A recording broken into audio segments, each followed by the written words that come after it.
This House is in Standing Finance Committee. Mr. Chairman, Head 32, Ministry of Foreign Affairs and Foreign Trade, in the amount of $65,608,446. Honourable Member for St. James Central. Morning, Mr. Chairman. I seek your permission to allow my team to join me on the well of the House for deliberation on this head. So granted, Minister.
Good morning to everyone. Before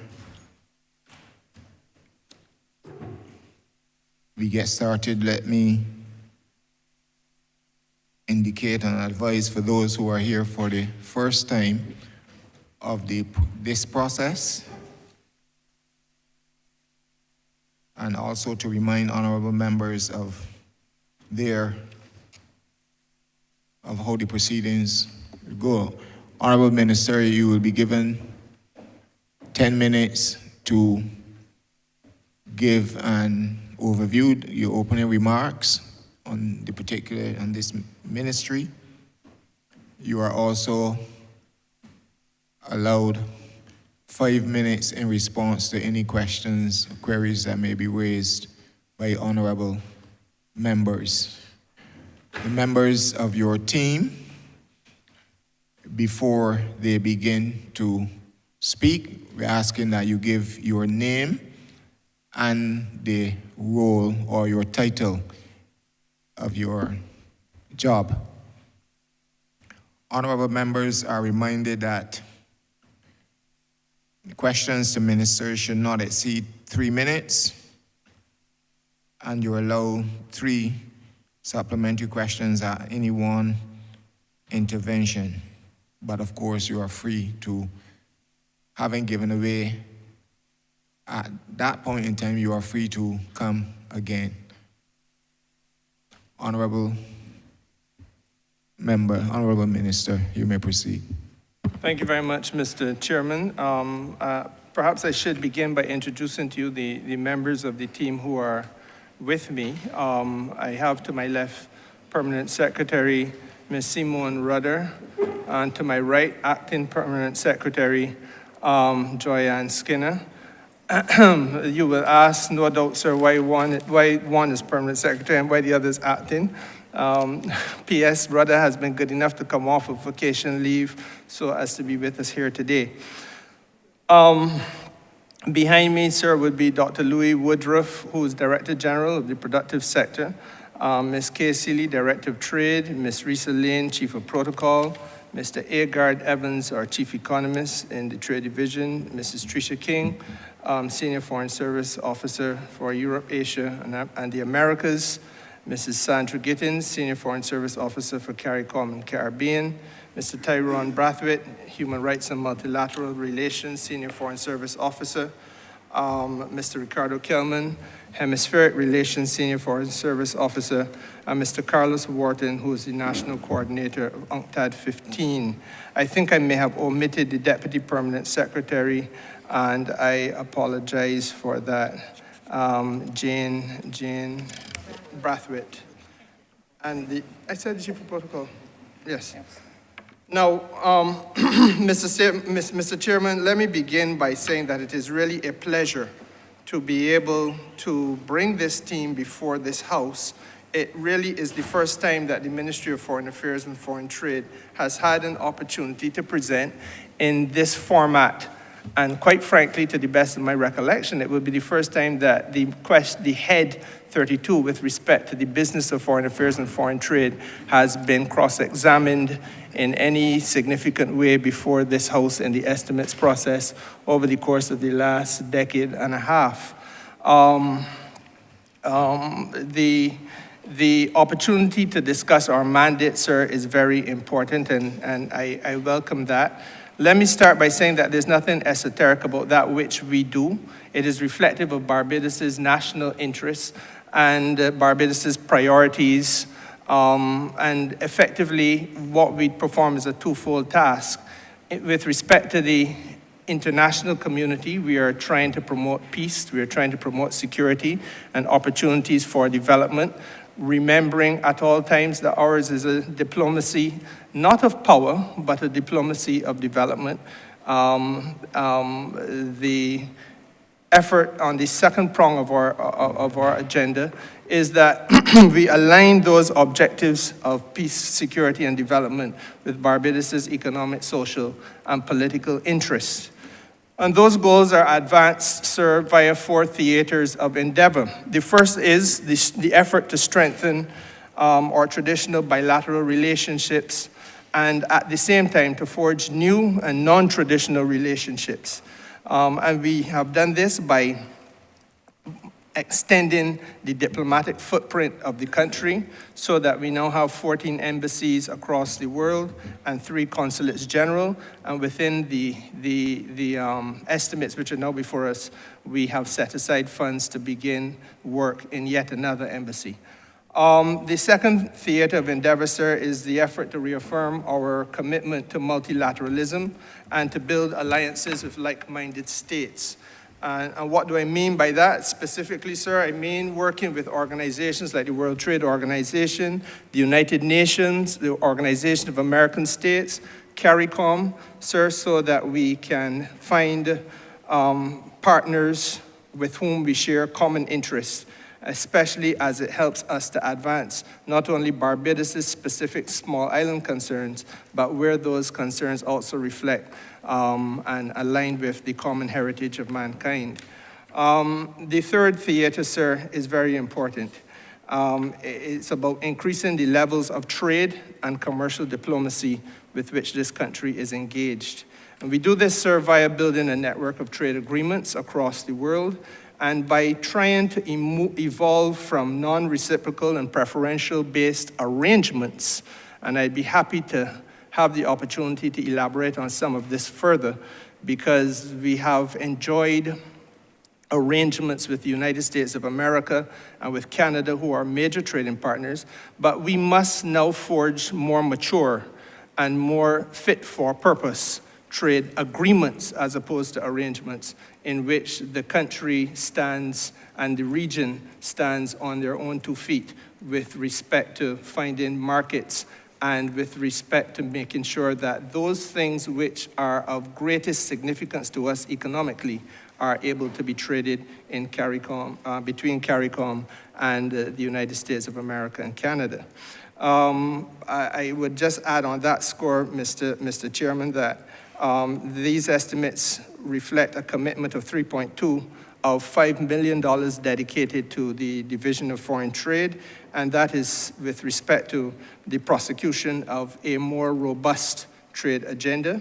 And we can already point to some significant advantages or benefits being derived from the efforts we've made with respect to Barbados's international trade already.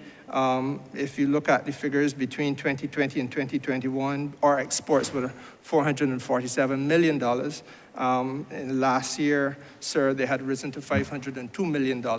And obviously, we would want to see that continue to escalate. The fourth area of endeavor, sir, is equally important.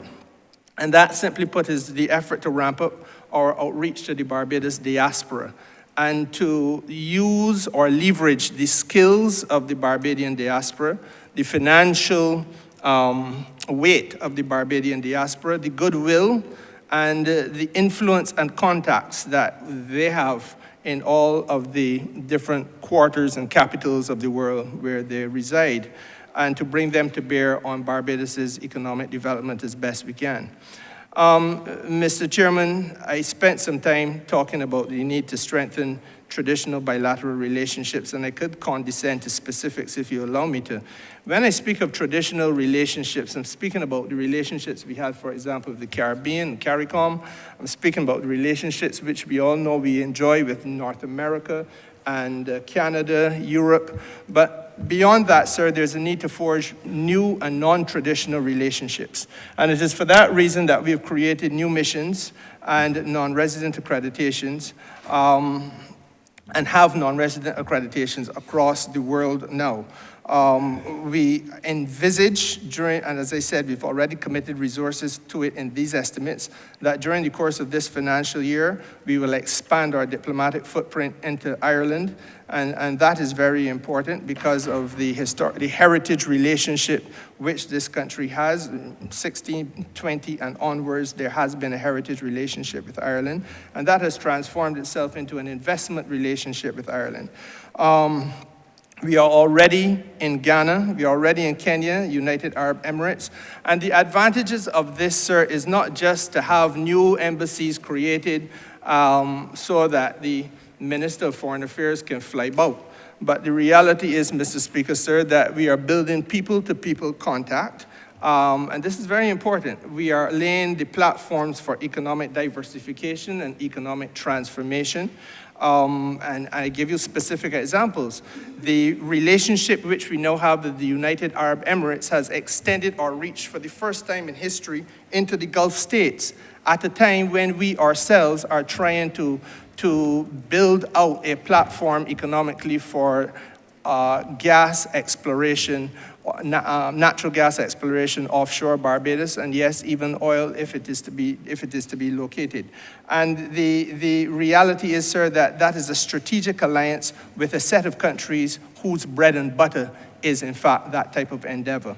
Again, we have built out relationships through Kenya to Rwanda, and I should say that last month our High Commissioner to Kenya was accredited to Rwanda, so that Barbados's diplomatic footprint now extends into Central Africa as well.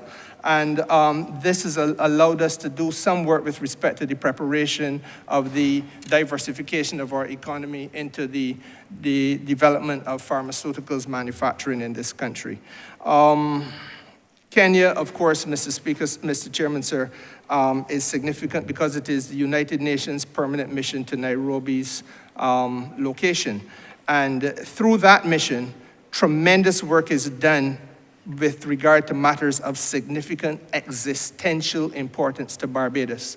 I need not stress, Mr. Speaker, sir, the importance of the work that we're doing on the climate crisis, and the United Nations Environmental Program is headquartered in Kenya.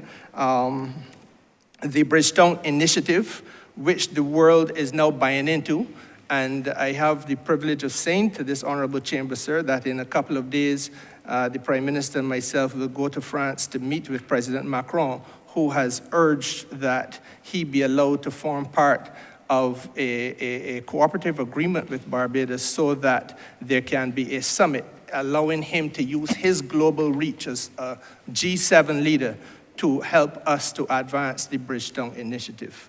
By no stretch of the imagination, sir, could we have envisaged that this type of relationship would have been fostered for this country 10 years ago. The UN Habitat headquarters is also in Kenya, sir. Socially and environmentally sustainable housing is the mission of the UN Habitat. And of course, socially and environmentally sustainable housing is the mission of the Minister of Housing in this administration. And so therefore, there are those synergies which the foreign affairs effort helps us to build out and to continue to advance. And we utilize, sir, in this process, a country team for external coordination approach. This government in March of 2021 would have had its cabinet approve the country team for external coordination as a platform, sir, for strategic collaboration and to offer policy support to the diplomatic efforts that I've just been talking about. And we support that, sir, via the introduction now for the first time in a serious way into our foreign policy endeavor by having commercial and cultural officers located within the missions that we are establishing. We already have one such officer in Accra, in Ghana. We also, sir, are utilizing diasporic relations officers in those capitals where there are a significant amount of the diaspora. So that, for example, we already have one in London, and it is our intention very shortly to have another in Toronto. And this, in turn, sir, facilitates the commercial diplomacy network and creates an opportunity for the country to have the benefit of an integrated platform for the export of its goods and services, while at the same time having inward flow of investment for Barbados, and in turn laying the foundation for further growth, further economic transformation, and further development. I would have, sir, it would be remiss of me not to speak a little bit about CARICOM, because that is an area where we have to continue to prioritize increased and strengthened engagement. This honorable chamber would wish to note that when I had the privilege of serving in this ministry as a novitiate minister in 2003-04, we, sir, were at a stage where 52% of our exports went to the CARICOM region. Today, 60% of Barbados's exports go to CARICOM. So you see, sir, that CARICOM is growing in importance for us. And the relationship which we have with CARICOM is quite unique because it is the only region in the world with whom Barbados enjoys a trade surplus. And in this regard, we are trying to deepen our relationships with CARICOM, and I would want to highlight in that aspect, sir, the relationship which we have built with the Irfan Ali administration in the People's Cooperative Republic of Guyana. President Ali has invited Barbados and Barbadians to invest and to take advantage of economic opportunities in Guyana, and we aim to facilitate and encourage that type of investment, and we have already built tremendous bridges and made significant strides in the agricultural sector in particular. It will all be done under the continued framework of the Barbados-Guyana Joint Economic and Technical Cooperation Agreement, which was signed in 2002, I believe. And it will speak to a plurality of sectors, including tourism, including agriculture, including hospitality, including air services, fisheries, maritime affairs, sir. The list is perhaps too long to go into at this point, but I would welcome any opportunities to elaborate further. Mr. Chairman, I would want to say one quick word about trade and its significance. The World Trade Organization had its 12th ministerial conference in June of last year.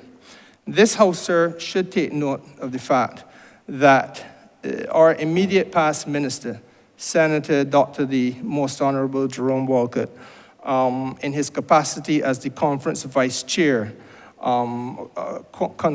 coordinated and concluded significant discussions on a thematic session which is entitled Trade-Related Aspects of International Property Rights in Public Health.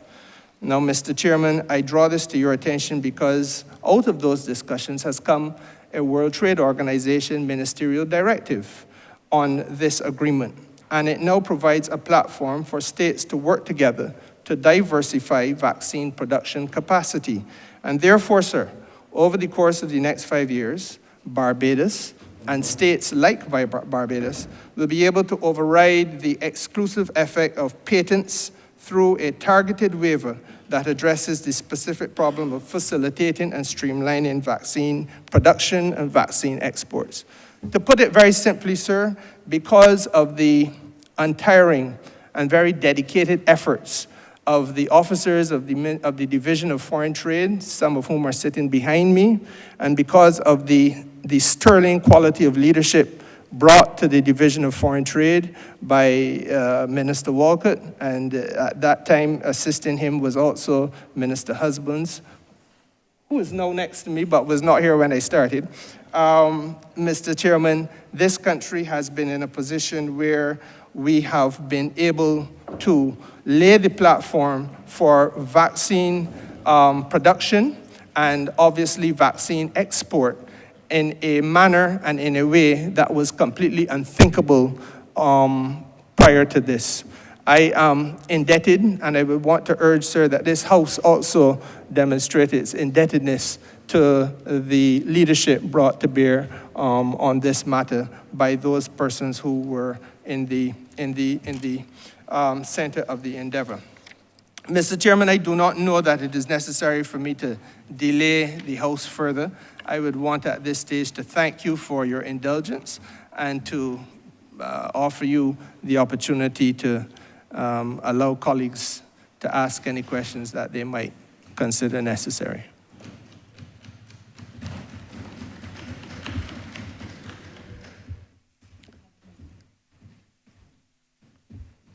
Minister, move the head. Beg to move, sir, that head 32 stand part. Thank you. Honourable member for Christchurch West. Thank you very much, Mr. Chairman. And thank you, Senior Minister, for coming in with your team to be able to answer some questions. First, let me congratulate you on taking up the mantle left by the most honourable predecessor, your former Minister of Foreign Affairs. And obviously you've been doing, and before you him, and you've continued the good work that the Ministry of Foreign Affairs and Foreign Trade have done for the people of Barbados. And I salute you for doing that tremendous job. I want to focus first, my first question would be that on Guyana. And I had the wonderful privilege visiting Guyana at the request of the President on 2 occasions. The first one was to open their first photovoltaic farm.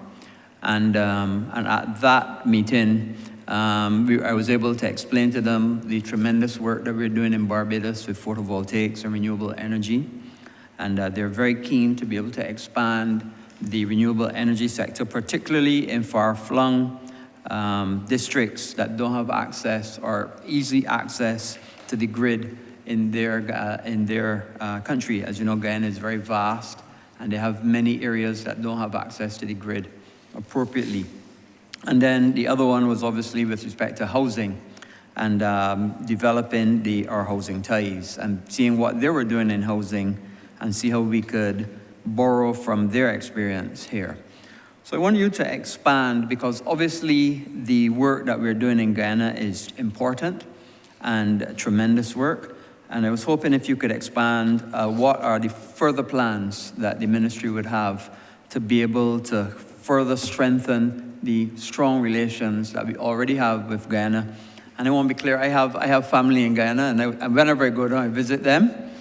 And there are many, many Barbadians, in fact, who have relatives in Guyana. So those close ties go back not weeks, months, or years, but decades.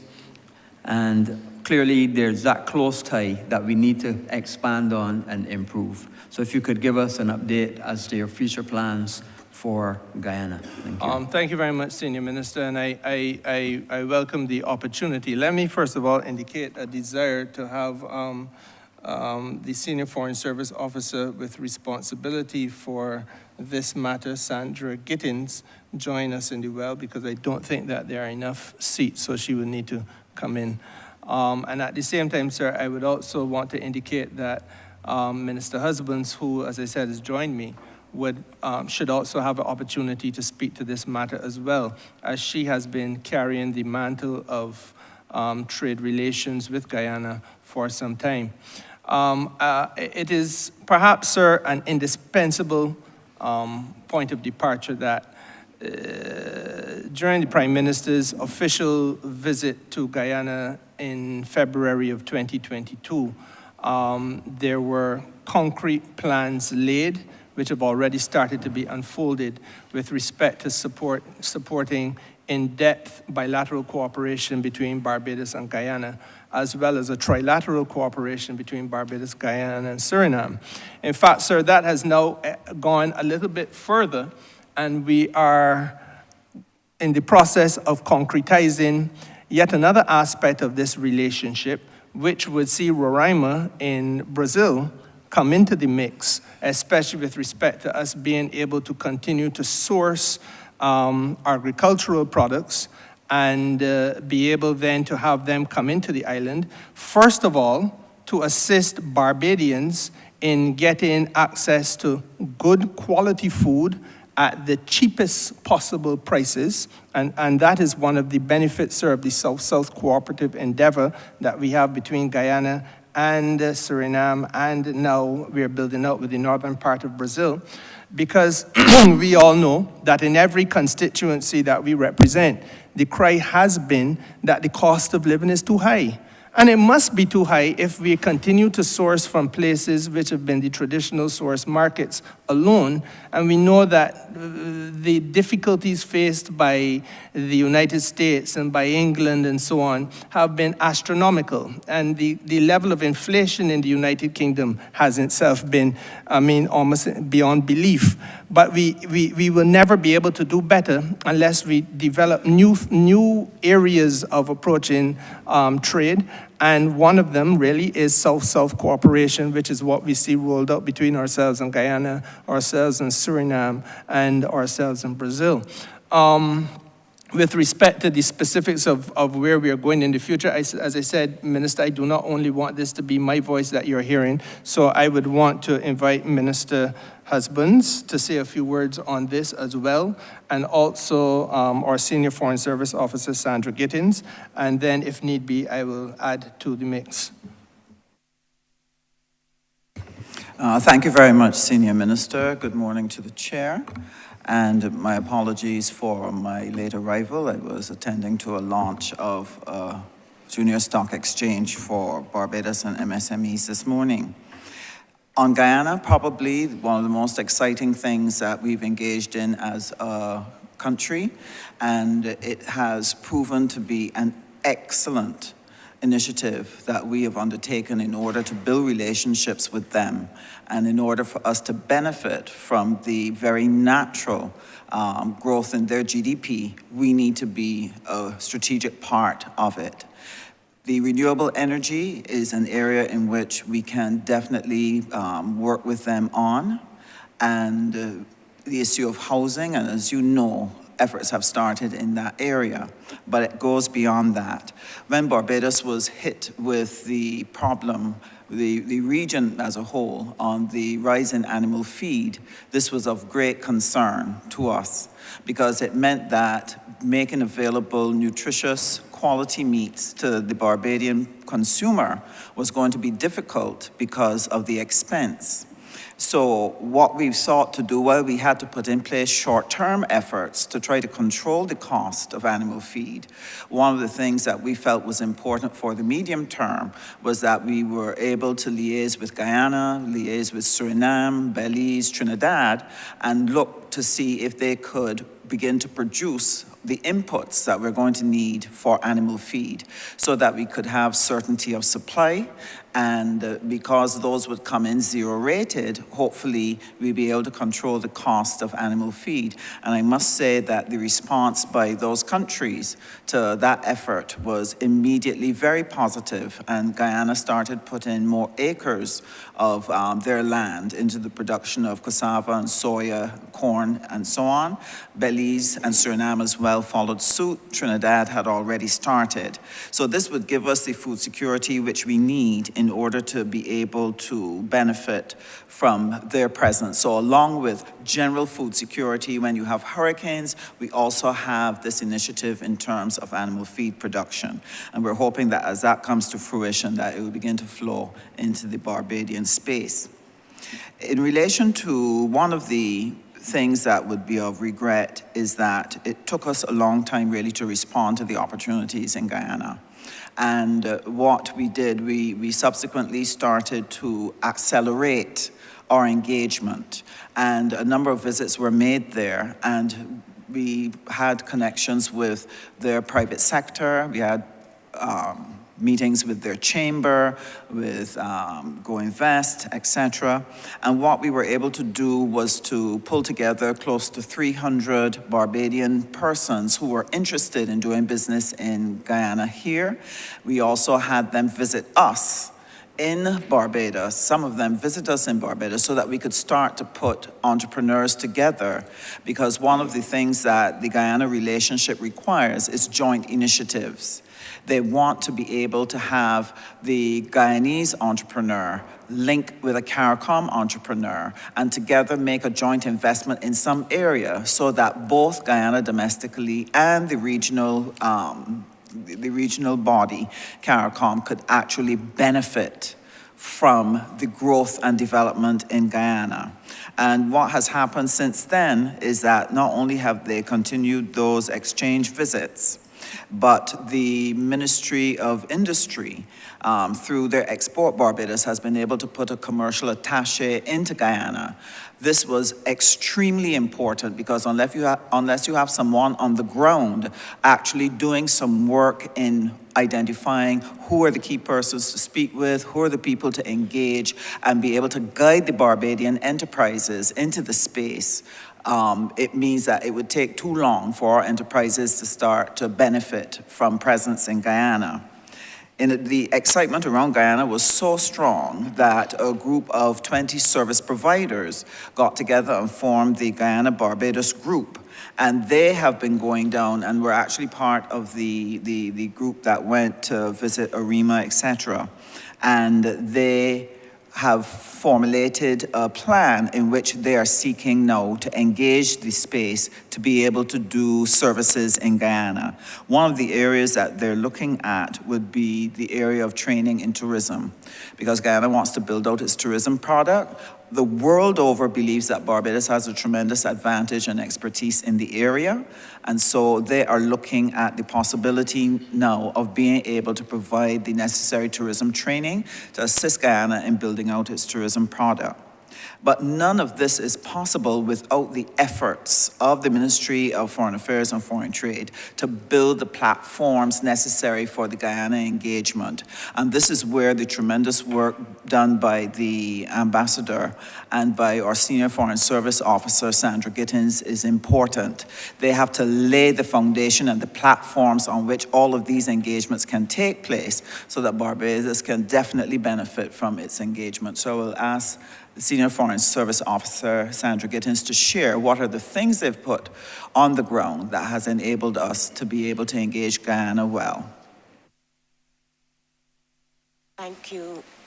Thank you, Minister, Honourable Ministers. I'm excited to report that in 2022, on July 5th at the 43rd Heads of Government meeting, Barbados and the Cooperative Republic of Guyana signed the St. Barnabas. Officer, I know you are excited to report, and that is well appreciated, but just give your name. I'm sorry. Thank you. Thank you, sir. Sandra Gittins, Senior Foreign Service Officer for the CARICOM Caribbean Relations Division at the Ministry of Foreign Affairs and Foreign Trade.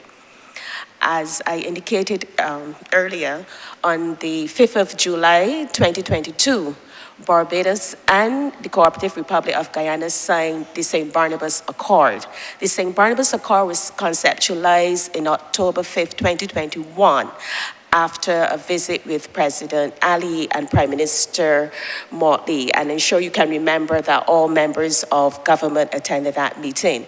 And during that meeting, they identified specific areas for cooperation. These areas not only will help in terms of our national development and national interests, but it makes Barbados and Guyana become a model for integration in the Caribbean. And it can show how two countries can work together without there being competition, but more complementarity.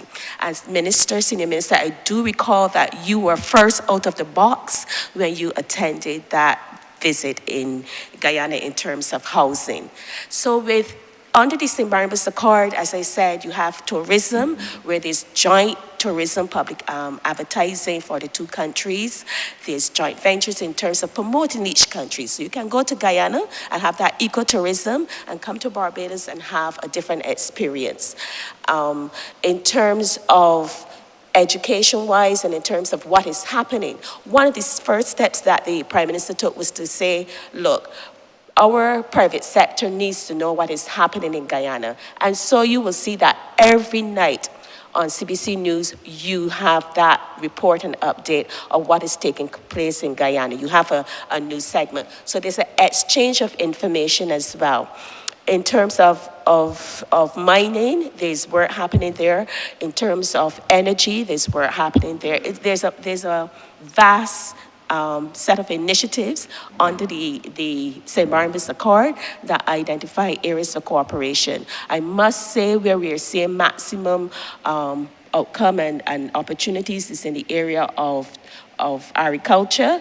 This helps the Barbados and the region indeed, to deal with the matter of food security, to deal with the matter of our 25 by 25 initiative, in which we are trying to reduce the imports on food bill for Barbadians. So I'm excited by what is there. What we are doing is seeking to replicate what we have with Guyana, with other CARICOM member states. We know that if we build up our relationships, strengthen our relationships with other CARICOM member states, as I said before, it will help the regional integration project. I can tell you, honorable ministers, that in terms of trade, there is cooperation between Go Invest and Export Barbados BIDC, and there's actually a cabinet paper that is supposed to come shortly to the cabinet in terms of having an officer from the BIDC situated at Go Invest to continue the work that we have. So I can also tell you that Guyana already has an officer here. So there's an exchange of people to people exchange where civil servants, people are actually working together. But before that, honorable ministers, we had, in terms of tourism, we had a person from Guyana being trained here at the Crane Hotel. We had 7 officers, 7 hospitality workers from Guyana who were here for about a period of 3 months. And then we also have persons who are also enjoying scholarships in terms of agriculture, fruit processing being one important area. We also have an MOU, a memorandum of understanding, a support agreement with Guyana and Barbados, and we've actually done training it's a very reciprocal nature in terms of our engagement, and therefore, as I say, it sets the stage as a model for other regions, and we are, as I said before, we're trying to replicate it. So there's a lot happening. So when we reach out to the ministry, we encourage you to, provide the feedback that we are asking for in terms of advancing the initiatives. Thank you. Mr. Chairman, as I indicated, I probably would just want to say a few words more. The beauty of the relationship that we have with Guyana is that it is allowing us, as Senior Foreign Service Officer Gittins just indicated, allowing us to be able to resolve some of the age-old humbugs that this economy has had to confront. We have, for the longest time, carried on average every year a $700 to $800 million food import bill. We now are able to source cheaper food cheaper costed food of comparable or better quality than that which we have traditionally been able to secure. I would want to say as well that it allows us to lay the foundation, as we've already started to do, to now translate this opportunity into value-added industry for Barbados and employ Barbadian people. The creation of a food terminal in Barbados, which will see that food coming from Guyana and also coming from northern Brazil and from Suriname, coming into this country, whether it may be ground provisions like sweet potatoes, et cetera, yams. You then have an opportunity, sir, to blast freeze and to package these things and then sell them into the Barbadian diaspora and the Caribbean diaspora across the world. For example, there are literally thousands of West Indians living in England, and we have more than 26 flights a week going to England. Mr. Chairman, the same principle applies with Toronto, the same principle applies with the United States of America. So we create linkages that lend value in order for this country, through the efforts of the Foreign Affairs and Foreign Trade endeavor, to be able to advance the economic well-being of the country. With respect to our ability to have proper housing and quality housing, again, sir, it is a challenge of the government. We have set ourselves the task of getting to 10,000 homes over the course of a 5-year period. Now, that means you have to bring a variety of fields of endeavor to get to that figure, because never in history has anybody gotten anywhere near that in Barbados. One arrangement that we have coming out of Guyana is the Duravilla homes. Green Heart timber houses, extremely durable, able to withstand hurricane force winds, I think at category 3, sir. I'm subject to correction by that, on that, but I think it is category 3. Affordable, sir, energy efficient, and can be established once the foundation is done, can be erected within 4 to 6 weeks. Now, Mr. Chairman, again, part of the partnership and the value of the partnership is seen in how it redounds to the benefit of the people in your constituency. So while there are those in your constituency who will be getting home, sir, through the traditional means, because by no stretch of the imagination are we going to alienate the contractors and the artisans in Barbados. But equally, there has to be some additional effort brought to bear so that we can move further, faster, better to deliver to those folks who need their own homes and who, sir, we know have been placed on waiting lists that are over 18,000 long at the National Housing Corporation.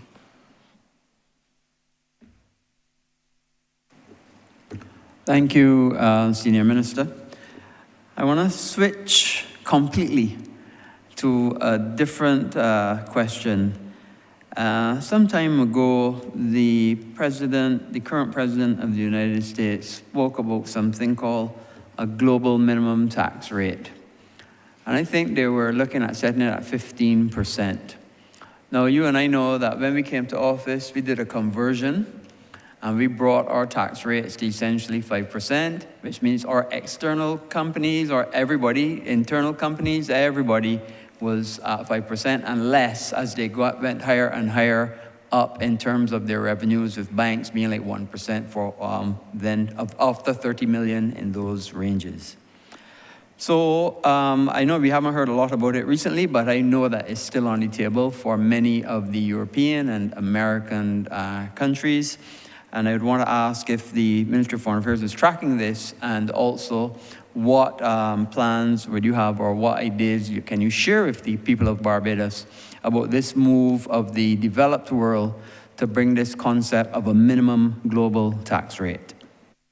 That's a very good question, Senior Minister, because of the fact that we, though it does not as a specific, I suppose, discipline, fall within the immediate remit of the Ministry of Foreign Affairs and Foreign Trade. It is more international business discipline.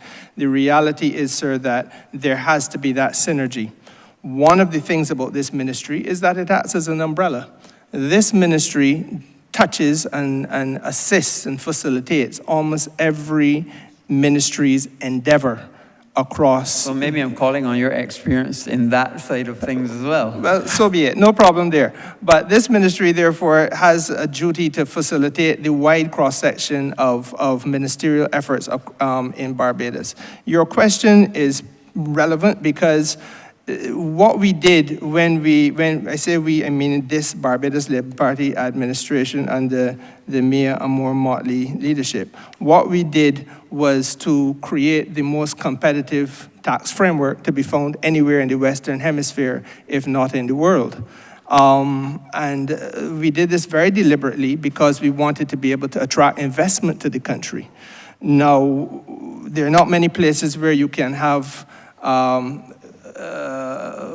value-added business efforts taking place above board, properly regulated, and at the same time, you're only paying between 1% to 5% in terms of corporation tax. What the Ministry of Foreign Affairs has to do, and does continue to do, is to reach out to the European Union and to the Biden administration and other concerned elements to continue to make sure that at the table for conversation on global tax matters is the government of Barbados. Now, it is important because very closely aligned to this question of global tax rates is the issue of how we preserve for this country our competitiveness internationally.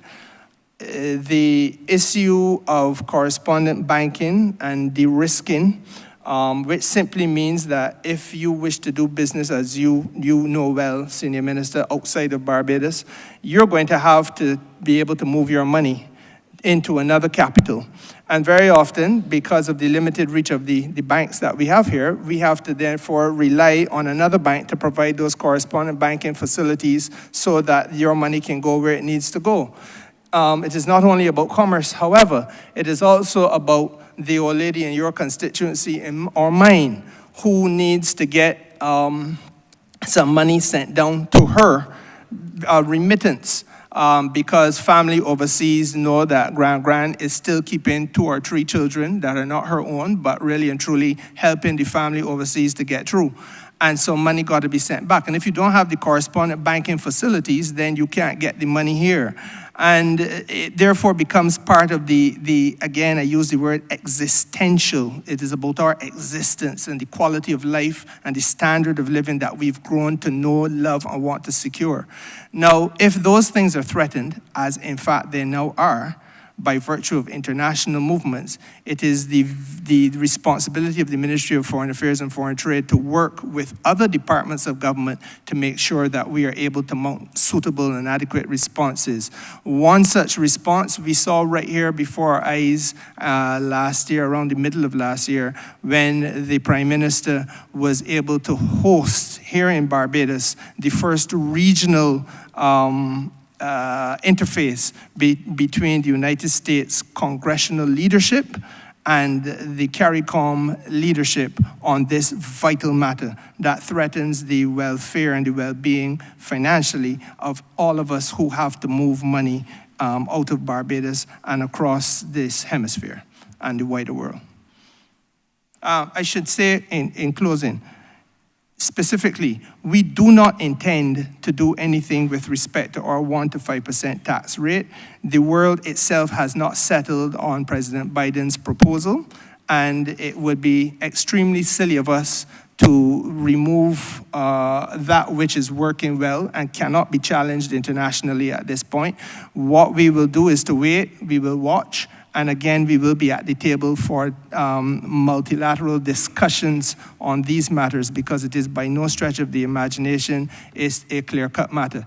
There are even those in the United States administration who do not share the view that this 15% global tax rate should come into existence.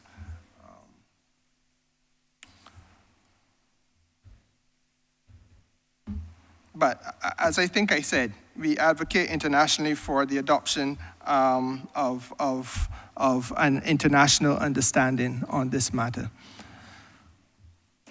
And just to add to what Senior Minister has shared, because as he said, technically, it is not a foreign affairs, foreign trade central activity, but part of our remit is really to support and advocate and boost wherever we can the advocate for what it is Barbados wants in relation to matters such as the global minimum tax rate and the correspondent banking. And what we've been able to do through our various embassies is to be able to speak with representatives from a number of different countries advocating for what is needed to protect Barbados, because this is the problem. If we don't solve these issues of the minimum tax rate and the issue of correspondent banking, the expansion of trade and the investment we're doing in trade is not going to occur because you cannot settle your bills. So it means it will deeply constrain the GDP of the country. So for example, with the Organization of African and Caribbean and Pacific States, what we have sought to do is to get allies now to work with us and to raise their voices in every arena that they're in to speak about these matters, whether it's the correspondent banking, whether it's the blacklisting, whether it's the global minimum tax rate. And I believe that our former ambassador to Brussels would be able to shed more light on how we carry the fight for Barbados in relation to these matters. Acting PS Joanne Skinner will share on the work at the OACP and seeking to get support for Barbados around these issues. Go ahead. Good morning, all. Good morning, Honourable Ministers, Mr. Chairman. I am Joanne Skinner, Acting Permanent Secretary in the absence on vacation of the Substantive Permanent Secretary of the Ministry of Foreign Affairs and Foreign Trade. Thank you very much, Minister. Indeed, as Minister Husbands indicated, having access to this much larger organization in which we are members allows us to put on the table and set out very clearly what Barbados has been doing, how we are affected by the decisions taken at the OECD and by the larger countries based on their own interest, and what we would like to see put in place or to be carved out to suit our interest based on our size and the limitations that our size presents for us on the global scene. And having access to this 79-member organization of like minds to a large extent, which are also facing much the same situation, where we have seen with the OECD listings and the European Union listings that those listed are generally similar. We're developing countries, many of which are small, and many that were not very diversified in their economies, and appear to be those that the EU have found to be the easiest ones with which to set examples, not only the European Union, but also the OECD. And to some extent, it also means giving an opportunity for us to identify some of the areas that maybe we can work with other partners to build out and to buttress for the future and future trade relations and future investment opportunities, etc. And so if we take advantage of these bodies for the development of declarations, resolutions, global statements, with which then we can engage those partners that have chosen to list us, I think it puts us in much better stead for changing the international landscape as far as these issues are concerned, especially where there are lists that are negative for our development and our economic growth.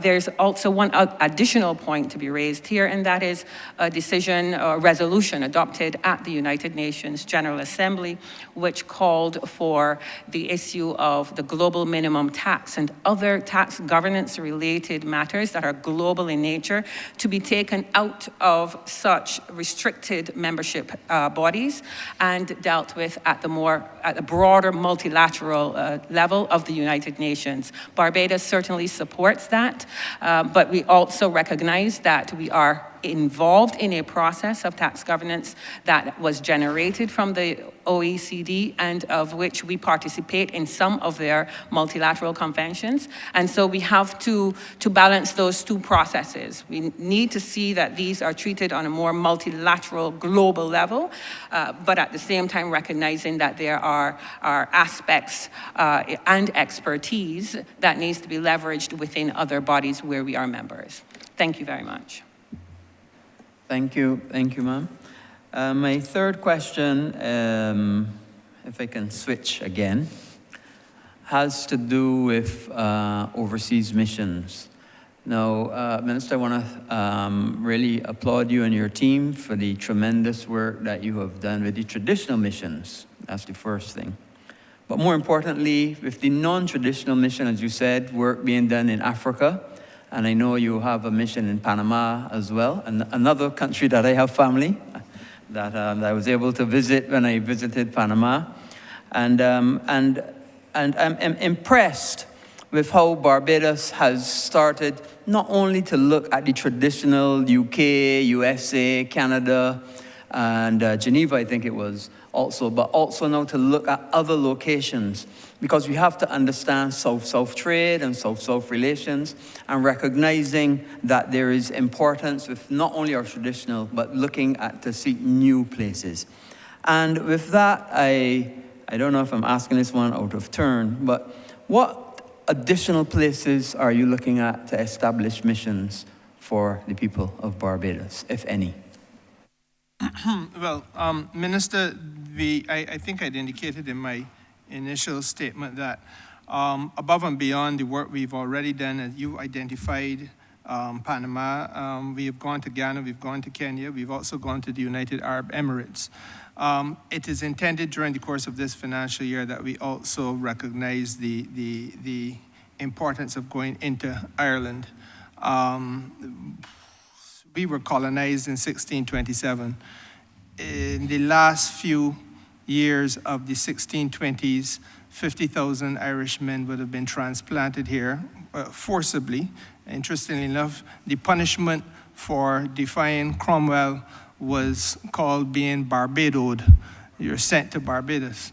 And you were, this was a form, obviously not chattel slavery, but a form of 7-year slavery, essentially. We've come a long way with respect to Ireland since then. There are now a number of Irish investments in this country. In my constituency in particular, we have the palatial Sandy Lane, which is obviously well known to all of us. But above and beyond that, there are others. And more are, as you know, on tap. There are also direct flights to Barbados now via Aer Lingus, and with that has come Irish tourism. And they are a substantial European Union partner. It is of significance because of the fact that the United Kingdom has left the European Union, as we know, through Brexit. And it is important that we have an English-speaking country with whom we can forge alliances, especially in interests that we have with the European Union, which are quite considerable.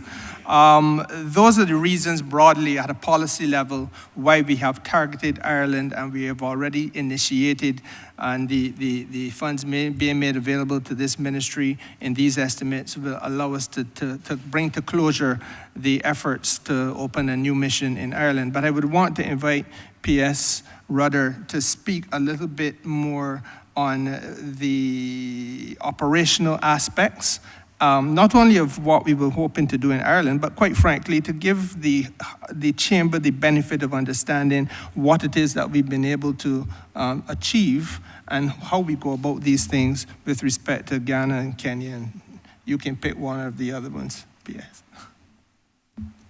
Thank you, Senior Minister. Chairman, Honourable Minister, distinguished representatives, my name is Simone Rudder. I am Permanent Secretary in the Ministry of Foreign Affairs and Foreign Trade.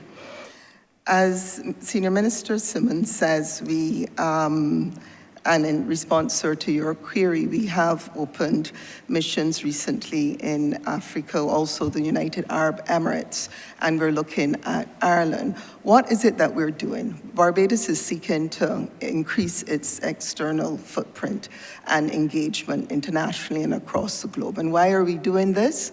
We're doing it so that the interests of Barbados and Barbadians can be pursued and advanced and advocated for throughout the globe. So not just any longer in the traditional countries or access to the north into Europe, as you know, but also finding those synergies, and we spoke earlier about complementarity, the complementarities and commonalities in relationships in Africa.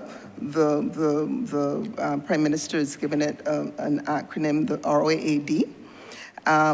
The road for our Atlantic destiny, claiming our Atlantic destiny, but it's also the road and the bridge there.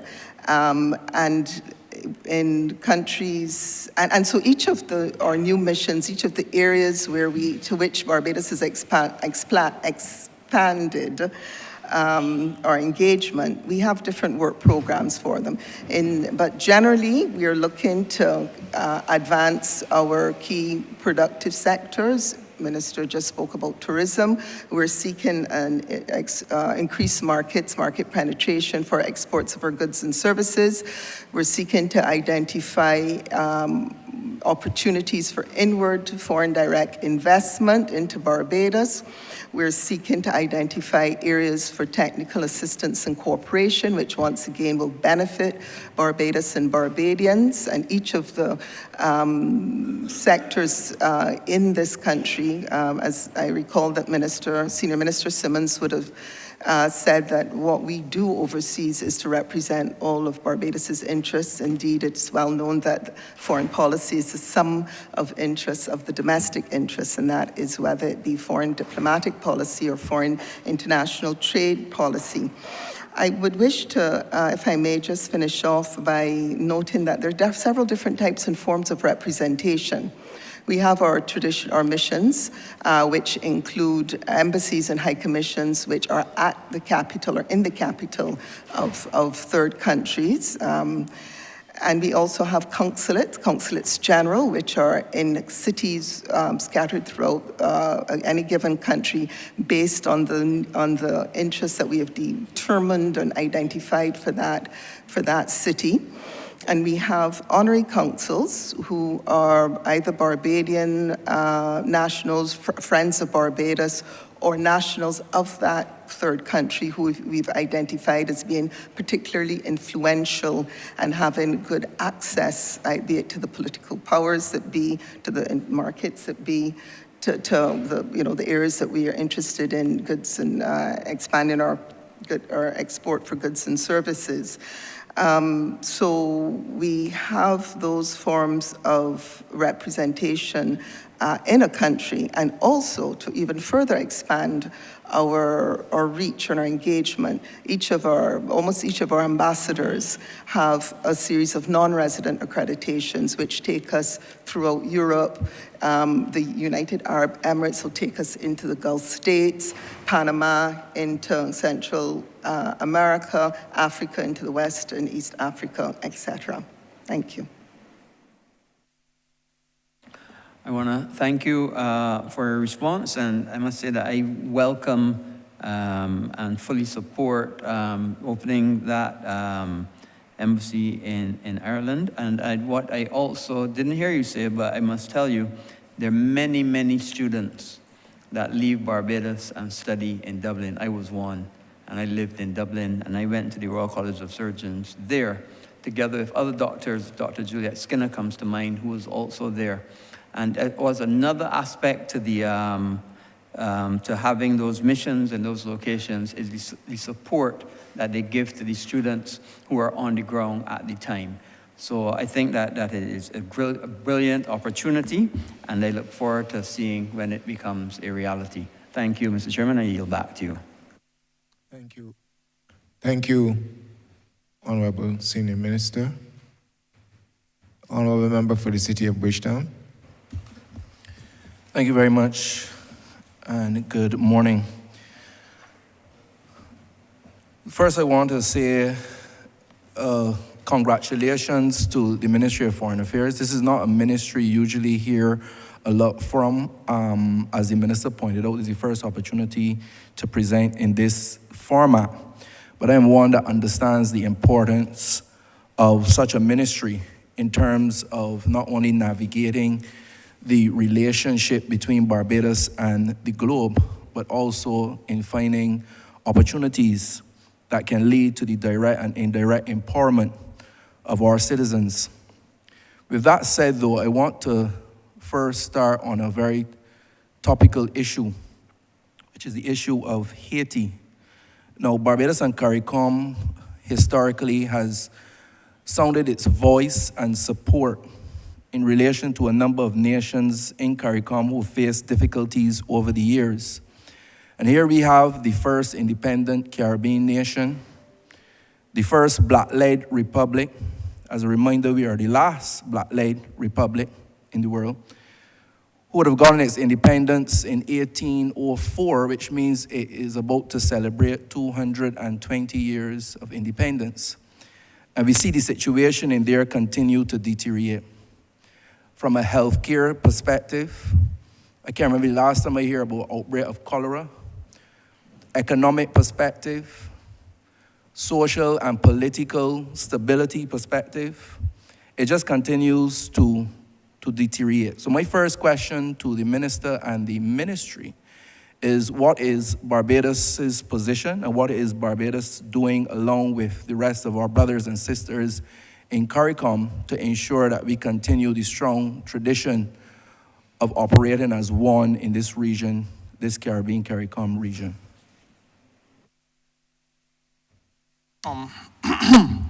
Let me thank you for the question, Honourable Member, because it is a very important issue which I think we would have to look at. I want to begin by saying that Barbados, like by extension CARICOM, has been anxious to offer assistance to Haiti. And we have, frankly, been a country that was early out of the gates at every opportunity to show that kind of solidarity and lend that kind of assistance to Haiti. I recall well in 1994-95, for example, that along with Trinidad, Barbadian personnel would have gone into Haiti to assist with matters of security. I believe that under President Aristide, much later, probably 10 years or so later, there was a need for us to be able to do so again, and we did. I think that the structure of my answer has to be placed within a certain context. The last election held in Haiti may have been more than, I would hazard perhaps as far back as 2016, 2017. Elections were scheduled for November of 2021, but then were postponed. It is a fact to say that right now there are no elected members of that Congress. And that has led to some of the circumstances of instability, because the governance structure itself has started to fall apart.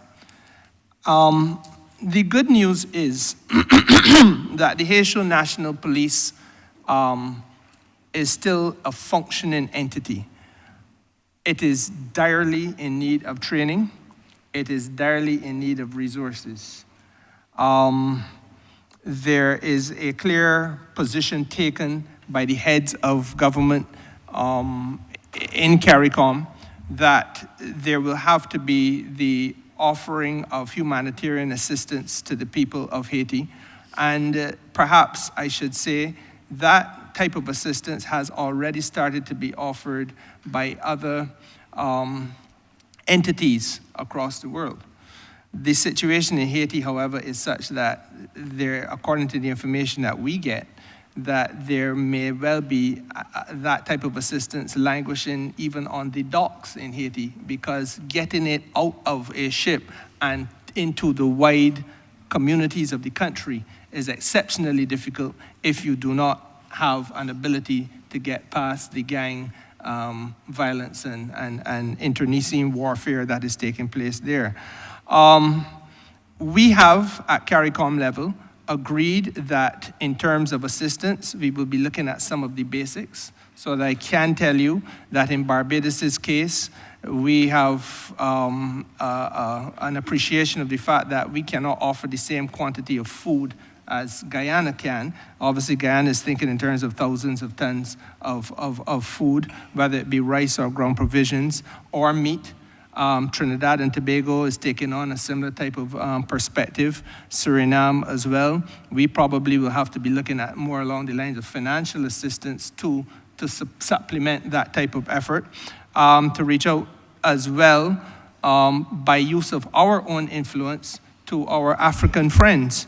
As you know, part of this whole dialogue that we're having here is that we have gone to the point where we've expanded our diplomatic footprint into Africa and built personal relationships at government level with the African community. In the French African countries, I think the heads of this region have agreed we have a potential ally, because again, the common heritage of a black people who understand the trial and the trauma of colonialism, in most particularly in the Francophonie or the French African country, they are speaking the language that the Haitians speak. And that is an area where we believe that we can also find some assistance from. We also are committed at the regional level to offer assistance with respect to some of the training which is necessary at the Haitian National Police level. And obviously, there will only be so much that a country of Barbados' size can do, and equally so much that a country of Trinidad's size and Guyana's size. But collectively, including Jamaica and the Bahamas and so on, we believe that we can assist with regard to that type of training. We have, and I don't want to go into too much detail on it, we've just come out last month, our CARICOM heads of government meeting, and we have even more recently had another follow-up meeting with respect to the matter of the security situation in Haiti. It is not for me to announce that which the heads will announce. But the fact of the matter is it is under active engagement. There is obviously an ongoing discussion with countries like Canada, and I think the news has already been put out there that Prime Minister of Jamaica, Andrew Holness, would have led a delegation into Haiti last week, where he would have met with political parties, the non-governmental organization, or organizations, plural. He would have met with a wide cross-section of the Haitian community. Their concern, as I am understanding the report, is primarily, first of all, how do we solve the security situation? How do we stop the bleeding? The fact of the matter is that is really the most critical point of departure. As I speak to you, there are systems of governance that we take for granted here in Barbados that are completely broken down. You cannot have a society where children and women are being attacked and raped in the street. You cannot have a society where the court system is falling apart. You cannot have a society where the police are under threat and may be outgunned and lesser resourced than the people who they have to police.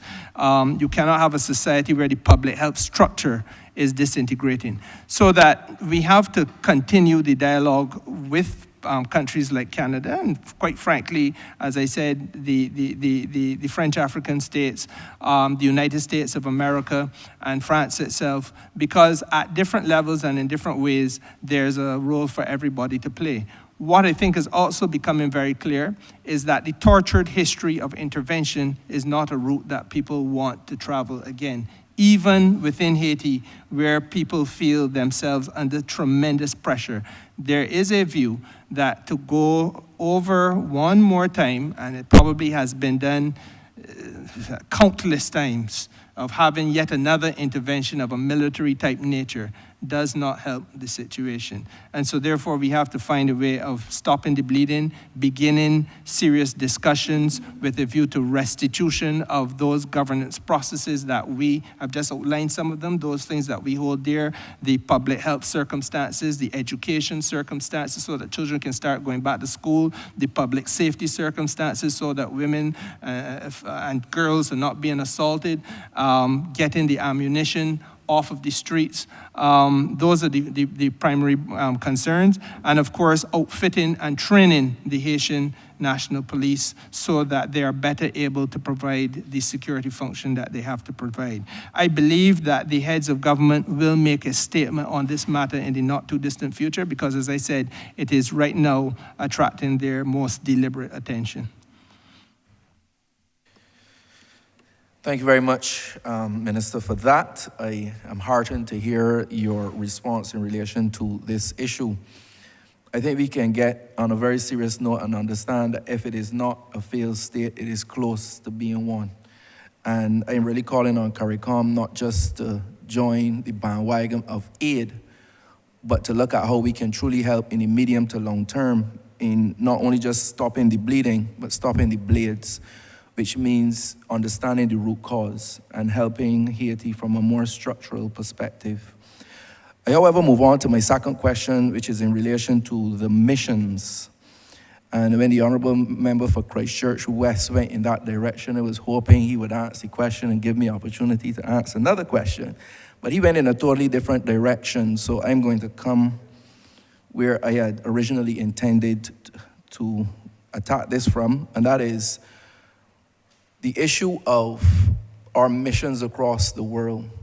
In speaking to my constituents on this matter, I was a little disheartened with the fact that they just see our missions and different things like that, even aid, as money that can be spent here. And I was at pains ready to point out to a group of them recently that I don't see it as spending, but I see it as investment. Every dollar spent, I believe that the ministry should be able to tell us how much money we're able to get in on our return on investment. I want to highlight the commercial and cultural attaché in the British High Commission in Ghana, Phil Phillips, and a model that he has that I appreciate a lot, where not only he helps me to understand what they're doing in acting in our name in these missions, but he helps me to understand the what, the when, the how, and the why. And that is why I can sit in here and I can tell you I have an idea of what's happening in the mission in Ghana. I know the entities, I know the dates, the participants, the expectations, and the agreement. And I just want to give the House an example of what I call a best case scenario or best practice in relation to reporting from missions. I could tell you that on February 10th, they met with BCC in relation to hospitality training in Ghana.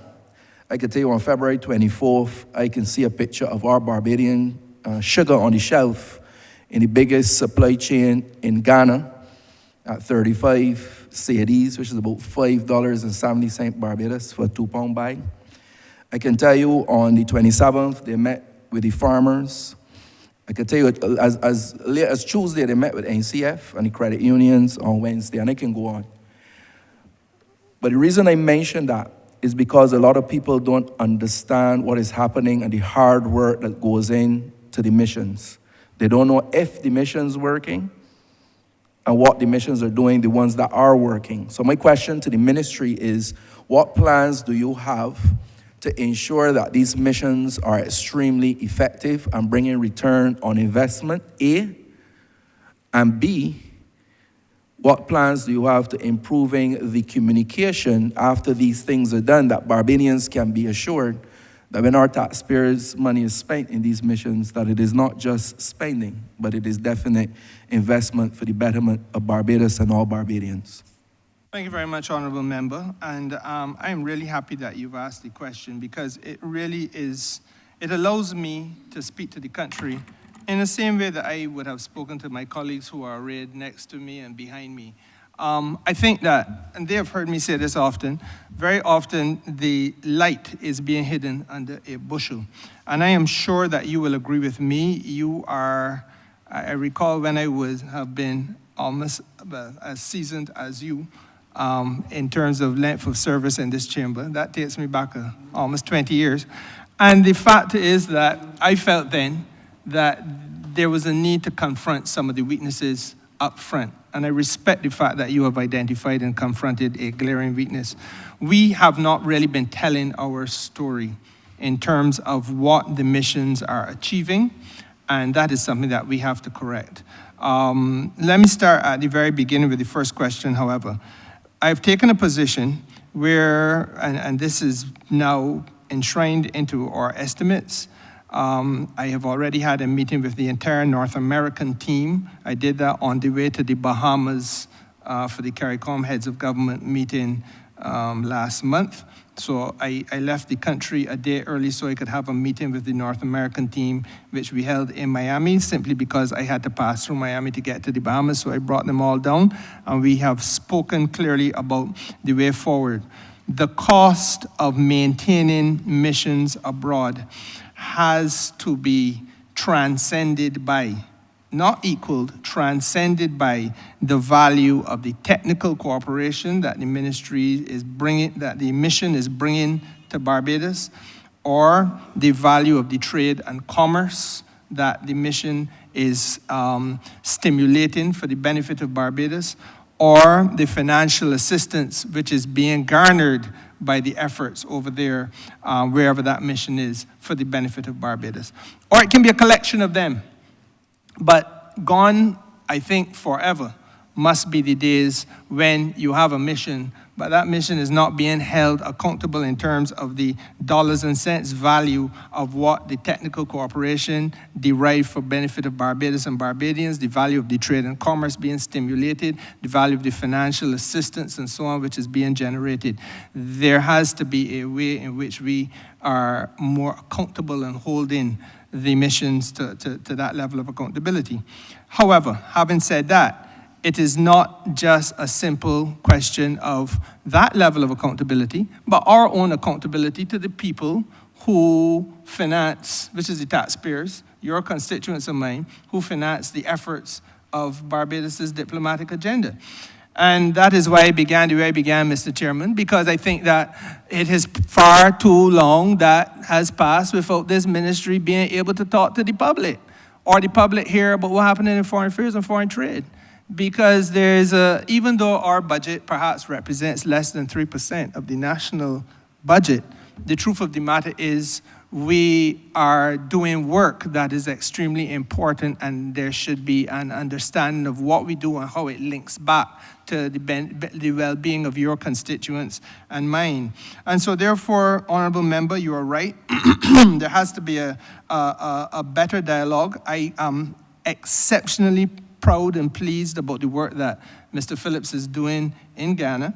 And like you, I receive, like you, the almost daily reports of meetings and successes, howsoever large, howsoever small, but he lets you know who he's met with, what is the derived value of the meetings, what it is all about. And that really is part of the commercial diplomacy effort which we have introduced. And you will recall in my initial statements I said we are placing great emphasis on two vital support pillars for our diplomatic effort: commercial diplomacy and cultural diplomacy. And we have officers now who we are positioning. Mr. Phillips is one of them, and there are others who we will be positioning in the ministries and building out that network. It can't all happen in one fell swoop because, frankly, we don't have the money, but we have to get to that point. Minister Husbands is particularly passionate on the question of the commercial diplomacy, so I want to give her a chance to speak to this as well, because it allows us to make sure that we are not just talking the talk, but we are walking the walk of making sure that we marry the relationship between the BTMI, Invest Barbados, the BIDC, all of those different entities, and the efforts of the ministry. And quite frankly, that we bring into the mix the business people of this country, large, medium, and small. because small people are exporting things from Barbados as well. Right? I come out of the Ministry of Business. I know about the wine clusters. People who making wine in their home, but finding the wine being sold in St. Lucia and in Latin America. That making a home, in fact, in the constituency of the honorable member sitting next to you, there was a disaster where a lady lost her house in St. Andrew, but she was a winemaker, micro business person, but she was an export and foreign exchange earner for Barbados. So let us be very clear about this. And we have to make sure that we link their efforts to the commercial efforts of the country at that scale. And of course, at a larger scale, we know, I give you a very simple example, that every rum producer in Barbados wants to be on the west coast of the United States of America, from Seattle all the way down to the 6th or 7th largest economy in the world, which is California. That's where they need to be. But to get them there, we need to make sure that we have the commercial diplomacy going on to open that door and that corridor to literally, I don't want to say hundreds, but tens of millions of people who really and truly are not connected to Barbados, but must become connected to Barbados. So it is a very important issue. I would invite Minister Husbands to speak. And after her, I have in mind another officer, but we will get there. All right, thank you so much, Senior Minister. I was very happy for the question because the missions do a lot of work. A lot of the things that the regular line ministries do, the beginning of their work actually happens with Foreign Affairs laying the foundation, negotiating the conditions, and providing the framework within which a ministry will get on with its business.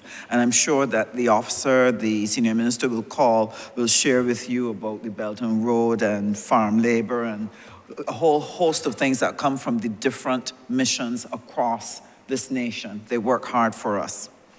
In particular, one of the things that we wanted to do was to strengthen and intensify their work and remove some of the obstacles that prevent some of what they do from translating into meaningful benefits for Barbadians here in Barbados. So what this meant was that we needed to set up a network that was well organized, that had a customer relationship management platform, so that when missions generated interest in Barbados, whether it was for technical cooperation or trade, there was one portal in which that information can actually go into that would allow the other ministries then that have to action these things to be able to work with taking that lead and translating it into a meaningful benefit for Barbadians.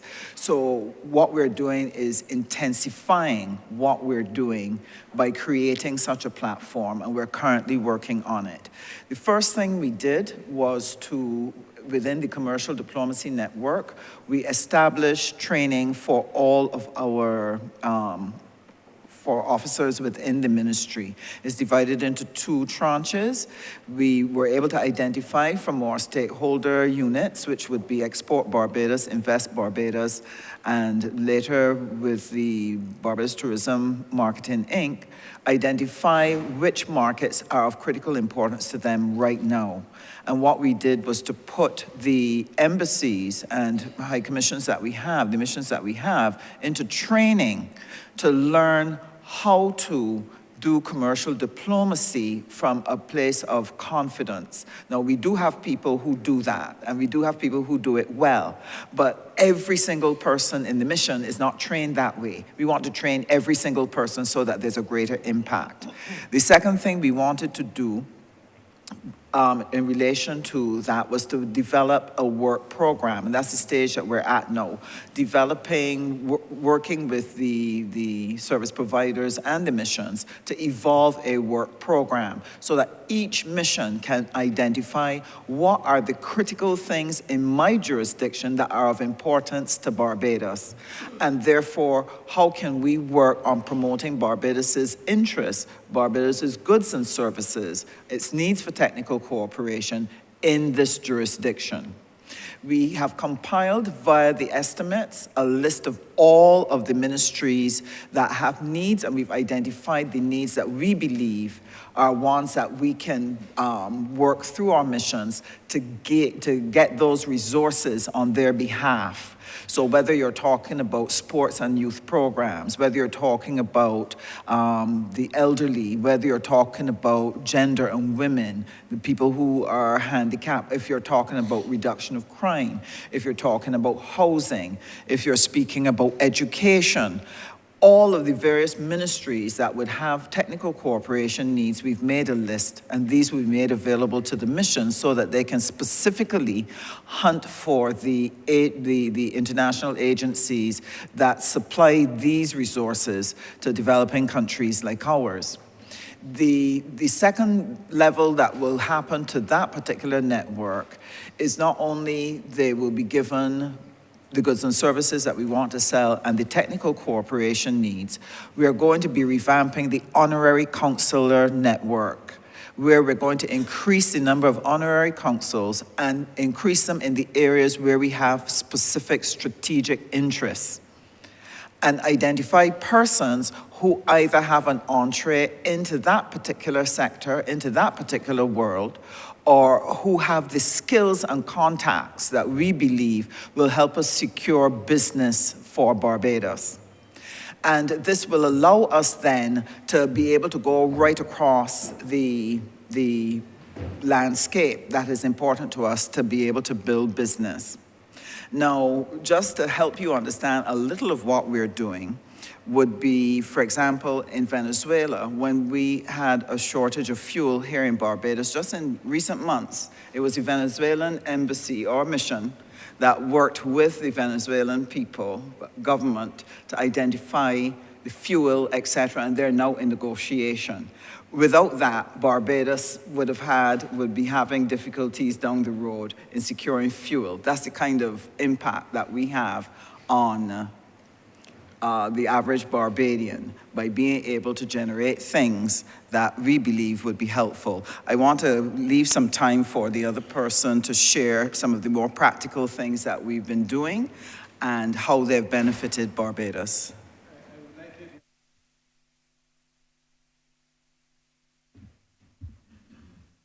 I haven't heard the minister.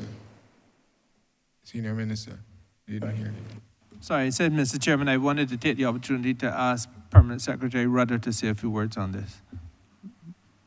So given. Thank you, Chair, and thank you to the Honourable Representative for the question. And it is indeed a very valid one. There's not much left for me to add after the two ministers have spoken.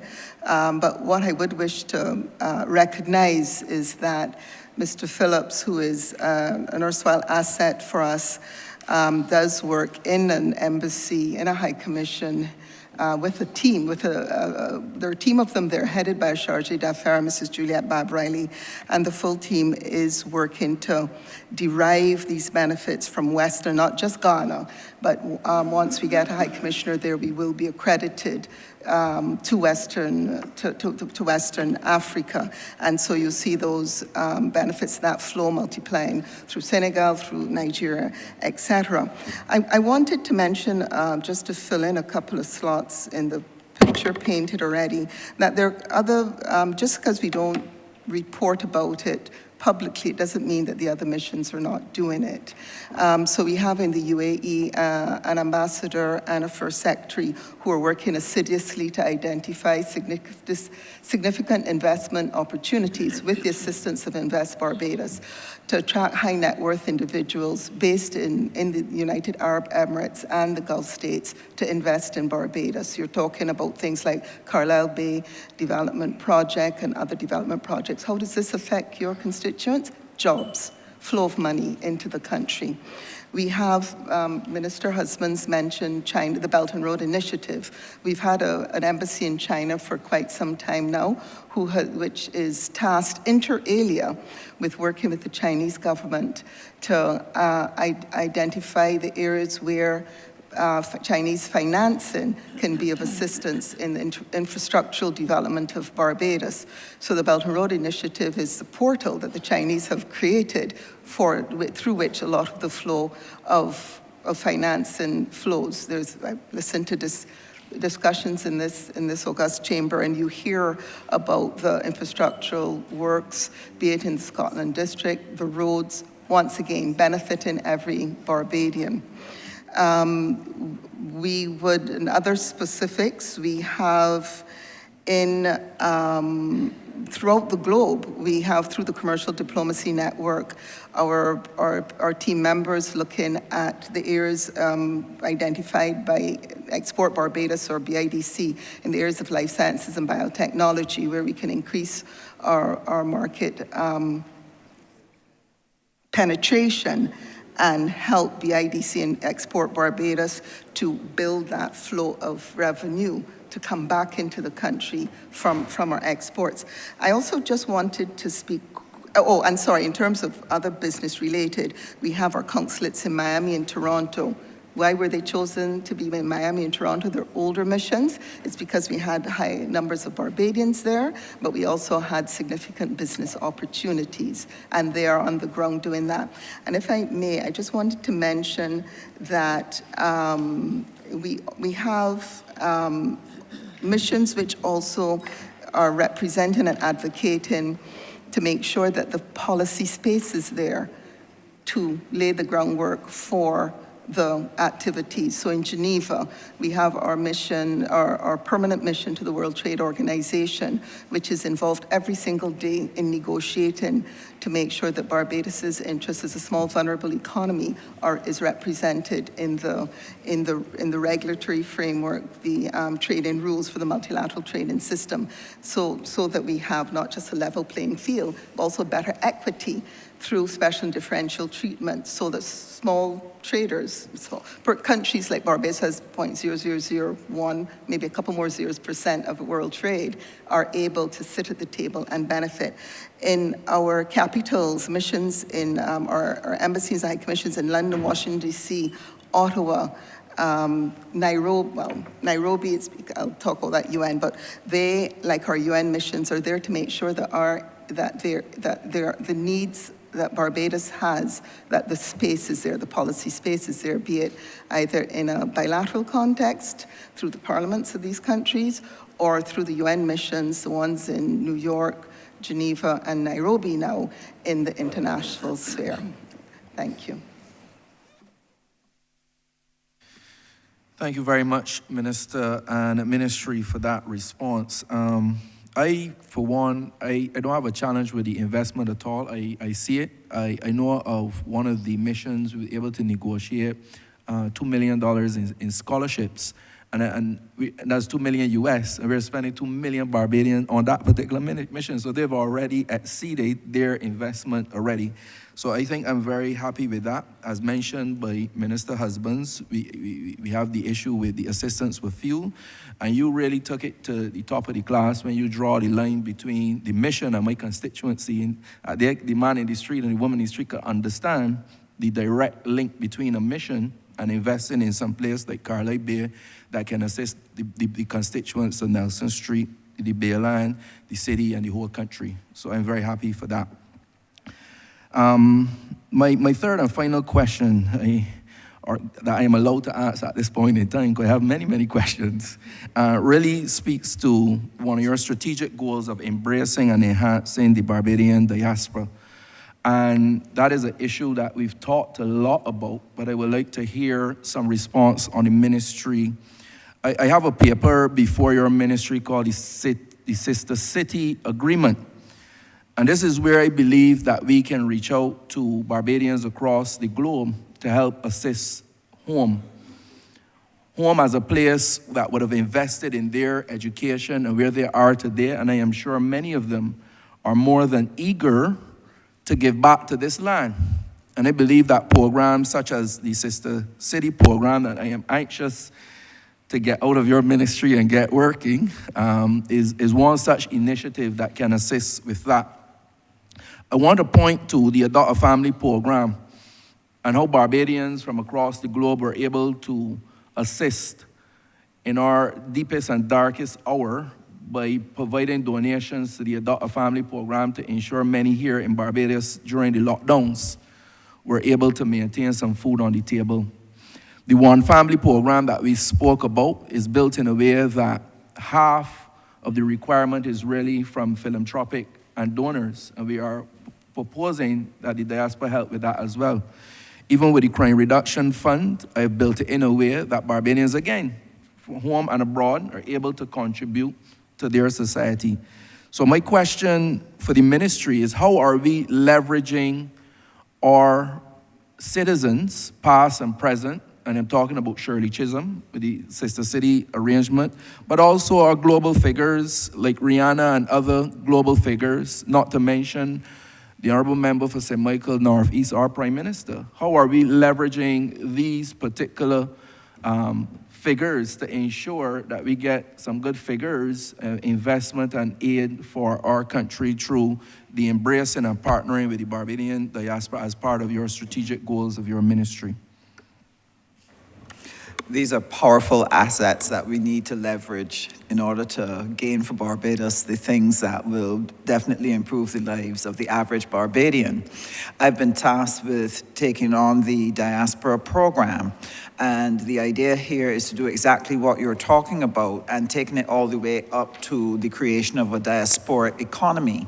A diasporic economy is where you so arrange the matters of your economic systems that your diaspora can invest, your diaspora can participate, your diaspora can provide skills, they can provide connections, and so they're able to help us strengthen and broaden the Barbadian network. Now, the first thing that is needed to make that work is you have to be able to find them. The truth is Barbados should have somewhere between 700,000 to 800,000 persons who are part of their diaspora down to 2 generations. We are in danger of losing that last generation because we need to create the linkage and the heartstrings, tie the heartstrings to Barbados so that they begin to see Barbados as their second home where they can invest and they can be a part of what we're doing. And therefore, one of the things we are awaiting is the passing of the immigration bill, which would allow us to be able to provide our diaspora with the opportunity to hold a Barbadian passport down to the 2nd generation. And we want to, since the regathering program came to an abrupt halt. This was where we had started intensifying our diasporic engagement, but this year we are going to recommence that particular program to help us, one, identify more of our diaspora, create a proper database and a portal in which they can put their skills, put the opportunities, if they want to come and lecture on a particular topic, share with us cutting edge things that they know, and people who want to contribute. So that is going to be part of the work for this year. In relation to the Sister City Agreement, we see this as an excellent start for us to engage our people in the United States in a deeper way, doing some practical things together. And our Senior Foreign Service Officer, Jane Brathwaite, she was tasked with helping us to put that together and to work with our Consul General in New York to put the agreement together. And she can share with us on the current status of the sister agreement. Good morning. Honourable Mr. Chairman, honourable members. My name is Jane Brathwaite, and I am a appointed Senior Foreign Service Officer, but I'm acting Deputy Permanent Secretary at the moment. As Minister Husbands has said, we have been dealing with the Sister Cities Agreement since last year. We are conducting the negotiation of the agreement through our consulate in New York. At the moment, the latest update is that it is back with the ministry. It was vetted by the Solicitor General, and no doubt through your assistance, Minister of State, Minister, we quickly got a response out of the Solicitor General, which is very good news for us. So it did go back through our consulate in New York to the Mayor's office. I will check with the consulate there to make sure that we've got back the right version of the agreement, because it looks as if they may not have taken all of the proposals of the Solicitor General on board. So we will look at that, and we will then look to see how soon we can get the agreement signed. But it's the provisions of the agreement are such that they will enable greater cooperation between Barbados, the Barbadian diaspora, and representatives here in Barbados to promote programs on behalf of the youth, prevention of crime, economic cooperation, and highlight the work and the legacy of Shirley Chisholm, who is the great American Barbadian who felt so comfortable here when her parents brought her here as a child, and has always remembered the benefit of the education that she received here.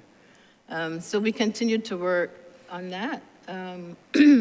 As others of the ministry have said, the role of the diaspora is very important. Our missions work very closely with the Barbadian associations overseas to keep in touch with Barbadians and to find out information wherever Barbadians are, so that we can encourage them to assist the country.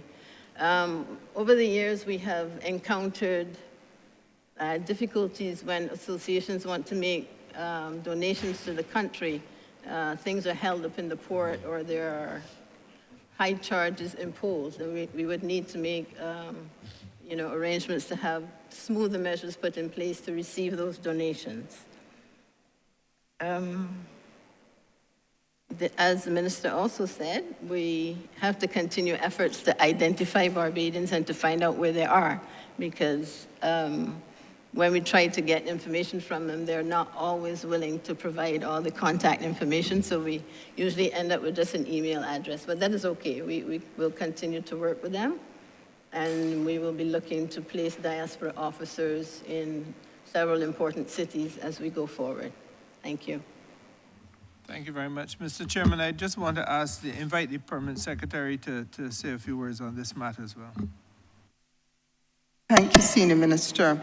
The aspect that I wanted to flag a little more is that of how we pursue and meet the interests of the Barbadian diaspora, Obviously, this ministry, part of our key mandate is to protect and promote the interests of Barbadians and welfare of Barbadians overseas. The engagement with the diaspora is spearheaded by us, but has to be a broad, coordinating and collaborative effort throughout government and private sector and civil society. And this is because there's so many aspects of this that although the Ministry of Foreign Affairs leads through Minister Husbands, the country team for external engagement, that working group on enhanced engagement with the Barbados diaspora, this ministry does not have responsibility for the many facets of engagement with which we have currently with the diaspora, but will also be building out in a revised diaspora engagement platform. So I want to flag that coordination aspect, and also to identify, in addition to all the other areas that we've been talking about, we are looking to, I think you mentioned it, build out a new philanthropic platform. Thank you. Thank you very much, Mr. Chair. All I have to say is that I am well pleased, and I ask the ministry to carry on well. I was given one correction during my thing. I'm in constant contact with my constituency via these questions, because I ask these questions not only on my behalf, but on behalf of my constituency. So they're well pleased with the questions, but more importantly, they're well pleased with the answers. And one last thing, I am reminded that the member for St. Philip West, St. Philip South, is also a global citizen as well. Thank you very much, sir.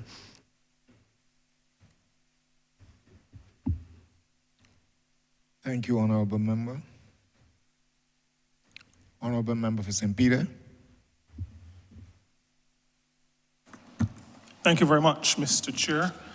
And I begin by agreeing with Senior Minister Simmons that it is good for this ministry to be in a position to share with the country in matters where sometimes there is lack of knowledge, sometimes there is suspicion. And I'll begin with, there was mention in response to the penultimate question, which had to do with the Belt and Road. There was a mention of the Belt and Road Initiative. The question that I'm posing has to do with the ability of a country like Barbados to navigate the geopolitical situation. And I've had a couple of constituents who, maybe because of listening to particular news sources, have expressed concern about our relationship with China. Now, this forum is not the forum to maybe get into a lot of granular details on the matter. I understand that.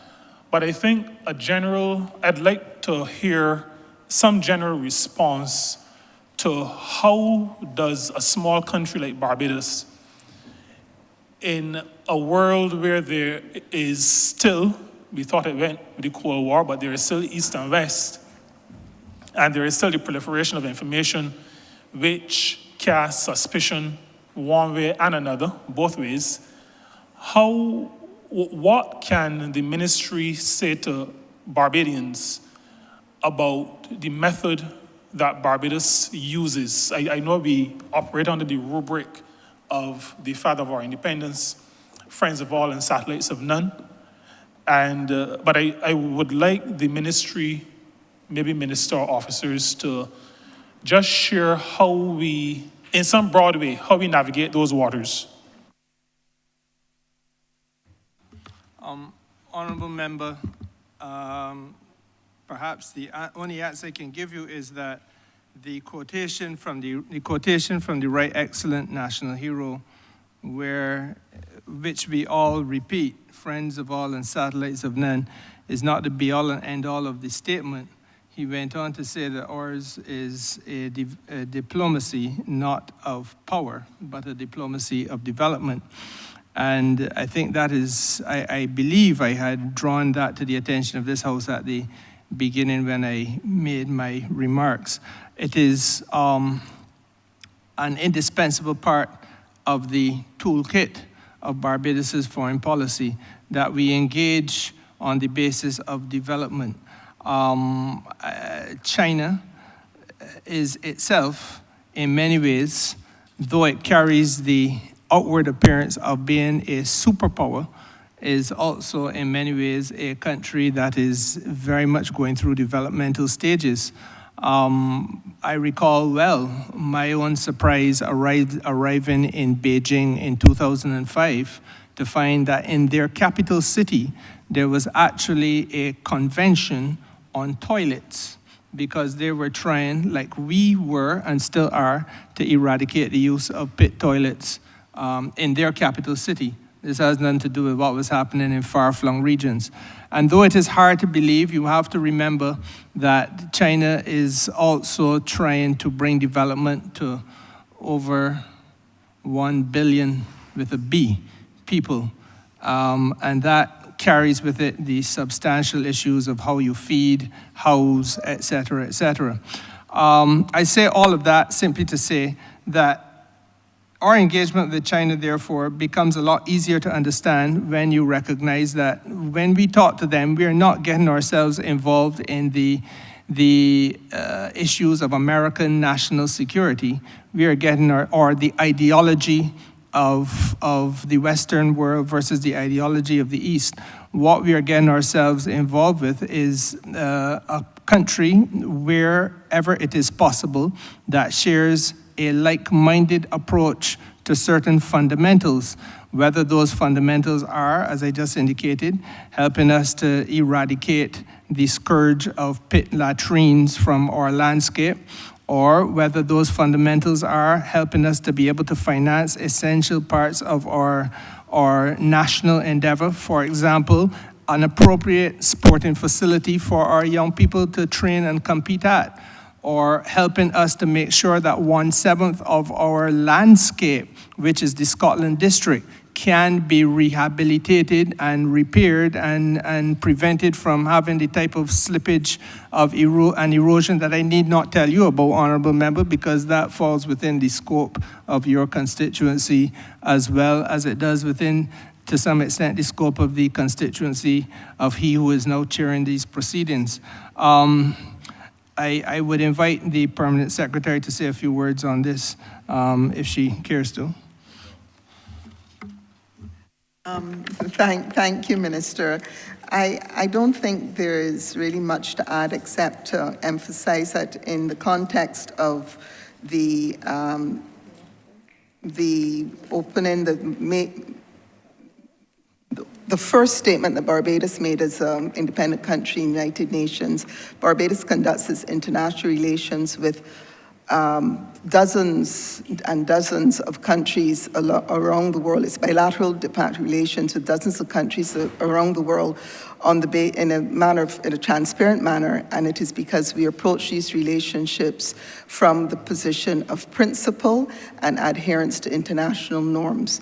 And so once you understand that framework within which we operate, then the benefits or the activities that are engendered in the context of any relationship become clearer. Thank you. Thank you very much. I thought it necessary for some elucidation maybe on the matter, because I get the sense, and this is not from my perspective because I am aware of all that has been shared, but I think I'm hearing sometimes a little bit of suspicion on the part of residents, and I think it is a matter that if we're to be fair to our residents, we have to allow them to understand that we act, as PS said, on a matter of principle, and that we enter relationships like anybody else should, or any country should, with our eyes wide open and aware of what is going on around us. The second question I have has to do with CARICOM. Again, a question from the perspective of constituents, and a question that I've tried to answer from time to time, but I think it could benefit from constituents hearing from those who on a daily basis are working in these areas. And this has to do with CARICOM, particularly the matter of free movement. And the feeling sometimes that even though we are part of CARICOM, that we may be the only country that takes it seriously, and by pushing free movement, we are opening ourselves while not being the beneficiaries. And I think you and I, Minister, Senior Minister, know that that is not the case, but I would like if you could share with Barbadians on that matter, the benefits that we get from being members of CARICOM and the benefits that can accrue from free movement of persons in particular categories of employment. Thank you, Honourable Member. Honourable Member, the reality is that, again, we have to think along the lines of how best we can ensure the development of Barbados. And that is, as I said at the very beginning, we have a few key interests in the international community. We want, wherever possible, to promote peace. We want to promote security, and we want to promote development. And again, these are things that align with our economic and political and social interests. Now, the free movement of people, I understand, is a matter that can at times be very sensitive. And what we have to do, frankly, is to speak truth as elected members to the powers that have elected us. And I say that very honestly. I wondered aloud and quietly sometimes when, in the period 2003 to 2007, I listened to Barbadians speak as they did then about the number of Guyanese which were here. The truth of the matter is very often we forget that our very first representative at ambassadorial level, High Commissioner level, to London was Sir Lionel Lacoux, a Guyanese.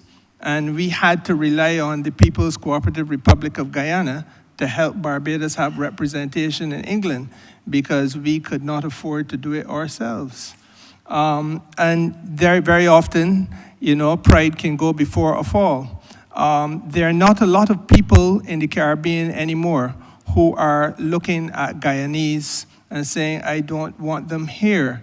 Quite the contrary, there are a lot of people in the Caribbean who are looking at Guyana and saying, I would like to be there, simply because it is right now the fastest growing economy to be found anywhere on planet Earth. There is a reason why the revised Treaty of Chaguaramas was created as it is, so as to allow for movement of goods, movement of services, movement of capital. And with it must be movement of people as well. I am a person who has been able to practice my profession outside of Barbados. Indeed, Mr. Chairman, there are a number of us here in this place who are parts of professional endeavors where our colleagues, if not us ourselves, have practiced our profession outside of Barbados. And that enables us to go and earn a living, and enables us to make sure that we are able to invest that which we earn back in Barbados for the betterment of our families and our communities. We are not alone. That is a truth that is common right across the Barbadian landscape, not only at the professional level, but at vocational level. I know, for example, in my constituency of a young man who does a pool cleaning business, and he doesn't clean pools only in Barbados. His company is to be found in St. Lucia and in St. Vincent, etc. And he is moving Barbadians to help supply services. Now, the reality is, therefore, that it is part of our development. I made the point that there's only one country, one region in the world with whom we enjoy a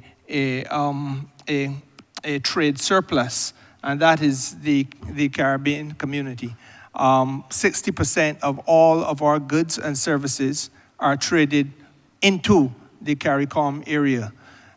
It would be the most ridiculous proposition, therefore, if 60% of our foreign exchange is earned through the business of trading with CARICOM, for us to want to be in a position where we restrict CARICOM nationals' entry into Barbados, because what effectively we would be doing was be cutting our nose to spite our face, as your granny and mine would have told us. And that is not something that I think we would want to do. So that, Honourable Member, the best I can say to you is that we have to explain to those people who have elected us that part of our destiny is in fact deepening the relationship with CARICOM, because that is how we earn the foreign exchange, to buy the goods and services that we need in order to make sure that there are improved roads in the constituency of St. Peter.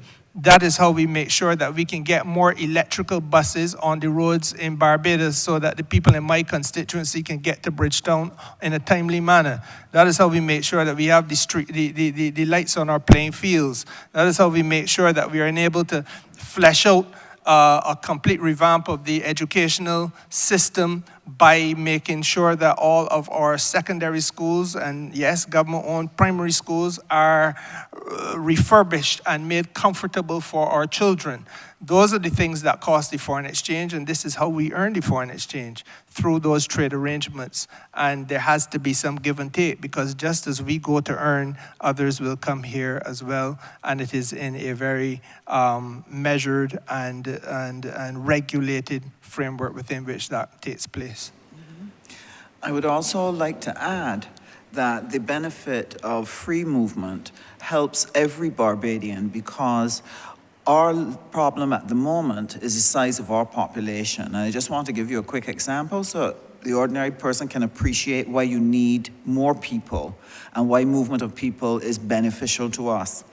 If you have to build an airport or a hospital for $1 million and your population is 30,000, then you are going to have to look for, each person is going to have to look for about $3,000 to be able to contribute.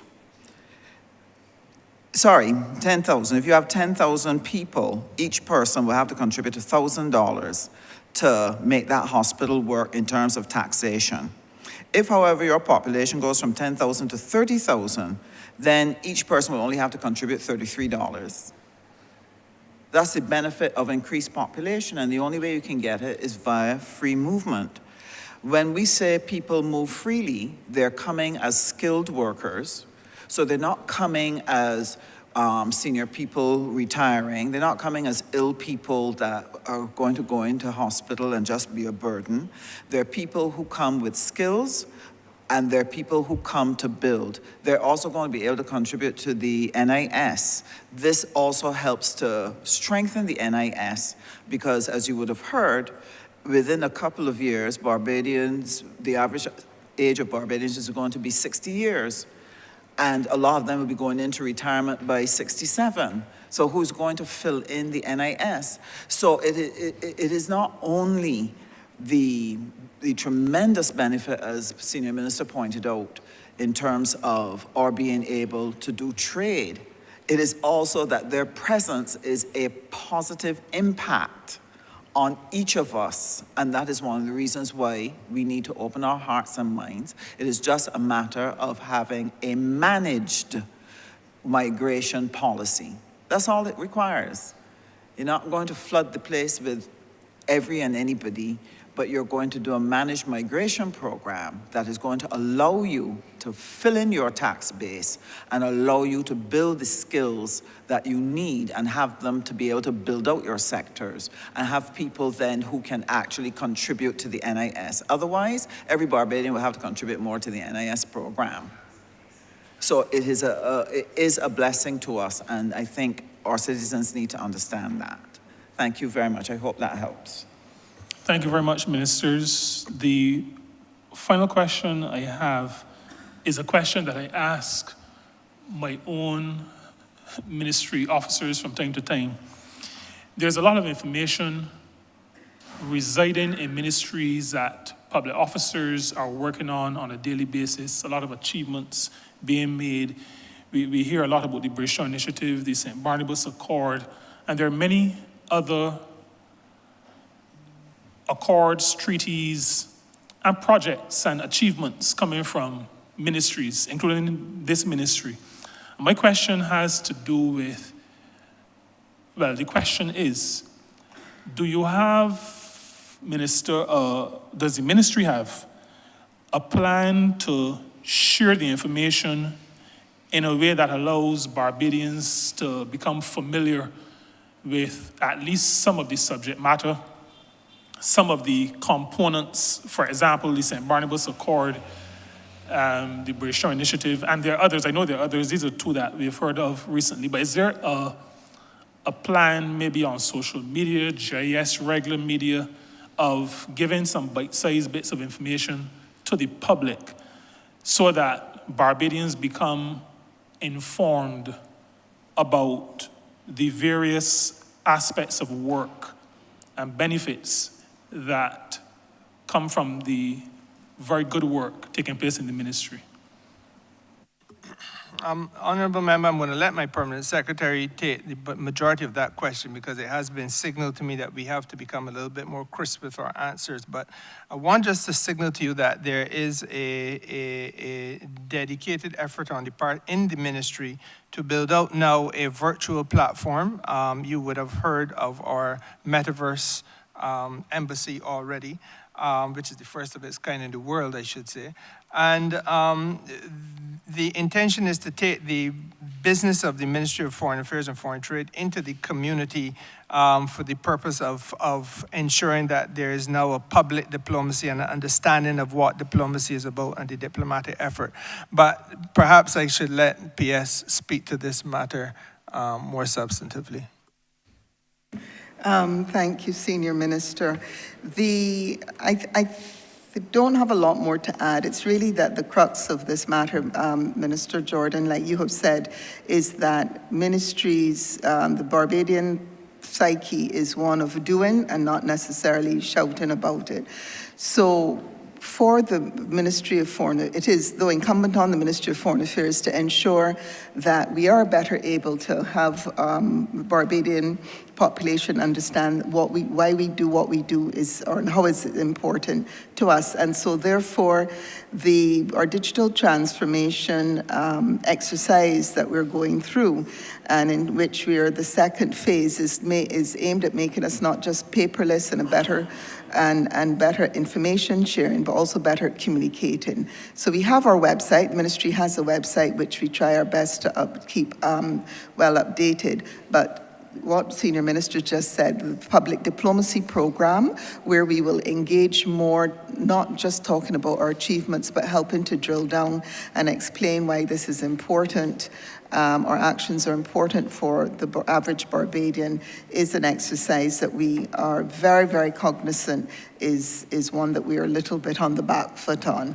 The Metaverse Embassy will help, but first it's also the public diplomacy program, which is not a separate thrust, it's integrated, but it's very much a focus. Thank you. Thank you very much. I rest at this point just to encourage that we share more. I was going to ask a more parochial question, particularly coming after the Honourable Member for the City, and that has to do, when he mentions sister cities, and this would have had to do with twinning. In St. Peter, we believe that the ministry has been a little bit tardy in addressing those matters with us, but it would not be fair to ask since I've gone back to the ministry in very recent times. So I'm saying it publicly only to add a little bit of pressure from this perspective to say I expect responses not in the year that it took for the original response, but I am detecting some energy that I'm hoping that a wave that we can ride on. Thank you very much, Mr. Chair. And the pressure applied is noted, Honourable Member.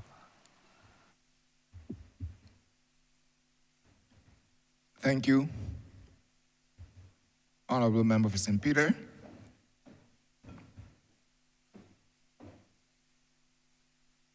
Honourable Member for Christchurch, West Central. Thank you, Chair, Minister and team. I want to first of all thank you and your predecessor for the work that the ministry has been doing thus far to ensure that the foreign affairs of this country, and trade, of course, continues to occupy domestic, regional, and international space. As Minister of the Environment, my question obviously will come from that particular sphere. And I know that the Minister, it may not be a question, it may just be a comment to you, but I know as a logophile you have the unreserved ability to add lucidity to my question and comment, however you put it. Your ministry have allowed us over the years to form bilateral relationships, sometimes multilateral, with agencies, government heads, countries, so that me as minister and my ministry will be able to build out the environmental sphere, which is very important to us as a country. The environmental sphere for me is how mankind is able to interfuse with the world, our natural environment, our ecological environment. You have done tremendous work in allowing us and allowing the Prime Minister to be able to be that big voice on climate change and climate-related matters. It is through your ministry that we are able to position ourselves in the world as a leader in climate change. We've got the Bridgetown Initiative, as alluded to earlier in your opening remarks. There is also the Bridgetown Declaration, which got the acquiescence of all the ministers in 2022 of Latin America and the Caribbean. You have done tremendous work. So my comment question, however you put it, is saying that we, as a small country, a small and developing share, who are exposed to the vagaries of climate change and other natural disasters, it is no secret that over the next couple of years, that we will be exposed to other existential threats. We've had in 2019, COVID-19 as we know it. And had not for your ministry and the work that you would have done in ensuring that outreach, bilateral or otherwise, we would not be able to survive either financially, socially, or whatever, from a health perspective, as it relates to the fight with climate change. Your ministry was integral as a partner in ensuring that this country got vaccines, financial and other Honourable assistance. Minister, would you please get to your question? Thank you. Question or comment?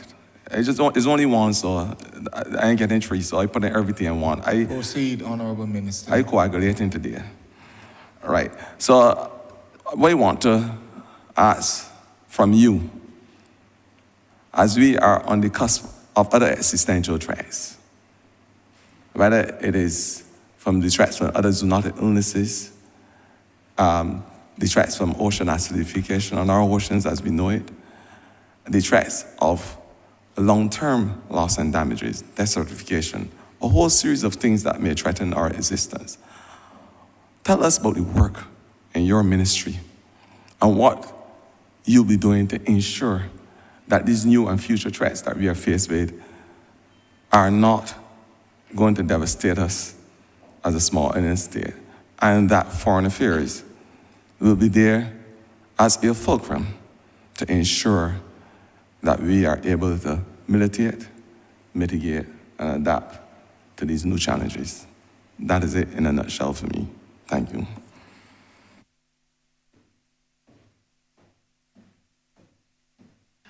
Mr. Chairman, I'm going to invite P.S. Rudder to take that question, and after her, invite Mr. Tyrone Brathwaite, Senior Foreign Service Officer for Human Rights and Multilateral Relations, to augment the...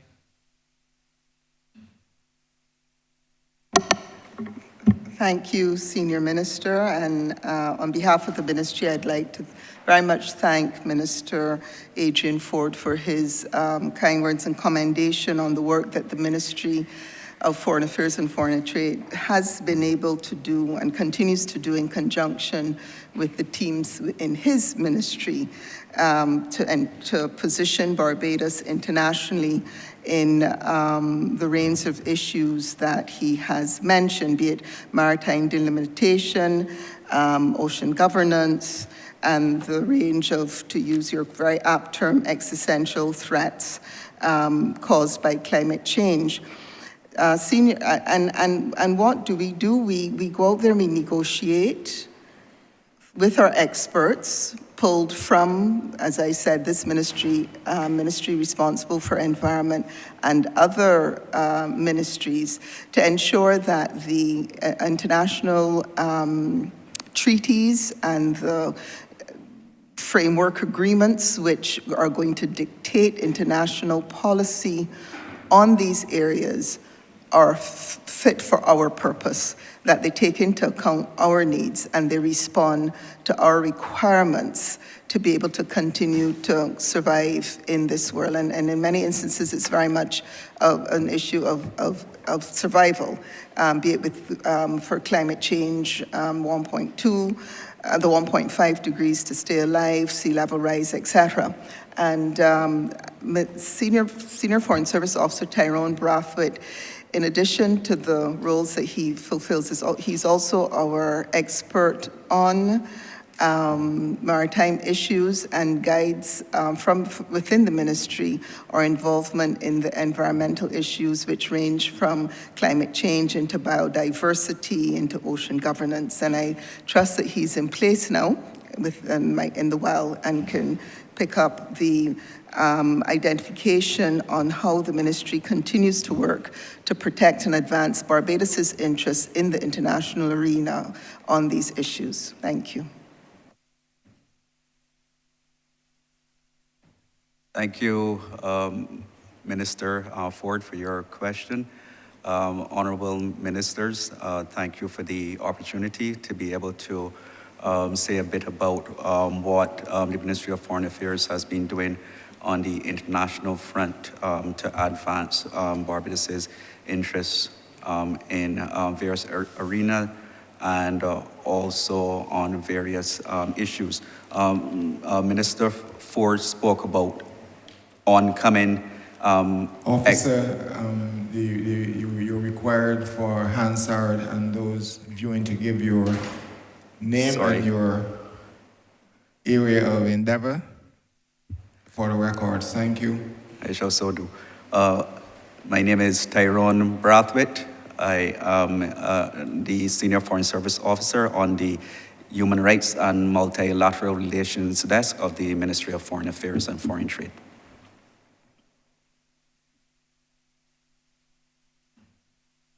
Yes, sir. So to continue your response. Thank you. So to continue, Minister Ford, you spoke about oncoming existential threats. We know that the most critical and urgent one that we are currently facing is that which you mentioned, which is climate change. And your ministry, sir, has a very firm technical grip on that issue. Coming out of the last conference of states parties to the United Nations Framework Convention on Climate Change, Minister, you will be aware that Barbados was able very successfully, along with other like-minded states, SIDS and others, to get commitment for the establishment of a loss and damage fund. This is something that we view that is critical in helping to address those impacts of climate change that are more or less irreversible.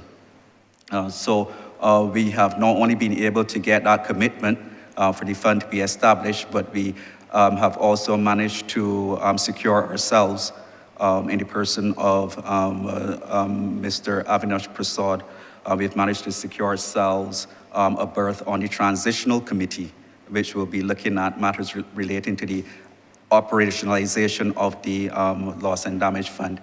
So it is in very practical areas like that where the ministry has been able to position Barbados to lend leadership and guidance to in those matters that are really crucial to us being able to navigate the waters and being able to find a way out of the crisis that we are all facing globally.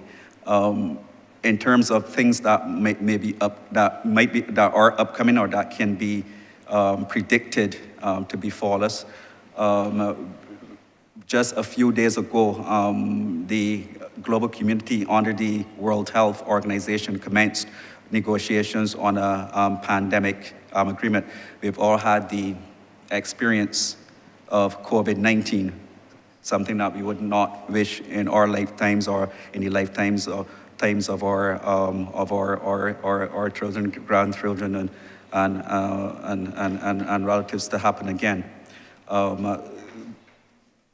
Those are areas in which the country, Barbados, a small island developing state like Barbados, where the value of multilateralism becomes more evident and more important. One country, one vote, one seat at the table, one voice, where we are now looking to be able to input into that process of the negotiation of the pandemic agreement, so that our rights as a small state is protected, that all of our rights are protected, and that we do not suffer the sorts of challenges that we did when we had to face the COVID-19 pandemic in terms of access to vaccines, having to rely on the goodwill of others in some cases in order to access vaccines, that there will be a regime in place that helps us, all of us as global citizens, to be able to access the care and the resources that we need to face upcoming challenges and upcoming existential challenges, as you quite rightfully framed them, Minister. So we still do have a role to play, the Ministry of Foreign Affairs. We continue to work to try to identify where those challenges might occur, where those threats might surface, and as far as possible, try to ensure that we always have a seat at the table. Not only do we have a seat, but that we take our place at our seat at the negotiating table, and that we guide those thoughts, guide those negotiations, and that we secure the best possible outcome for Barbados and for Barbadians. Thank you.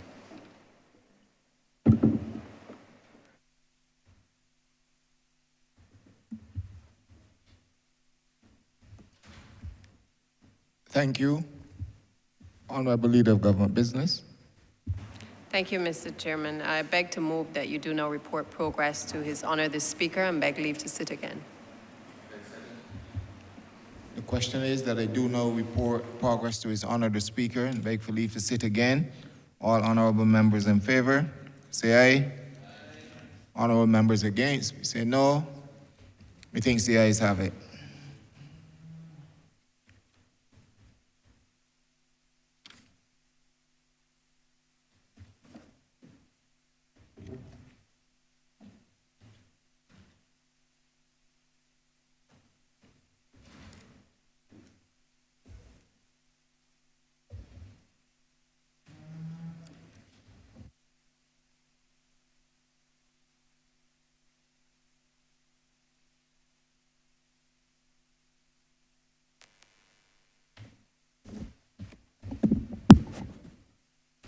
The chairman has reported progress and requests leave to sit again.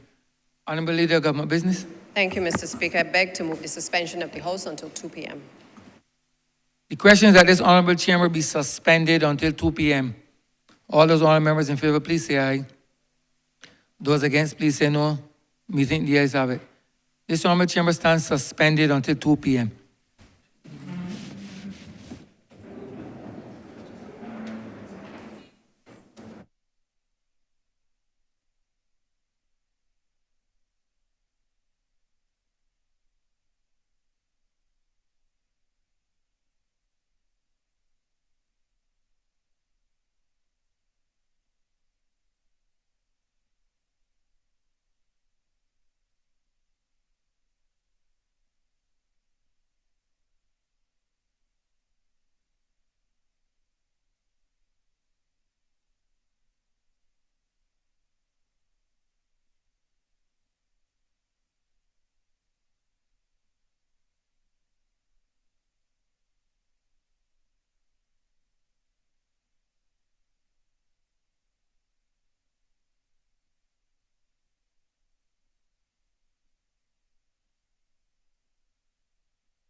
form the United Nations. All of our countries in the Caribbean, of course, including Barbados, would have been colonies of European countries at the time, and therefore would have had no say in the setup of the United Nations and all the other major institutions which have a direct bearing on our constituents' day-to-day existence.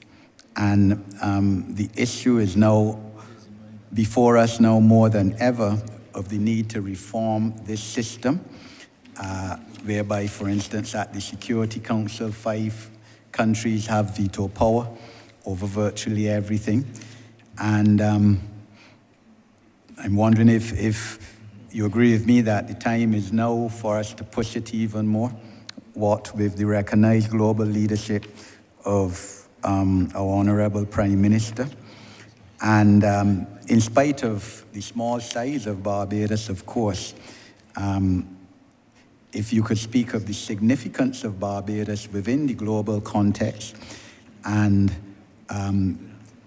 what you and your ministry believe may be the chances of reform in the foreign affairs rather than foreign service setup, which we inherited, whereby these 5 countries, because of their size and the position as effectively players who fought the Second World War and the first 2, still have significant power vis-a-vis small island states like Barbados and other newly developed countries in the world. Thank you, Honourable Member. Your question, quite frankly, is a very interesting one because it teases out a number of important issues. Bretton Woods would have seen the formation post-World War II of a number of institutions that we considered vital, the IMF and the World Bank. We all know that for us who are, and I put it this way so everybody can easily understand, the small island developing states like Barbados, who are doing our best to make sure that we do the things that people globally expect and recognize as being in compliance with the best standards of governance. And frankly speaking, we have not always gotten it absolutely right, but I think that every Barbadian would feel that by and large, this country, with the possible exception for some instances in the last decade or so, would have risen above the issues of corruption, would have tried to make sure that the best of practices were deployed in the way in which we conducted our governance affairs, would have tried to make sure that we were prudent with the management of our foreign reserves, prioritize competitiveness and growth development opportunities. I know Barbados' history has been consistently seeing a growth pattern in the 1990s of about 2 to 3%, and that would have continued again in the early part of the 21st century. We are among those countries that could be called the good boys in the class. But unfortunately, what happened? The World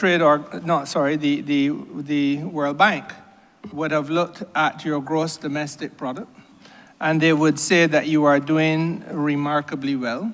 So well, in fact, that the spotlight is no longer focused on you as a developing country, but they say that your GDP is such that you are a middle-income developing country, and therefore you are graduated from access to concessional development financing.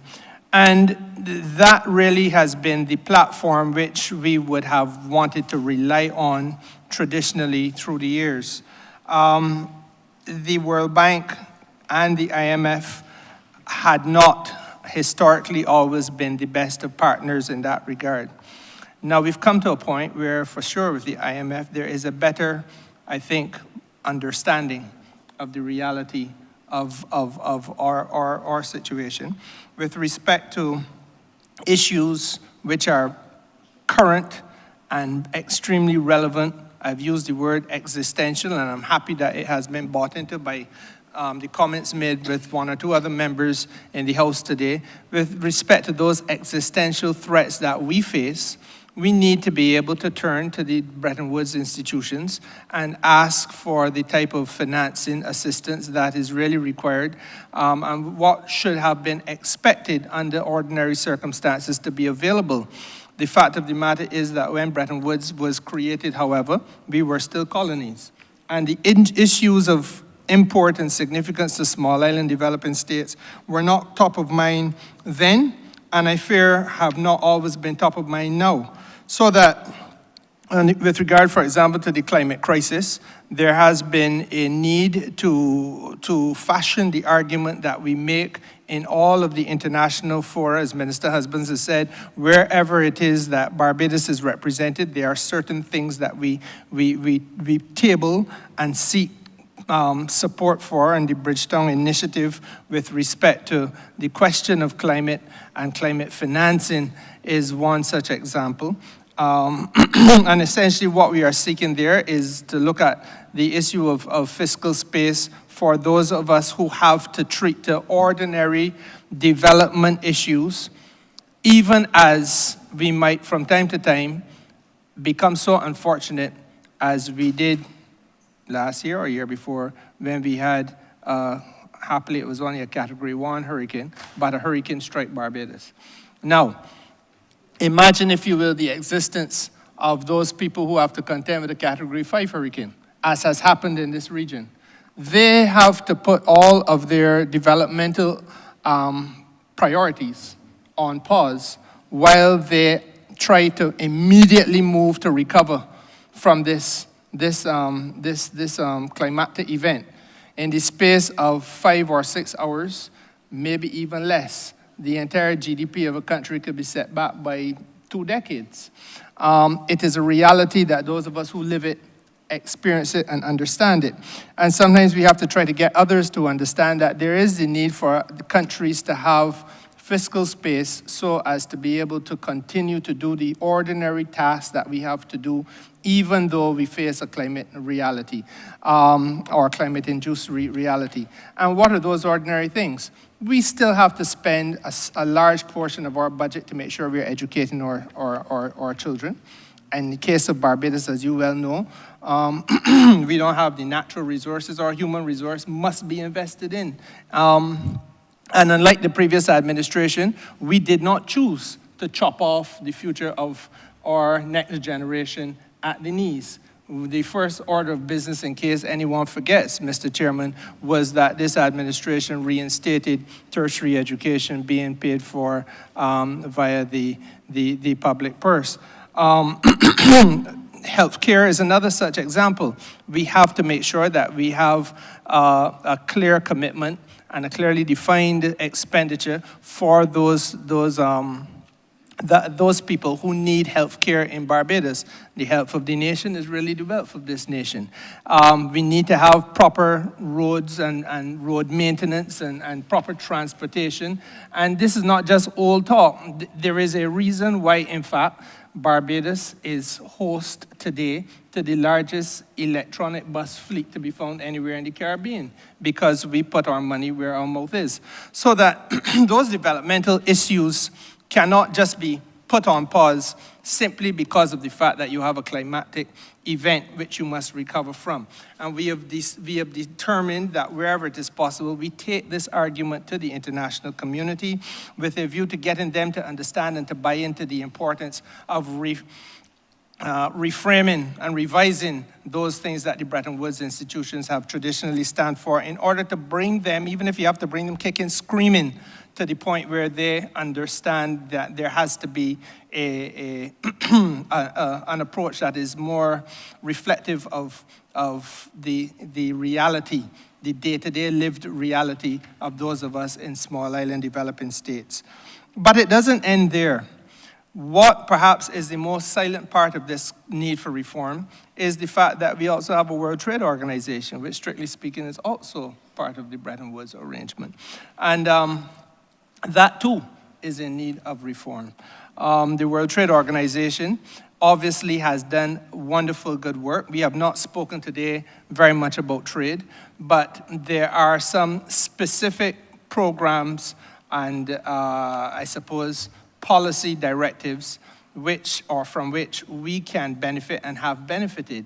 The disciplines of that the World Trade Organization presides over are in many cases important for ensuring that there is a democratization of international trade and a democratization with specific interests in the well-being of small states. So that when you hear people talk about special and differential treatment, for example, that is one area where we are simply saying we are vulnerable. We are vulnerable for a number of reasons, not the least of which is that we are very often as islands remote from centers of industrial and economic power. We are geographically remote from them, but we are also geographically vulnerable by virtue of the fact that we are disproportionately impacted by things like hurricanes and so on and so forth. The time that we take to recover is far more significant. The damage done to our economies is far more significant in terms of the gross impact on our GDP than it would be if a hurricane of the same strength struck the eastern seaboard of the United States of America. When that happens to them, they can mobilize resources from the West Coast to come into the eastern seaboard to bring assistance. We don't have that luxury. And so therefore, those types of discussions give birth to the World Trade Organization's perspective, which is helpful to us in that regard. But there are still other things that have to be done with respect to the transformation of the World Trade Organization in order to make it perhaps a little bit more responsive and, to use your word, to reform further that institution. I don't want this to be a conversation where you only hear my voice. I have the Director of Trade, Case Seeley, here. I have the Director General of the Productive Sector, Dr. Louis Woodruff. I have Minister Husbands, who's been working with the Trade Division during the tenure of the full tenure of this administration, because Minister Husbands would have been here in this ministry from 2018. And it might be a useful thing to hear their perspectives on this question of reform. Thank you very much, and I'll just be brief in explaining one or two things that are important for us to understand.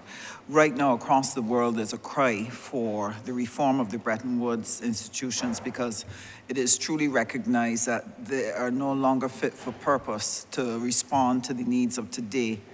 And Richard Kozel Wright, in his book, which is deemed the New Bretton Woods, says that the global architecture has become too intrusive so that small island states do not have the flexibility to set in place domestic policy that is beneficial to their citizens without necessarily disturbing world trade, world anything in any possible way.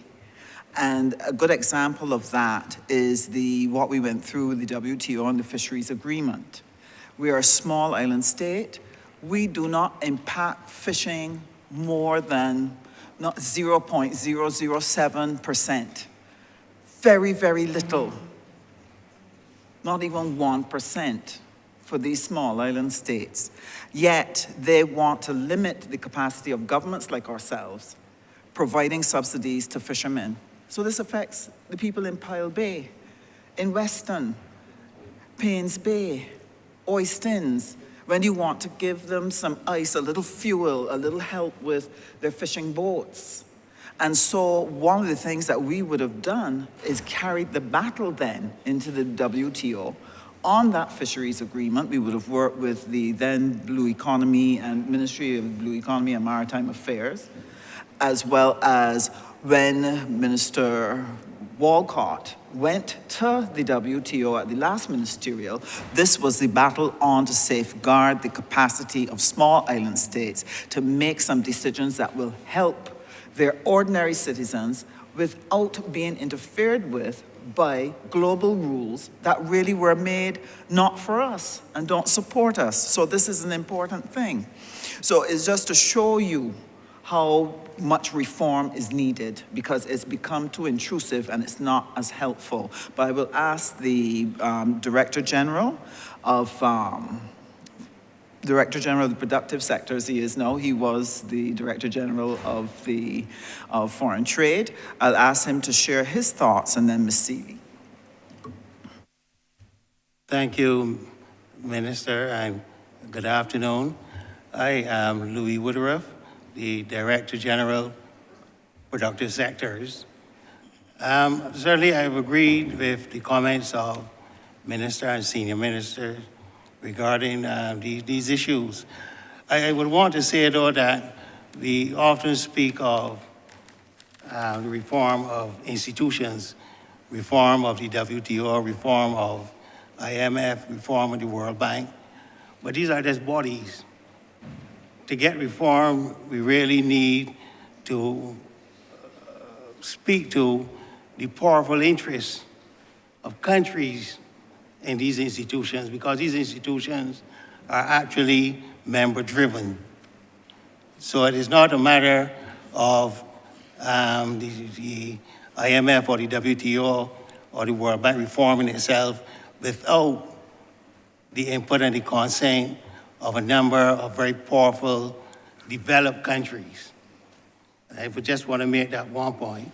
In terms of the WTO specifically, yes, there are some issues in there which were recognized almost from the start of the creation of the WTO in 1995. And those issues have lived on over the years. Certainly, the negotiating process has been very slow, again, as I said, because of the interests of very powerful countries. For us, there's a small economies work program created many years ago, but which we are still trying to get implemented. There are a number of unfinished issues, such as reform of the dispute settlement mechanism, which has been in train for many years, because the issue is, how can a small economy get redress in a large body such as the WTO when its trade is so minuscule? That is a major problem. And apart from those now, we have additional issues arising relating to green subsidies, if I may call it that, as well as climate change. So apart from the old issues which have not been resolved, we do have a new set of issues which we now face and which we are going to have to fight doubly hard, certainly, in order to get those matters solved. So I want to stop there, Ministers. Thank you.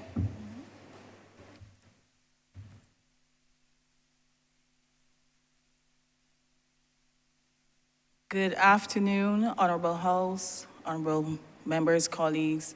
My name is Kay Seeley. I am the Director of Foreign Trade in the Ministry of Foreign Affairs and Foreign Trade. And I wanted to lend my voice to this discussion as it relates to reform.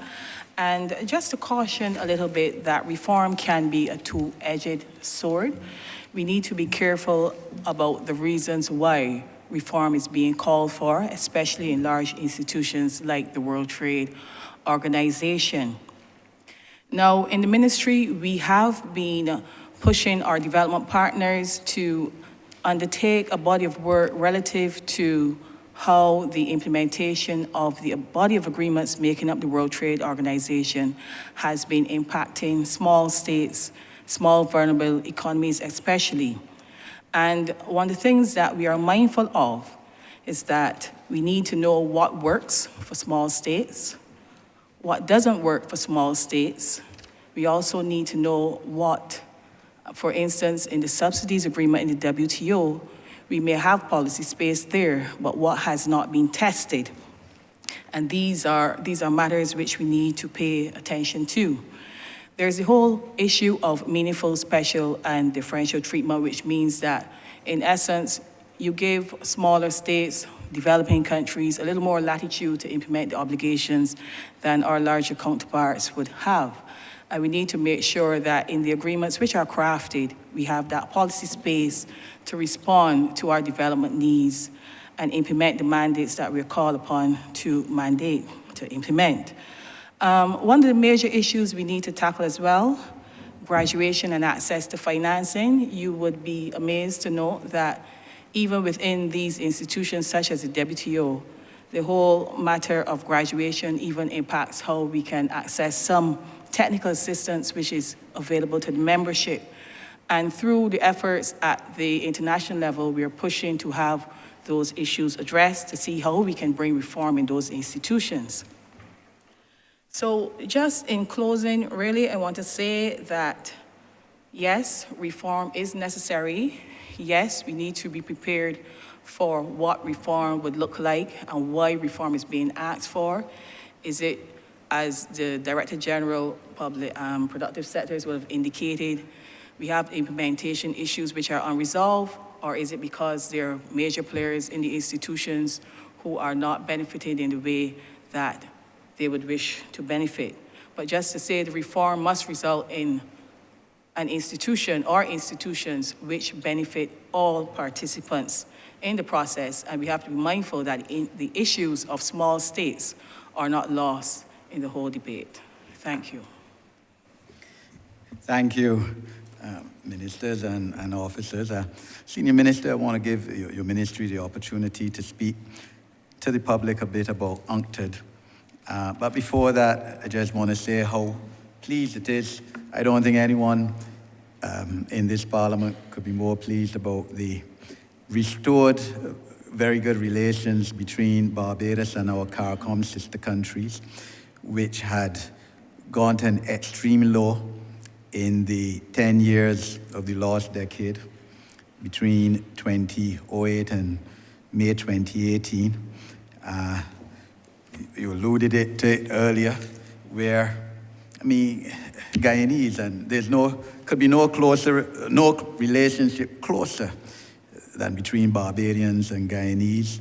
And it started because Barbadians went to Guyana to work in the sugar industry, where Guyanese were taken 4 o'clock in the morning, 5 o'clock in the morning by immigration officers on the instructions of a DLP administration that had no understanding whatsoever of the fact that Barbados benefited more from CARICOM than other CARICOM countries benefited from Barbados. And to see the arrangements that are now in place with Guyana, for example, on housing and agriculture, with Suriname with agriculture, I think Guyana, Antigua on pharmaceutical reach, and the establishment of a pharmaceutical industry with our East African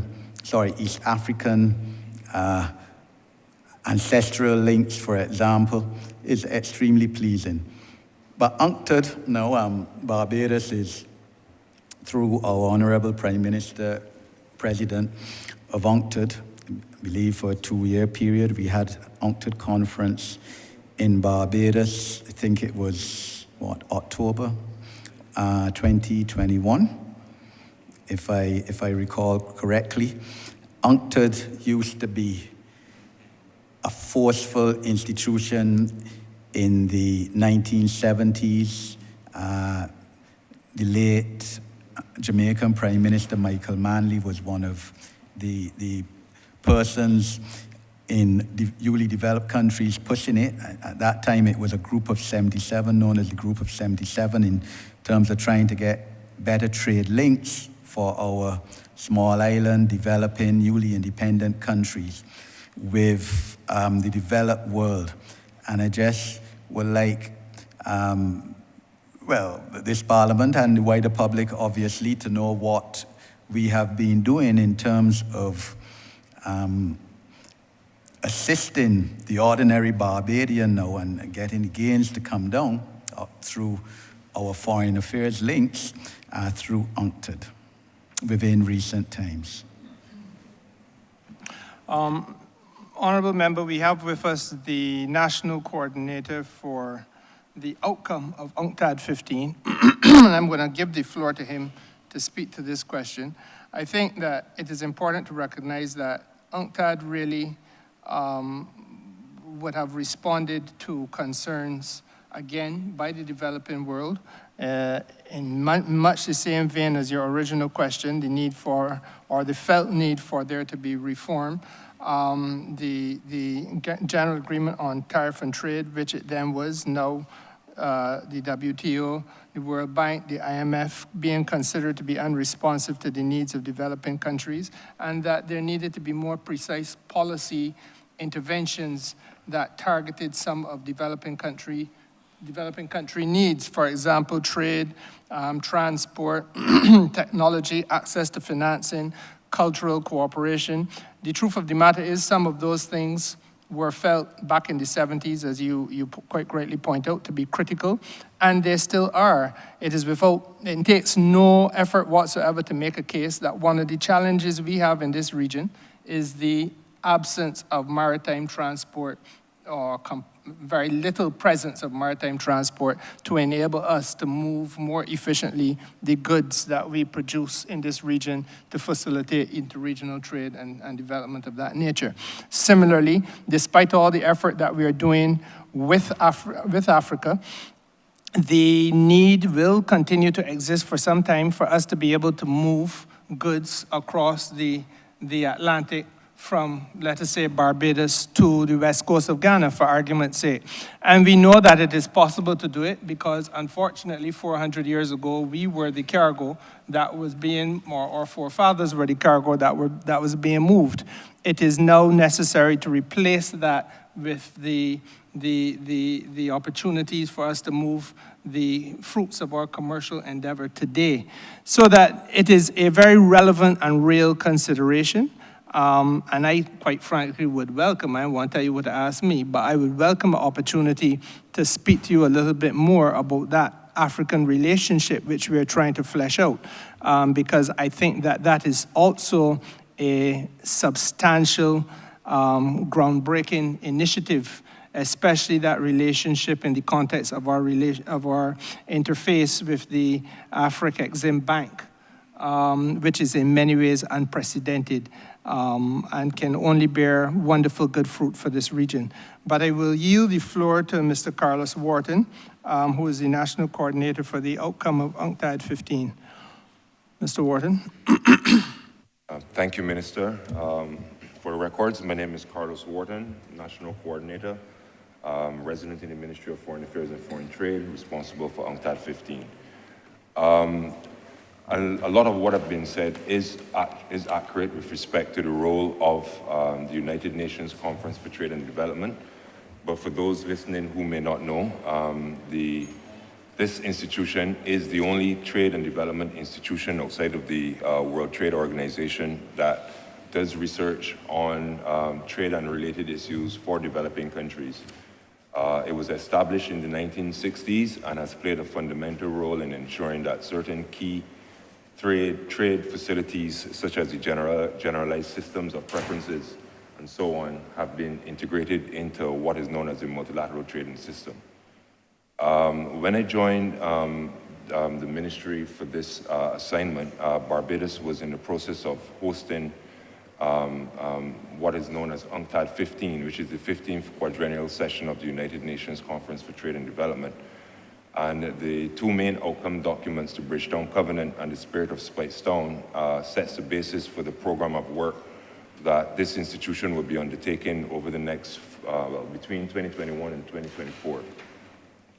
For us here in Barbados, we are concerned not only primarily about Barbados' role as president of the conference and the Prime Minister's legacy in that regard, but we were also very concerned about ensuring that small and developing states got the maximum benefit during this quadrennium, since it was the first time that a small island developing state had been hosting the conference. So in that regard, some of the fundamental work we've been doing post-conference is working with, in first instance, the CARICOM Secretariat, and in the second and third instances, the Barbados Permanent Mission in Geneva, as well as the Bahamian Permanent Mission in Geneva, acting as their role as CARICOM coordinator in Geneva, to develop a SIDS framework. Well, the purpose of this work was to develop a SIDS-related framework that would set out clearly the program of work that UNCTAD would undertake for SIDS, not only throughout this quadrennium, but beyond. And I'm pleased to report that the initial work done has led to a concept paper being approved by CARICOM senior officials late last year. This concept note has been received in Geneva and has been discussed by the SIDS group in Geneva. And the last we've heard was that the SIDS coordinator and the UNCTAD Secretary General had agreed on a way forward in terms of further consultations with the SIDS group and the building out of a SIDS program within the UNCTAD framework. This for us is fundamental if we are to guarantee that beyond the Bridgetown Covenant, that the institution has a distinct program that is targeted, that is transparent, and that meets the needs for the diverse group of small island developing states. To complement that work, we are also in consultations with the CARICOM Secretariat in deepening the institutional relationships between that Secretariat and the United Nations Conference for Trade and Development. We figure that, again, this type of memorandum of understanding, which currently doesn't exist, is critical if we are to lock in the long-term developmental benefits that we can gain from this institution, not just for Barbados, but for across the entire CARICOM space. Bringing it more closely to home, sir, one of the key issues Prime Minister Motley had requested during the conference was for the institution to pay very close attention to what was happening with inflation and supply chain management. And again, we are pleased to advise that the United Nations, that UNCTAD intends to host the first inaugural Global Supply Chain Forum here in Barbados in March 2024. And you would ask, why is that important? You would appreciate that COVID-19, the unfortunate events in Europe, and the war in Ukraine, and other bottlenecks caused due to a high demand for transportation and indeed for cargo, has led to significant bottlenecks in terms of our ability to access certain essential goods and goods in particular, but services also in some instances when talking about air transport.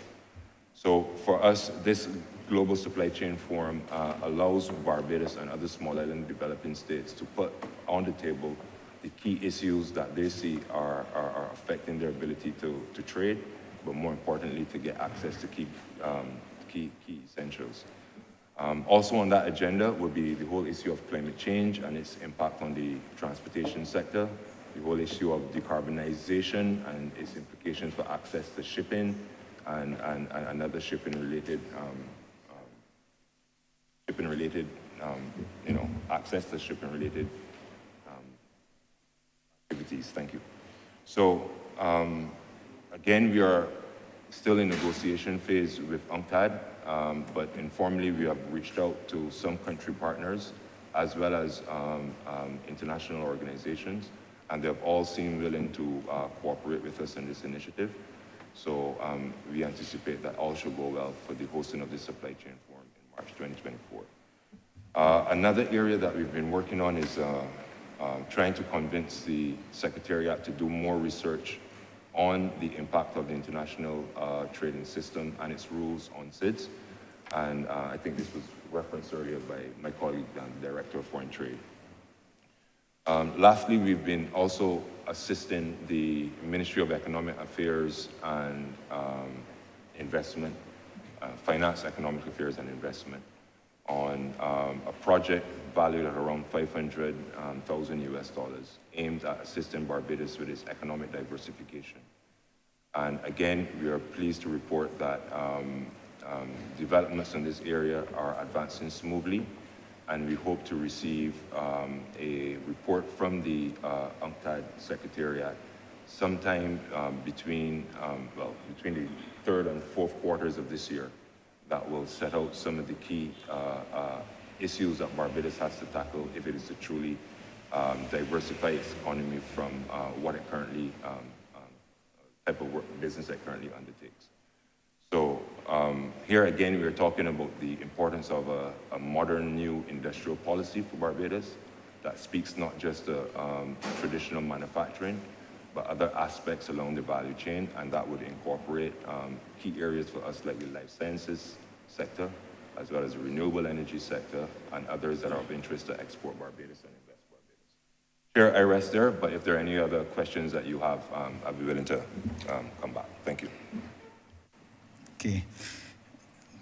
Thank you, Minister and officers. And Chairman, my final intervention under this head would be on the issue of the organization, African, Caribbean, Pacific States, its relationship with the European Union, and how that is relevant to our constituents here in Barbados. Of course, I would have returned just 2 days ago from Brussels in representing Barbados in my capacity as representative to the assemblies, parliamentary assemblies there, OACPS, EU.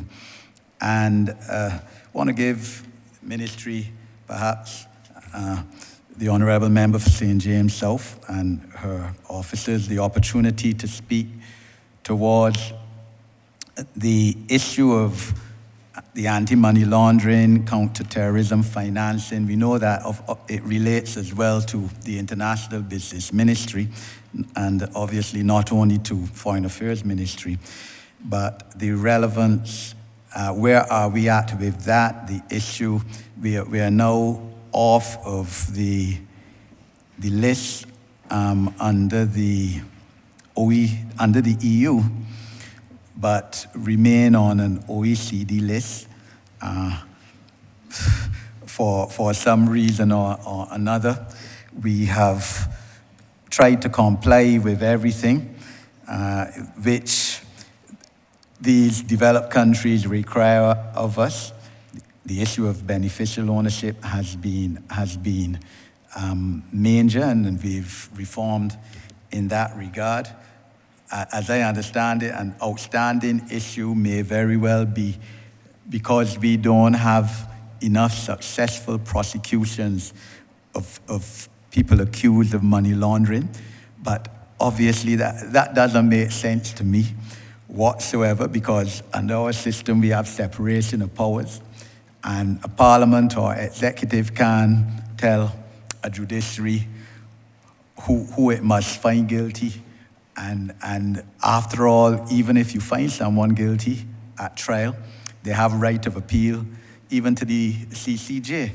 So if it could be explained to the public, the effects of this and the whole ramifications of it, and how it is so significant and important to not only our reputation as a country, which is a clean tax jurisdiction, but also in terms of our foreign exchange earnings. This was a sector which, if I recall, used to at one time earn about close to $1 billion a year in terms of foreign exchange, over 900 million, and significantly reduced now to a large extent because of what, in my opinion, is clearly unfairness by developed countries, which in fact encouraged us in the late 1970s to get into international business and international financial services. And if you could speak about the effect of that so that our constituents can see its importance to them, and also where we are at in terms of post-Cotonou agreement negotiations, and what is that about, and again, how that is of relevance to us as a country. The Cotonou agreement really having expired in 2020, but having been renewed now up to June this year. Thank you, Mr. Chairman. Honourable Member, I'm going to invite, especially with regard to the latter part of your question, the Director of Foreign Trade to speak to this, but also Minister Husbands as well. With regards to the OACP, I'll just lay a little groundwork, and I would let the Director of Foreign Trade and certainly Acting Permanent Secretary, who represented us so well in those negotiations, share the outcomes and where we are. The OACP was a body created, the ACP was a body created simply to engage the EU in relation to development cooperation and assistance. So it was a convenient arrangement for them to engage us as one rather than separate individual countries, because there are about 77 of us. And what has happened latterly is that we have done a pivot where we recognize that our only concern in that engagement cannot be the interaction with the EU, but the interaction among ourselves, that as 77 countries, those are a lot of numbers, that there's trade to be had, there's technical cooperation between ourselves to be had, and then there's the advocacy that we can do as an international body with other major organizations and be able to leverage those votes. And so the agreement was made between the ACP to shift and become the Organization of African, Caribbean, and Pacific States. And this was in keeping with our pursuit of South-South trade, South-South engagement, and therefore what we have seen recently is a tremendous strengthening of the relationships between the entities and a greater advocacy for each other's issues. For example, at the OACP, when I represented Barbados with the EU and so on, Barbados was probably the only voice that spoke about blacklisting, as though it didn't matter to anybody else in the room. However, since the formation of the Organization of African, Caribbean, and Pacific States, where we've pledged to support each other, at subsequent meetings, we have had the voices of all of our members supporting us on issues pertaining to blacklisting, to graduation, and so on. So there has been a shift. We've just completed the post-Cotonou agreement about 2 years ago, and we're now working through trying to get to a place where we are able to sign off on it and to be able to maximize the benefits from it. That is tremendous, and in response to the Honourable Corey Lane, what are the tangible benefits that we create? The signing of that post-Cotonou agreement coming into operation is going to make a good deal of difference to Barbados. And I will ask the DPS Skinner to share, Acting Permanent Secretary Skinner to share concerning that, and then we'll ask the Director of Foreign Trade then to speak about where we are at the moment. Thank you very much, Minister Husbands, and thank you, Honourable Member, for the questions related to the relationship between the Organization of African, Caribbean, and Pacific States and the European Union. Indeed, as indicated by Minister Husbands, negotiations for a new agreement between the two sides, OACPS and the European Union, concluded at the end of 2020, and the agreement was initialed in 2021 at the start. However, since then, there have been considerable issues related to Hungary, one of the EU member states, with respect to their own obligations being placed on them by the rest of the European Union in respect of their commitments to rule of law and other aspects. And in that context, I think that one member state has been leveraging its interest with the European Union and has used this agreement as one of the tools to delay its own commitments implementation. However, that has not stopped the two sides from engaging in cooperation that is beneficial to all parties. And in fact, the European Union adopted an amalgamation of its financial instruments under what is called NDICI, or Global Europe, to pursue development cooperation support with the countries of the world, all of their developing partners. And the Caribbean, and Barbados included, has been able to engage the European Union in this regard to benefit. And so even though the agreement having been negotiated and initialed but not signed, appeared not to be implemented because it wasn't signed, is in fact still being implemented because it's used as the policy basis for the implementation of cooperation under the Global Europe. Not fully, however, and therefore we need to be a bit more robust and engage our Caribbean and Latin American counterparts to ensure that we can fully make use of the available resources under that relationship with the European Union. Of course, when it relates to our size within this relationship, we've been we've benefited significantly because of the policy arrangement within the OACPS that have supported a number of initiatives that we have put on the table, challenges that we've been facing in all fronts, including on climate vulnerability, which has led us to the Bridgetown Initiative.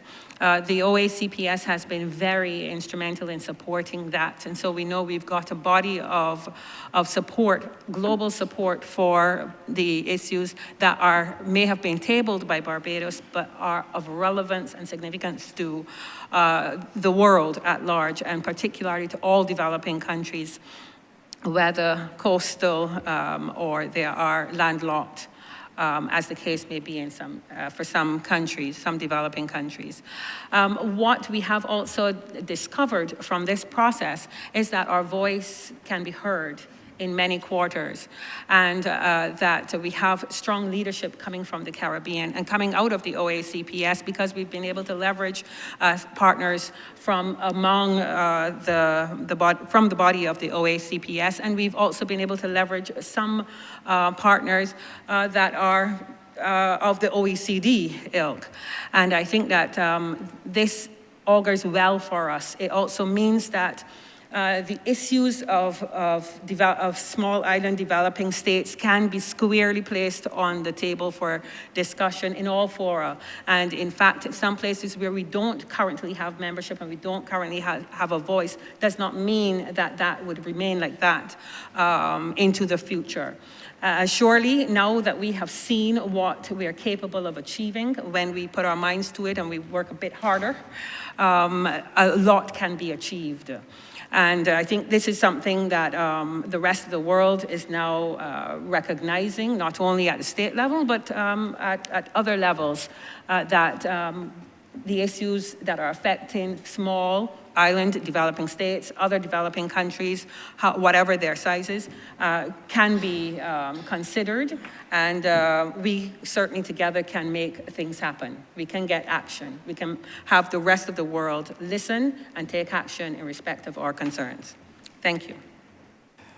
Could I ask the Director of Foreign Trade then to share the results of the post-Cotonou agreement in terms of the funding that is going to be available, the areas that they're going to support, so that members and the wider public can get an understanding of what are some of the achievements that we have been able to generate by working through this relationship with the EU and the post-Cotonou agreement. Thank you very much. And just to indicate that as it relates to funding, the European Union has revamped its funding modalities, and it has put in place a methodology of geographicization, where they have put countries and regions together. The Caribbean region is linked with the Americas. The sum of 3.395 million euros has been allocated to that region. Out of that amount, 800 million has been allocated to the Caribbean region in a separate packet, but it must be stressed that that amount also includes funding under national indicative programs for countries. Those countries which would have national indicative programs are Belize, the Dominican Republic, Guyana, Haiti, Jamaica, Suriname. You would note that Barbados is not included in that list.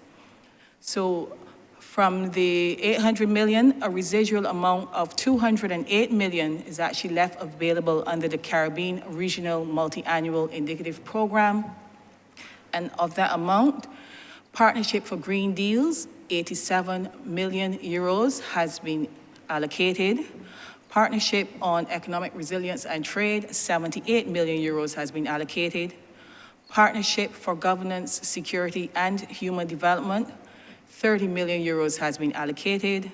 And under the cooperation facilities, 13 million euro has been allocated.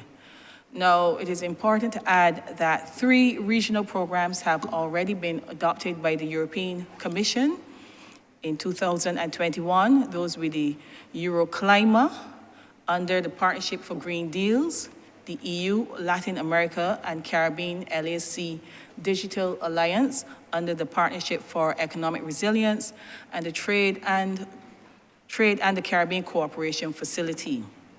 Now, of the amounts identified above, these totals each include an amount for the European Fund for Sustainable Development, and that fund includes a blending of loans and grants and guarantees.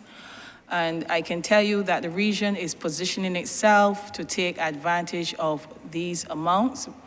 At the national level, the ministry has been working with the Ministry of Finance, Economic Affairs and Investment to have ready a body of project ideas, which can be easily inserted into the process once we have the requisite information available.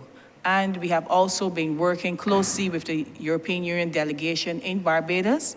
We've been maintaining close dialogue. We've also been working with the Honourable Chantal Monroe-Knight relative to making sure that we have a matrix of projects. And working with the EU has indicated that in essence we bring the concepts to them and they would see what available resources are at the ready. But nonetheless, the ministry will be doing its research and consult with our other stakeholder ministries to make sure that we have sufficient information available to move forward. Thank you. Thank you very much. And just to emphasize what would have been said earlier, in terms of the South-South, if you look at how the EU has partitioned the funding out of the post-Cotonou, where the Caribbean is put in with Latin America, you will then see why the Ministry of Foreign Affairs and Foreign Trade will be giving even greater attention to the relationships with Latin America so that we can develop some joint projects that we can take advantage of some of that programming and be able to get some of the vital things that we need for Barbados. And in addition, Africa being a part of the ACP, they themselves are going to be receiving, I think it's between $24 to $25 billion for the countries in Africa. And therefore, our relationship that we have started building with Africa is something then that we can all grow as a result of being part of that post-Cotonou and do some collaboration as well. Minister?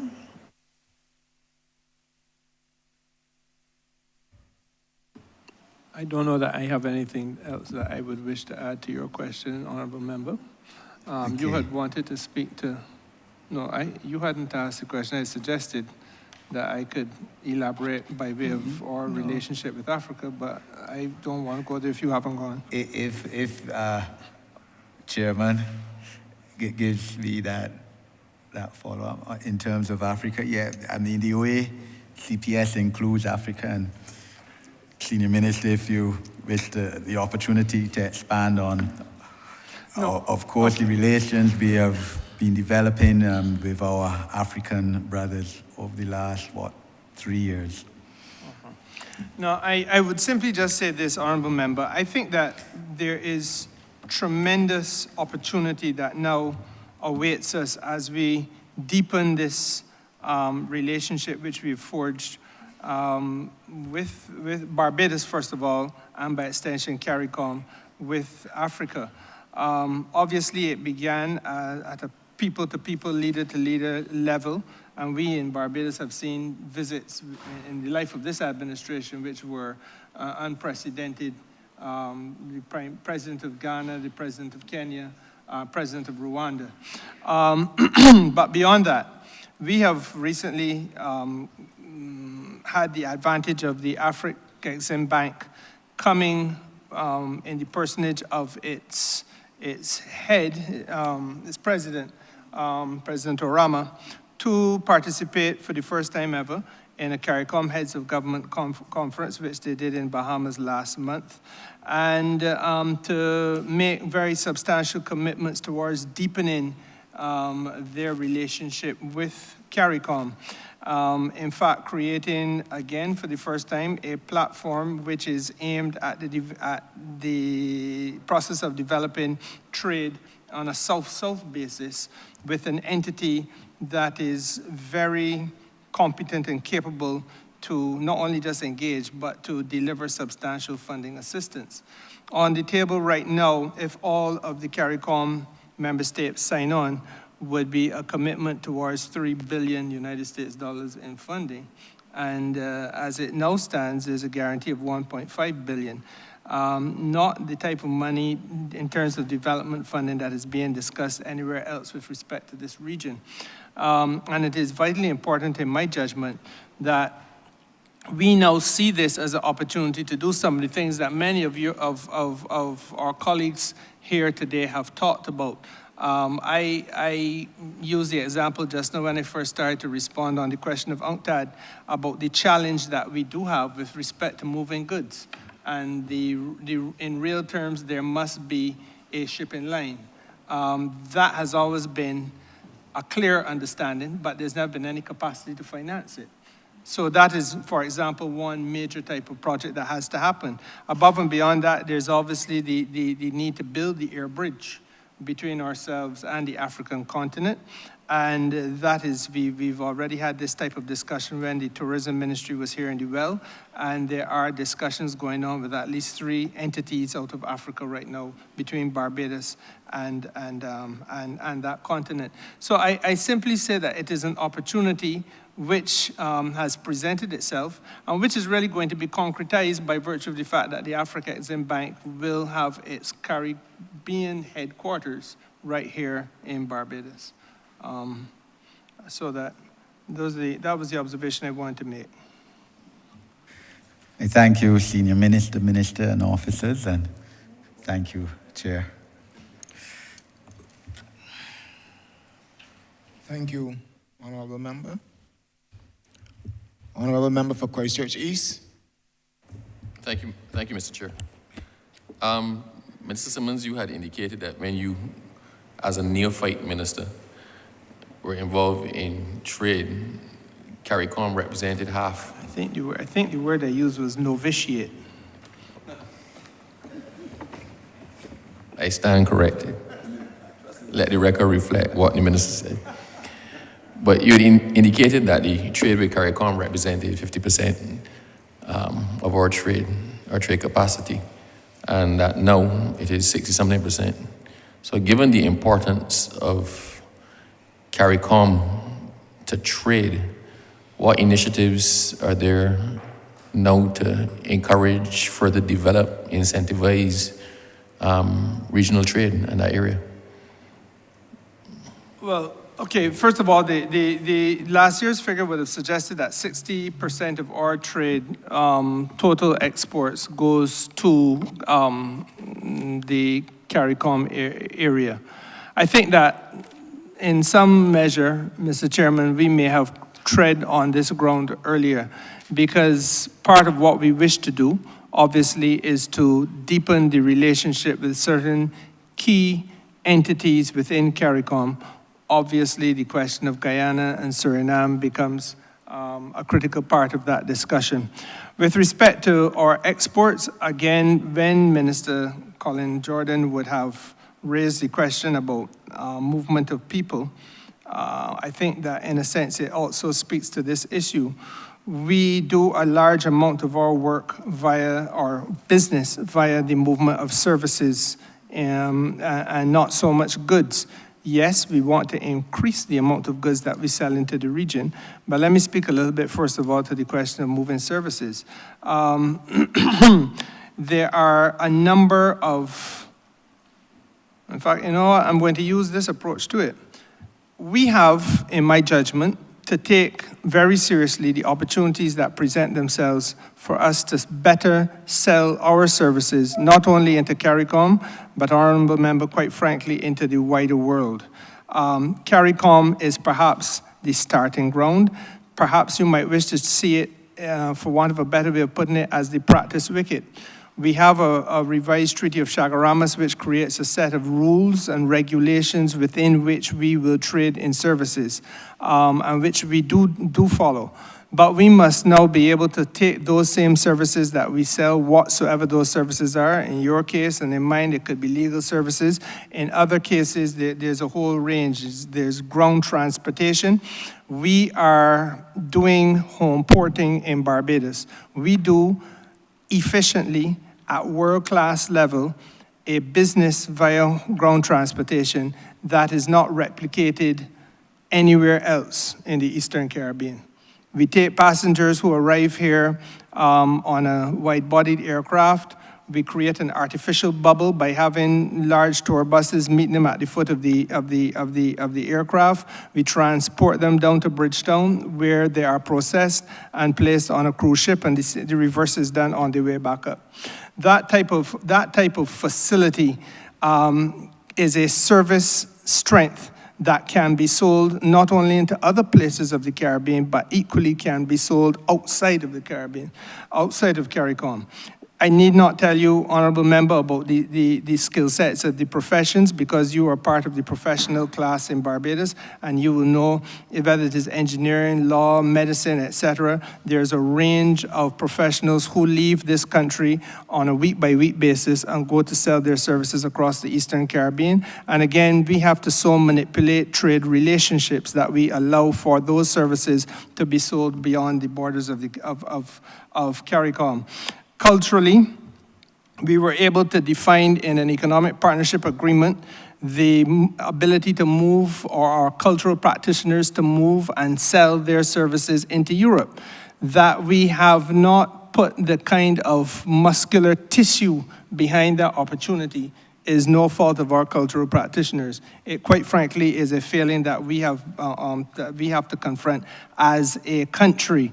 I know that this administration, the prior Barbados Labour Party administration would have been in office when the Economic Partnership Agreement was concluded. I was party to the conclusion of the negotiation. There was a dearth of activity that took place between then and now. So much so that certain things that should even have been assisting, if I go back to the example of our professions, assisting our professionals to be able to move their services did not happen, but they were fundamental. So I speak, for example, to the recognition, mutual recognition of agreements, so that you can recognize the institutions that you were trained at and be accredited as part of the trading process. Those mutual recognition agreements, which would say, for example, that we recognize that you are trained in engineering at a certain school, and this meets the standard that we want to have met for you to sell your services into Europe, or that you were trained in a certain school when it comes to law, etc. You want to sell your services. Those things we have not done. Truth be told, we didn't even do it amongst ourselves as yet. And this is really the painful lesson of missed opportunity, Mr. Chairman.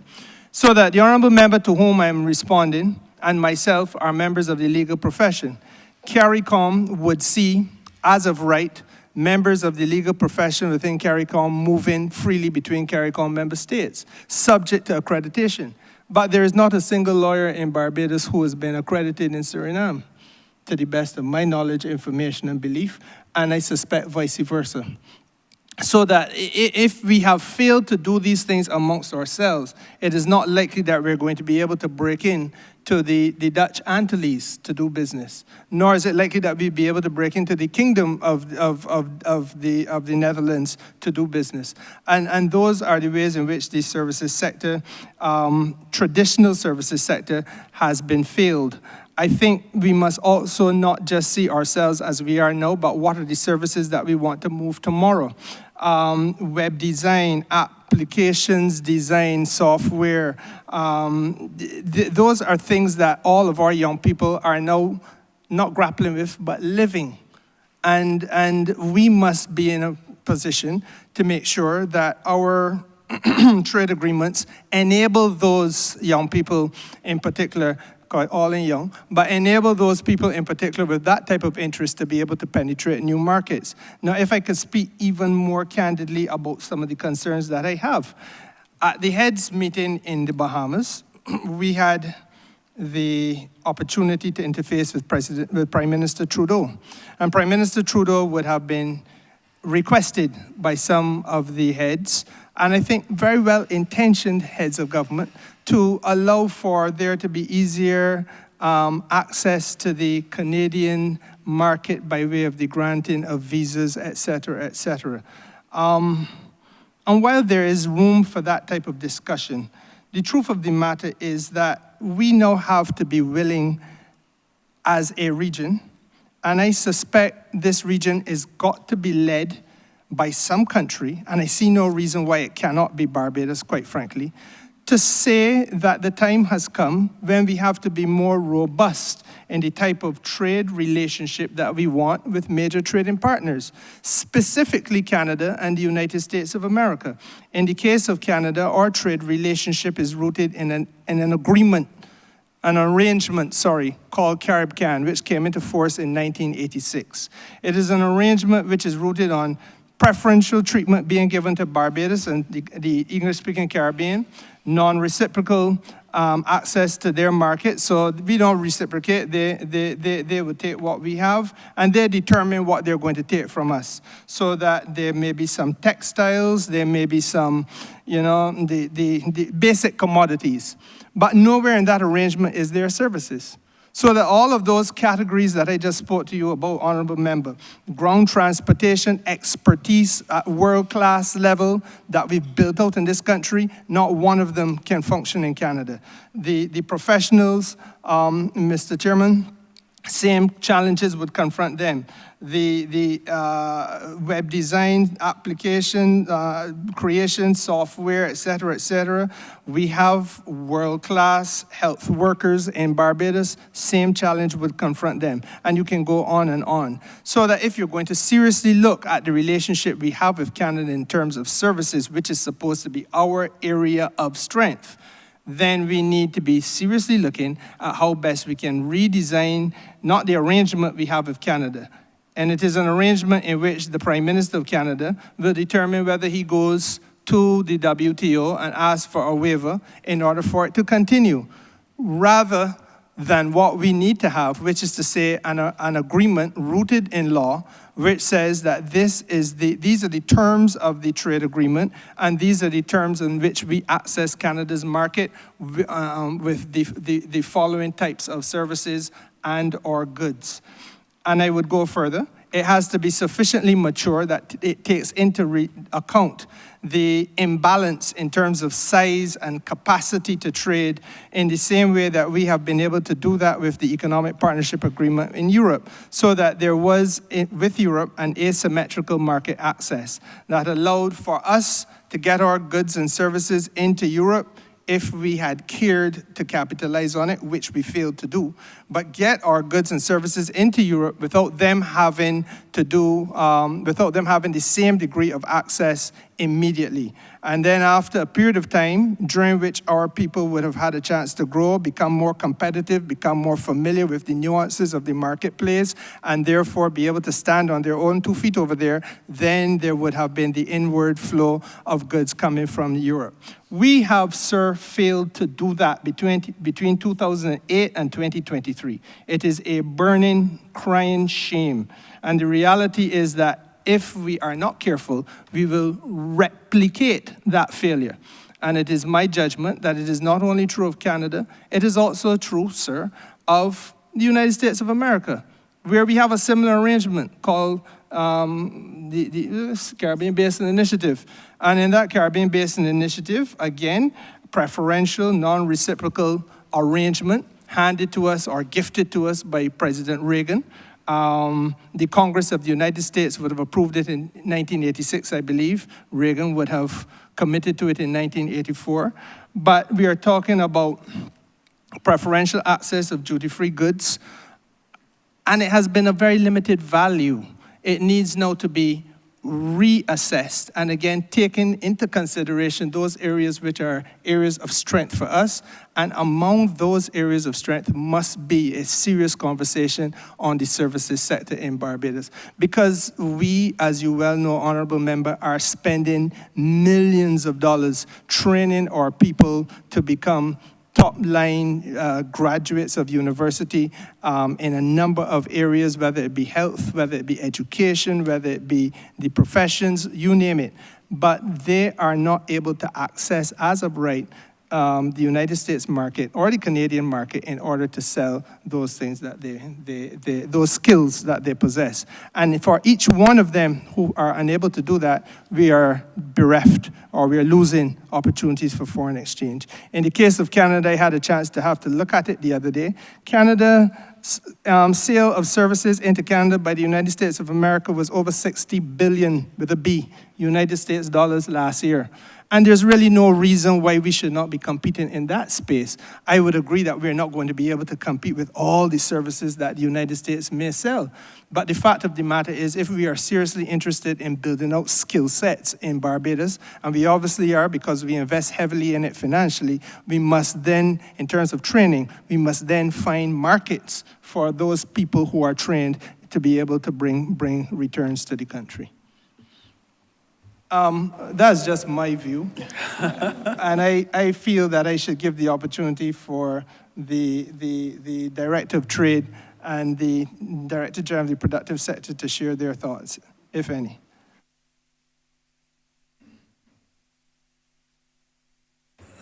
Certainly, thank you, Minister. I would just want to add that CARICOM itself has recognized that there's a need certainly to undertake some deepening between its members.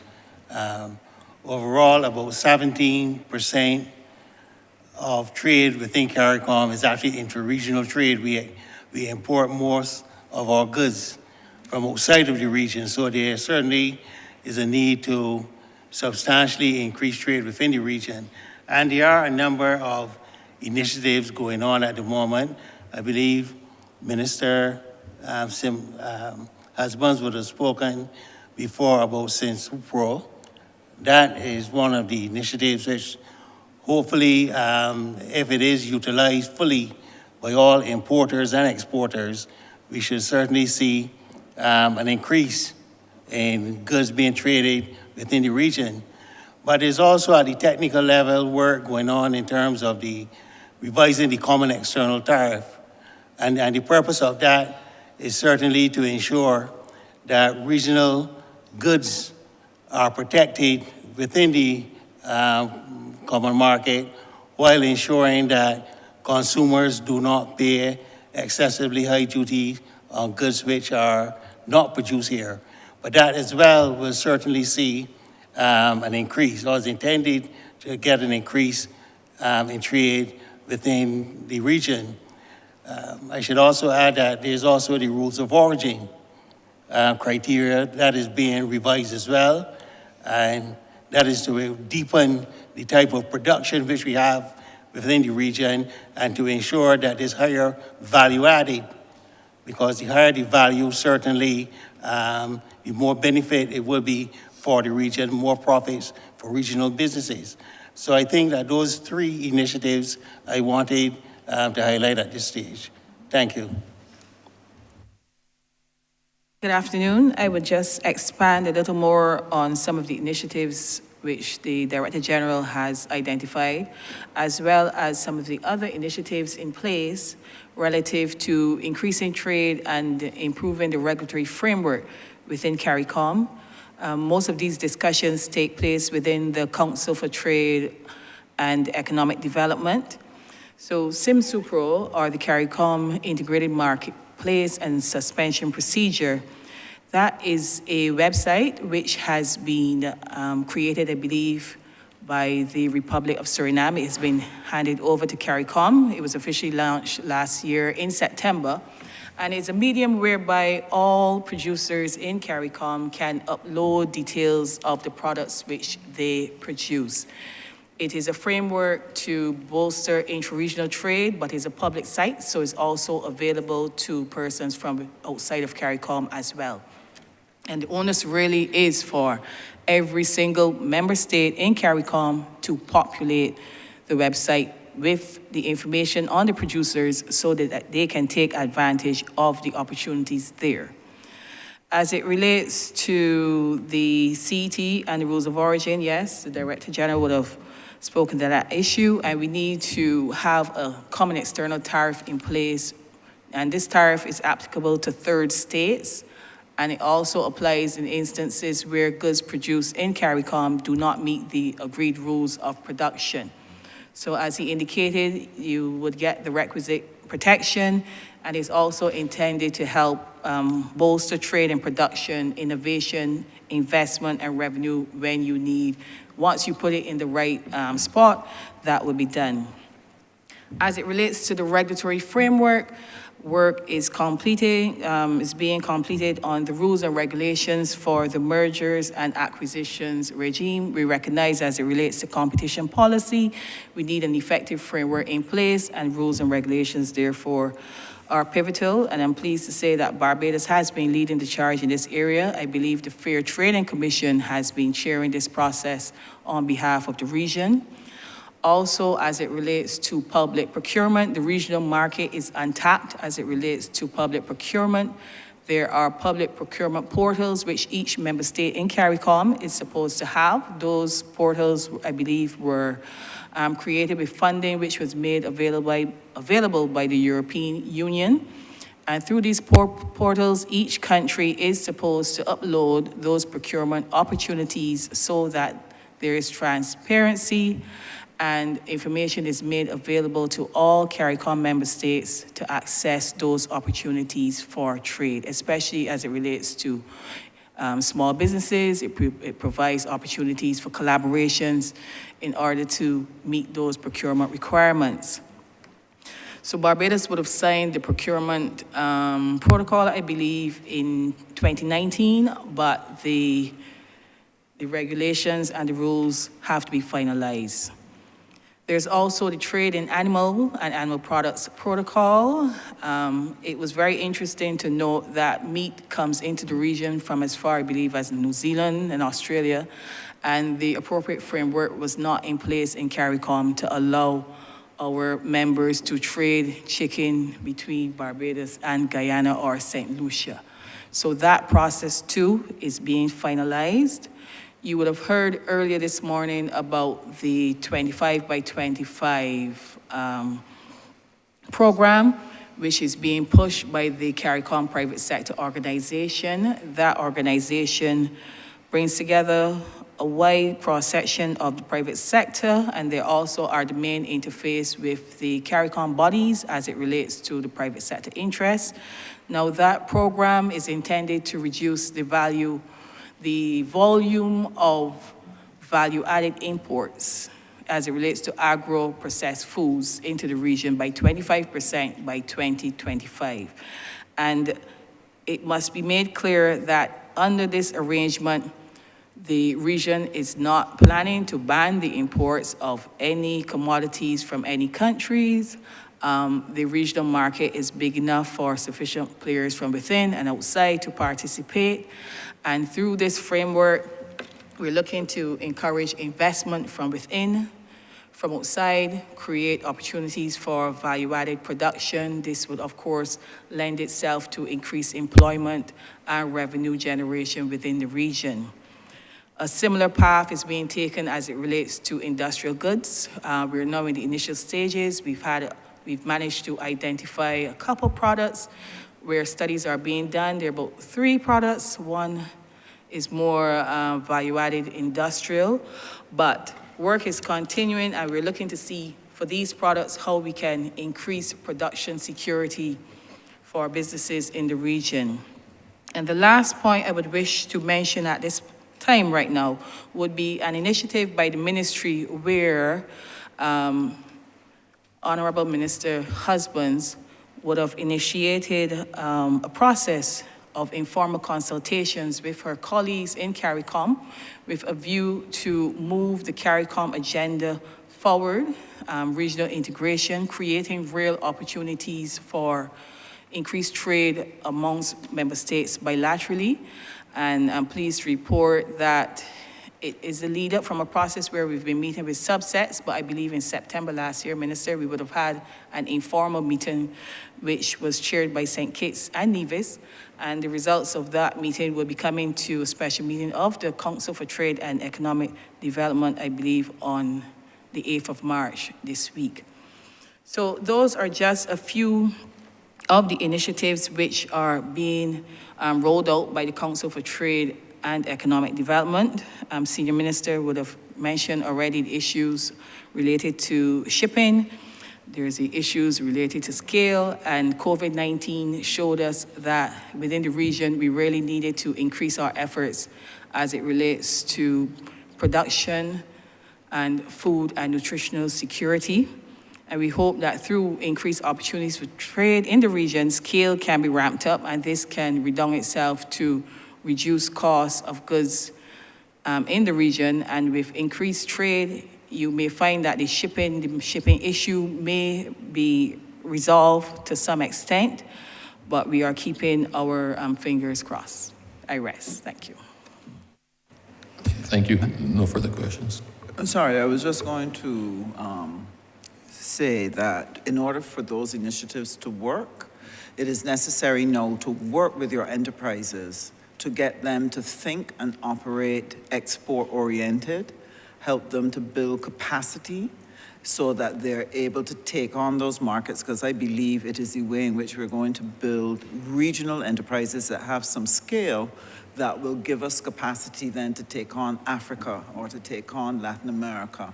So you also have to have on the other side the preparation and capacity building of your enterprises to take advantage of what are the opportunities we're presenting. Thank you.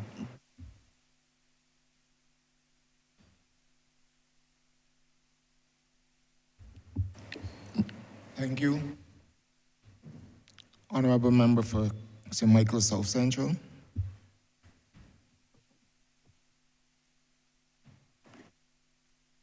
Thank you very much, Mr. Chairman. Minister, I strongly believe in the adage, if you don't leave home, nothing will happen to you. And I think that if I were to summarize the purpose of the ministry in as normal a way as I could, it would be that. It would be that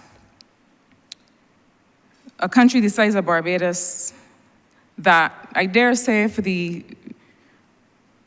decade before 2018 had lost quite a bit of its global gravitas, does really need to invest in having a presence and having conversations with our partners.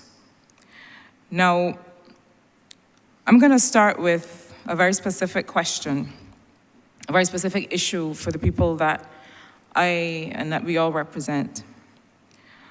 I imagine that in many ways, your brief, the brief of this ministry, must be driven by the needs of the people that we serve in Barbados, so that it is not about some lofty international agenda, but it is about what do Barbadians need. And in that regard, I have a very particular concern. I look through your estimates and I see that there are overseas missions, funded overseas missions in Venezuela, a funded overseas mission in United Arab Emirates. And in your opening, Minister, you talked about increased and enhanced partnership with Saudi Arabia. Now, as you may be aware, and I definitely know that the Minister of State in the ministry is very aware, the Hajj pilgrimage to Saudi Arabia is one of the 5 pillars of Islam. Every adult Muslim must undertake this pilgrimage to Mecca at least once in his or her adult life. And I frame the importance of that to let you understand that perhaps if you were talking about Christianity or another faith, you might say that you are really talking about the matter of a man or a woman's salvation.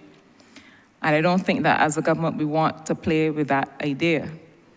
So Barbadian Muslims being able to make the journey to Saudi Arabia at least once in their adult life is one of the things they must do as a practicing Muslim. Now, there's been an issue with the availability of visas to Barbadian Muslims to be able to make this pilgrimage.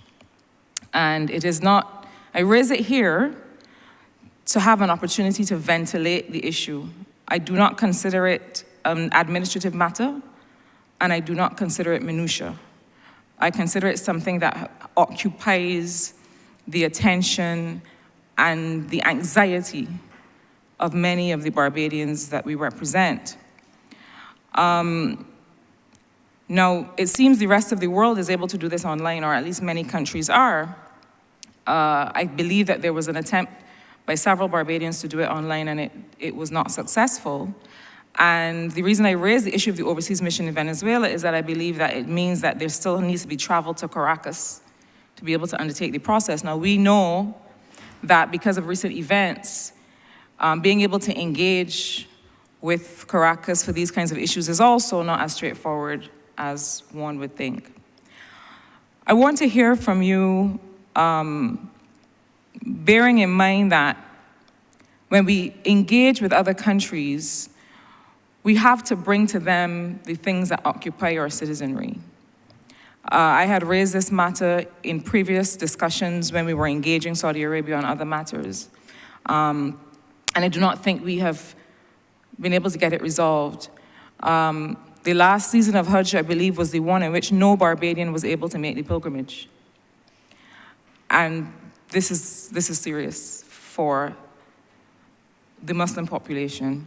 So I wanted to ask you more broadly, what do we foresee as the cooperation with Saudi Arabia, and whether there is space to ensure that this accommodation, where we have direct access to those visas, is a part of that relationship?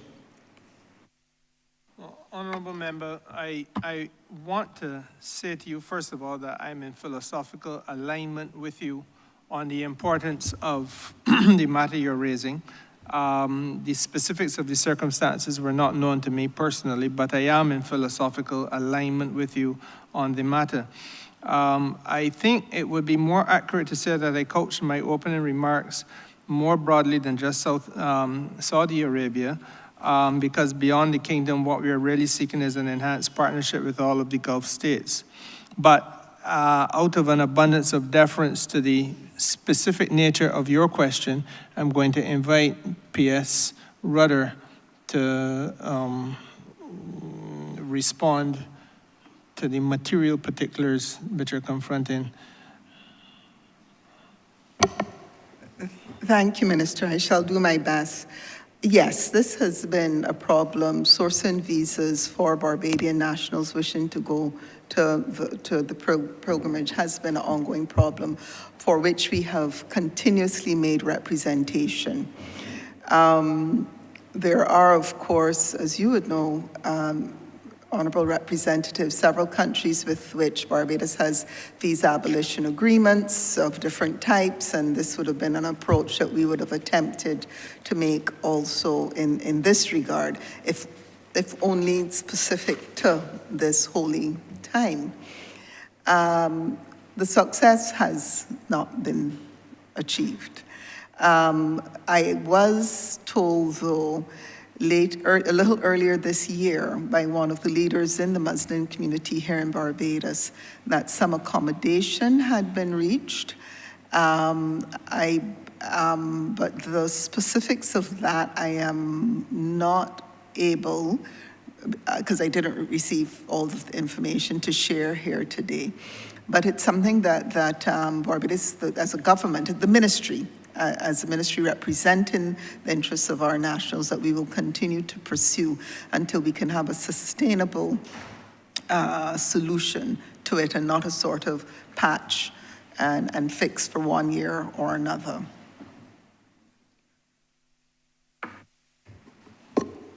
I would only want to add, Minister, because I recognize that you've obviously pointed to a deficiency, and I want to thank you for doing that. A few days ago, it was drawn to my attention by two ladies who were going on a cruise in Africa. They were flying to Africa to do a cruise, and they were going to stop. It's a 3-week cruise, stopping at about 17 different ports in Africa. And they were making the point to me that even though we have gone through this exercise of waiving the visa requirements, that the reciprocal waiver has not in all circumstances been done, which in turn makes it difficult for them, because in 1 or 2 stops they will not be able to get off of the ship because that has not been fixed. So it throws light, as your question has done, on some of the deficiencies. And I would simply say this: we are obviously going through a transformative period. This type of approach to these countries has not been done in the past, and there will be areas where the ball has been fumbled. I want to face it frankly and pledge that we will do our best to fix it, because I do understand the point you're making. It is a very material concern. Thank you very much, Minister. If I may try and point in a particular direction on that matter, I think that one is likely to have some success with the online portal.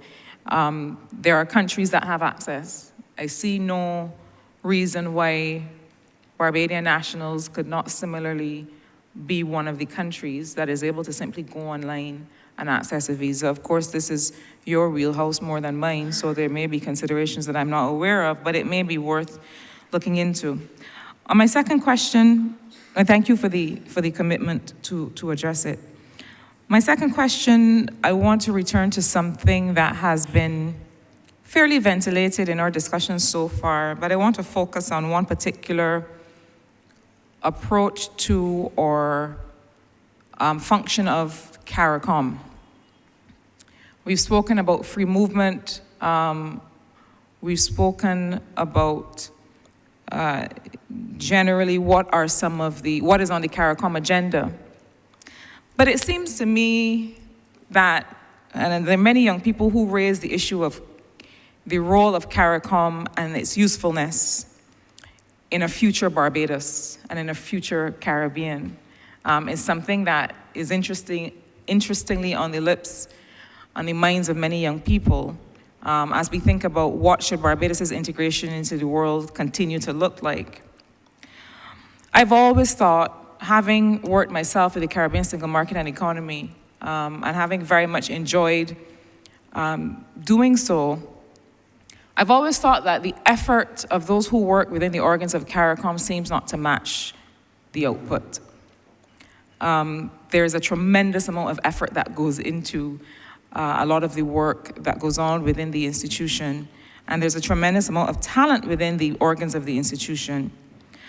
But I feel as if when I compare, for example, the Organization of Eastern Caribbean States and how real that cooperation is for the experience of citizens every day, that perhaps CARICOM does have a ways to go. And I wanted to ask you in particular about the role of functional cooperation. That thing that we do where we work together for a common outcome or common operations in 1 or 2 or 3 areas. And I've long thought that CARICOM needs to choose what those are. And if we have 4 or 5 countries who are willing to come together and make that functional cooperation happen, then we should do that. We've had lots of conversations, Minister, throughout these estimates, and we'll continue to have, about the question of laboratories for sanitary and phytosanitary analysis and so on, about the issue of data data analytics, and cybersecurity. The issue of health and medical diagnostics and the extent to which we don't have a population size that would call for us to have all of these different types of equipment, because in a population our size, the cost benefit of having maybe 10 people in the population or 100 people in the population using this equipment would not bring us economies of scale. We have talked throughout these estimates about the issue of pharmaceutical procurement as well, and the fact that the Eastern Caribbean has managed to perfect something that perhaps the wider CARICOM has not properly turned its attention to. Certainly on the issue of data, I used to be a part of a group called the Living Standard Measurement Committee for the Eastern Caribbean. And what was that? It was a group of us, statisticians, economists, and others, who got together and said, listen, we don't have the wherewithal to be continuously doing poverty studies that cost $200,000 a pop. Let's come together and decide that we are going to have this kind of standard schedule of surveys that we do throughout the Eastern Caribbean that allows us to know some of the particulars of how people are living and share that information and be able to compare that information across countries. Functional cooperation for me is where CARICOM can distinguish itself and be of use to citizens of this region by coming together to look at procuring pharmaceuticals, medical diagnostics, data, cybersecurity, and so on. What is the agenda? What are the targets for making functional cooperation real in CARICOM, and how do we expect that that will benefit Barbadians?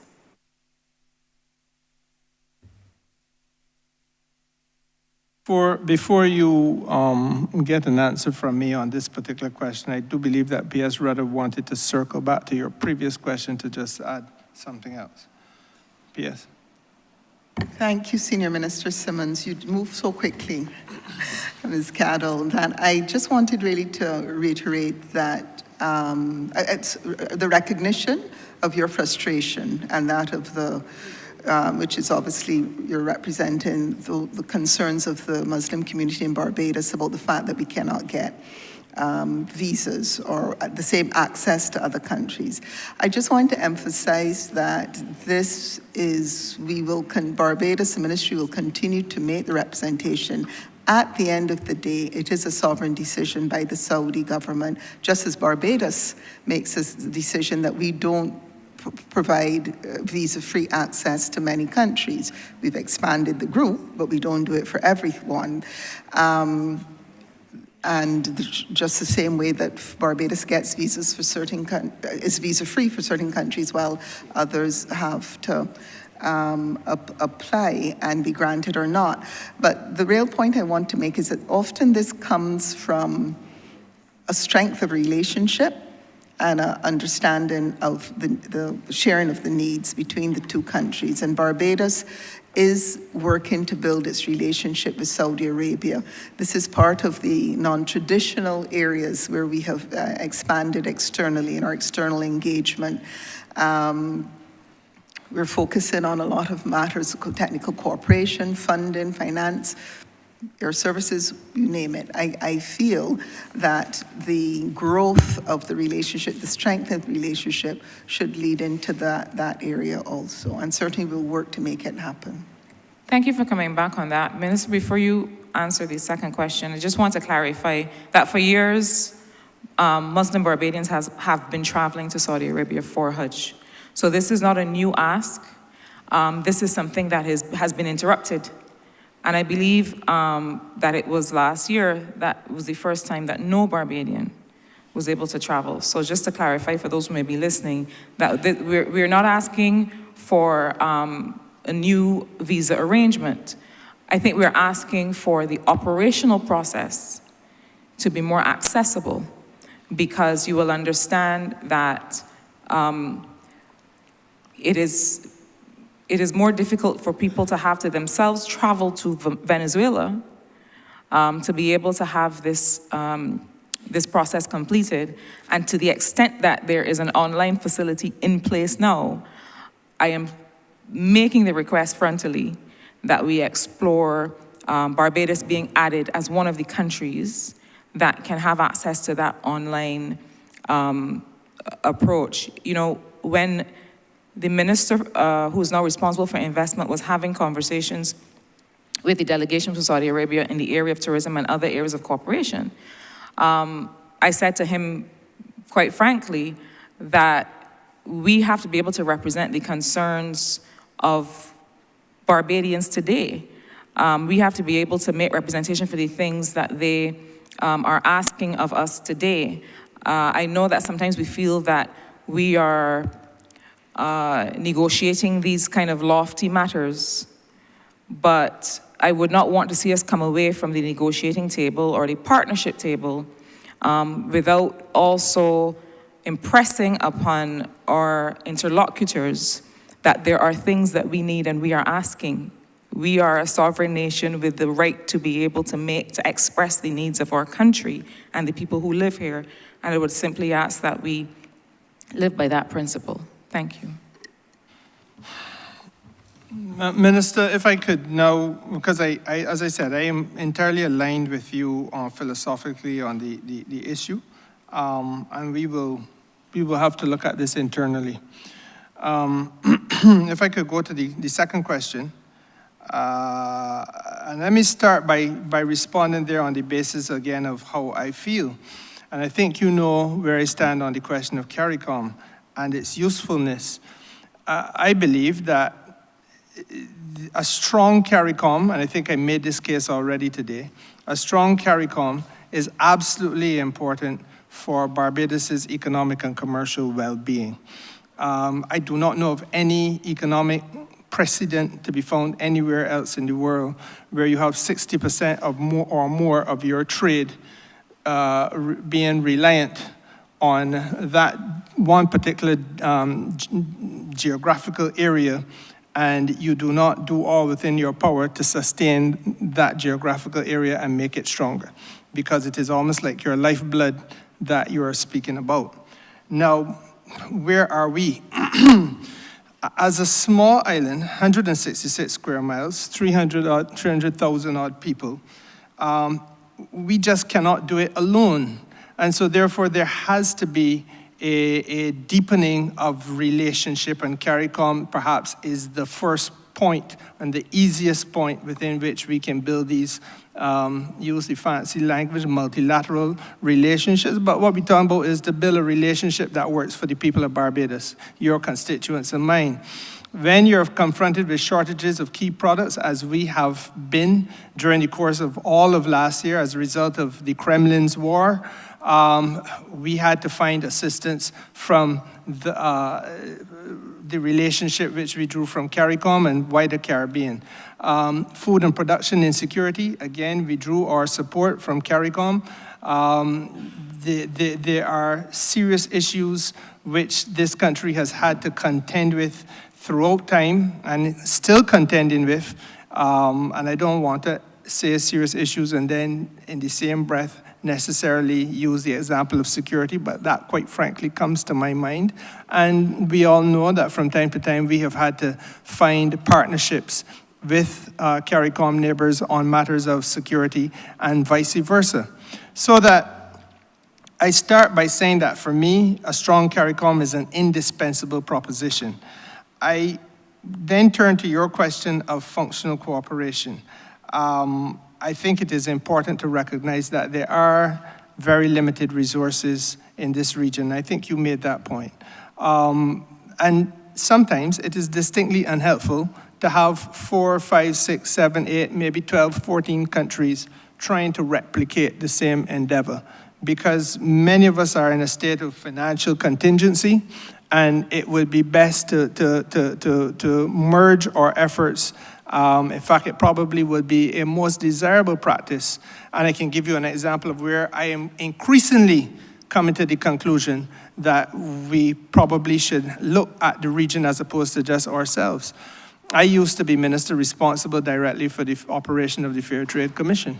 The Fair Trade Commission is now confronted with unprecedented levels of responsibility for an emerging energy sector, which, though we know it had to happen, clearly the level, and you are familiar with this, the level of demand placed now to create a new regulatory framework for wind energy, for photovoltaic energy. Even as we do this and try to build out this regulatory framework, all the other business of the Fair Trade Commission has to be done, and the expertise required to deal with these intensely complicated and specialist areas is not easily forthcoming. So that to say that Barbados has one and then expect St. Lucia to have one and Dominica to have one, et cetera, may not be the best thing for the region. The other point is that, quite frankly, you do not get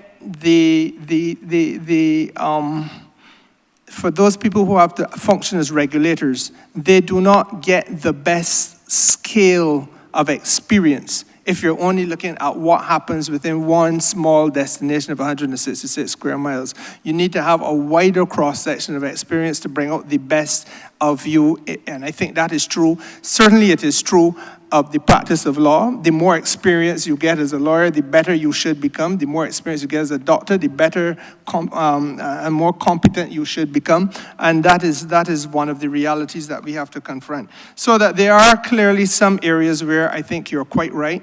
There should be an approach where the collective is dealing with any one particular task, and it may be satisfactory also for financial reasons, which are very obvious, because if we pool together to achieve whatever that task is, and whatever discipline it might be, then probably we are going to put less strain on all of our budgets, which, as I started by saying, are substantially strained already.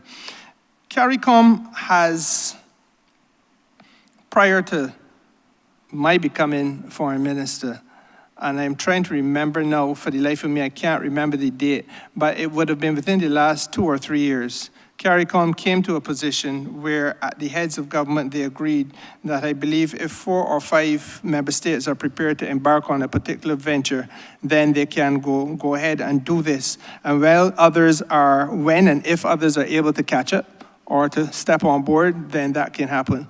Now, there were some built-in, that was an important point, because there are some built-in impediments in our system, and we bring this on ourselves. I am going to speak guardedly here now, because I'm speaking about what heads of government have done and are doing, and I do not wish to be interpreted as flying in the face of the heads. But the truth of the matter is, I think we can all agree that it is easier and I use your example of the Organization of Eastern Caribbean States, it is easier for them to move as one because structurally they are perhaps more alike and more automatically aligned than CARICOM is as a broader collective. In CARICOM, we have the issues of the lesser developed countries, so-called, and the more developed countries, and how you strike a balance between the pace at which the lesser developed can move and the pace at which the more developed can move, et cetera, et cetera. So that I throw that out there as perhaps an example of why it is that those things that you correctly point to are taking place. I also feel that inherently in the structure of CARICOM, there has been a practice where all must agree for anything to happen. And now that we've started to break away from that, it will allow for greater impetus in progressing towards new ideas and new initiatives. And I do think it has been an impediment to our progress because we have traditionally had to say we wait on all 14 to come to the table before we can go forward. There's a lot of discussion that can turn on this particular matter. And again, because it is really not within my domain, quite frankly, not even within Barbados's domain alone, but it has to be at the level of the heads and a plurality of the heads for us to be able to speak to changes with respect to how we treat the functional cooperation. I would want to invite Senior Foreign Service Officer Sandra Gittins to share her thoughts on this, because she has, as you are aware, been deeply involved in the CARICOM process and would be very au fait with some of the challenges which have been raised on this matter before. Thank you, Senior Minister. Just to say that the heads have agreed, and you correctly stated that they took the decision that where 4 or 5 CARICOM member states are ready to move forward, they signed what is called the Enhanced Cooperation Protocol to do so. There are several areas in which the heads are seeking to address. And Prime Minister Motley, as the lead head for the CARICOM Single Market and the Economy, recently wrote to her colleagues to point out some of the areas of action that are priority areas that are outstanding. And these areas all help in terms of functional cooperation. There is the agricultural, sanitary, and photosanitary matters. There's the authorization of the multilateral air services agreement. We all know that there's an issue of transportation within the region. There's the protocol on contingent rights that also needs to be operationalized. With respect to the free movement of persons, there must be the need for member states to agree to the categories and to put that into their internal institutional practices. There is the mutual recognition of companies. We spoke earlier about the common external tariff when we spoke about the issues of trade. So it's completing the common external tariff review. There's also the updating and the further developing of the CARICOM Single Market Application Process System and the online company registry labor market information system. So these are steps in which the heads are taking to ensure harmonization and cooperation among the member states. I also want to mention that later this month, I think it's between the 21st and the 24th of March, we are actually going to have here in Barbados a symposium with the CARICOM regional institutions. One of the mandate of the heads is the need to review the CARICOM institutions and see how are they fit for purpose at this moment in terms of advancing the regional integration project. So the ministry is currently working to organize and to set up that symposium with a consultant, and we also will be calling upon ministries to participate in that. There's also a whole review of the governance system of CARICOM. How best are we meeting the needs of the region, of our citizens within, and to look at what the structures are in terms of the decision-making practices and policies. We know that we leave at the end of a meeting. How are we implementing what were the outcomes of the decisions taken by the heads of government? So, Minister, you are, Member of Parliament, you are correct. The area of functional cooperation is important. During the COVID period, we saw how important that was, where we were able as a region to deal with the matters that came to fore, and without having the CARFA, which is a CARICOM institution, we would not have been able to procure some of the vaccines that we were able to do so for our citizens, and that is throughout the region. We also, I must say, we had to rely on one of our member states, St. Lucia, because of the pharmaceutical arrangements they have with Martinique, where we were able to tap into them to make and put on their schedule to ask for vaccines for Barbados. These are things that are happening which persons may not be aware of, but without the collaboration among our member states, we will not be able to do many things and to advance many things for our citizens. And I would just like to end by saying that the fact that we have 7 members within CARICOM who are able to collaborate strengthens the regional integration project, and it also makes it deepens it, and therefore we do not consider the fact that they may be able to move forward on their own or because of the status that they may be as something that is a hindrance, but rather adding to the widening and the deepening of the CARICOM project. Thank you. The only thing I would want to add, Honourable Member, is that perhaps the missing piece of this puzzle that you have quite interestingly pointed us to is the question of how we are going to treat the sovereignty. And I think that, again, CARICOM has chosen to do things in perhaps one of the most difficult ways in terms of bringing an integration effort together and to move it forward. Obviously, there's not a lot of appetite in many parts of the CARICOM community to loss of sovereignty. But the reality is that if we look at the example you gave us with the OECS,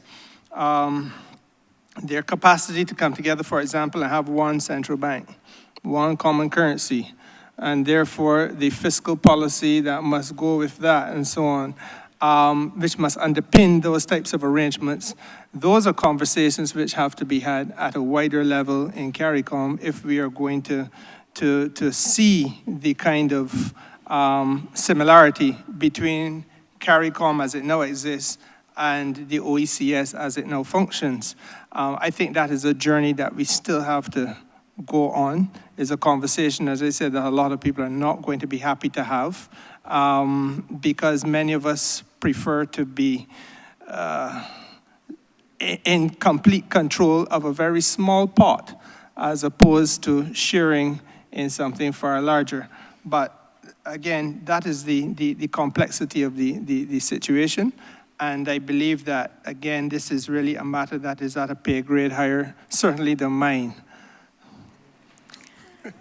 Thank you. My final question. I would just want to add, however, when it comes to emergencies, functional cooperation happens in a New York minute, whether it is a hurricane, an earthquake, very quickly, ships, goods, help, assistance, bringing children over to different countries to make sure they get an education. When there's a cry for help, they quickly understand functional cooperation and they make it work. We just got to translate it to these bigger things that really will take us forward. Thank you. There's a line of thought that suggests that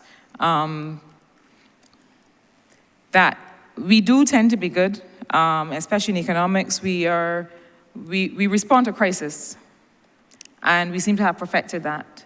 The next level now is to be able to prevent crisis by the way that we cooperate.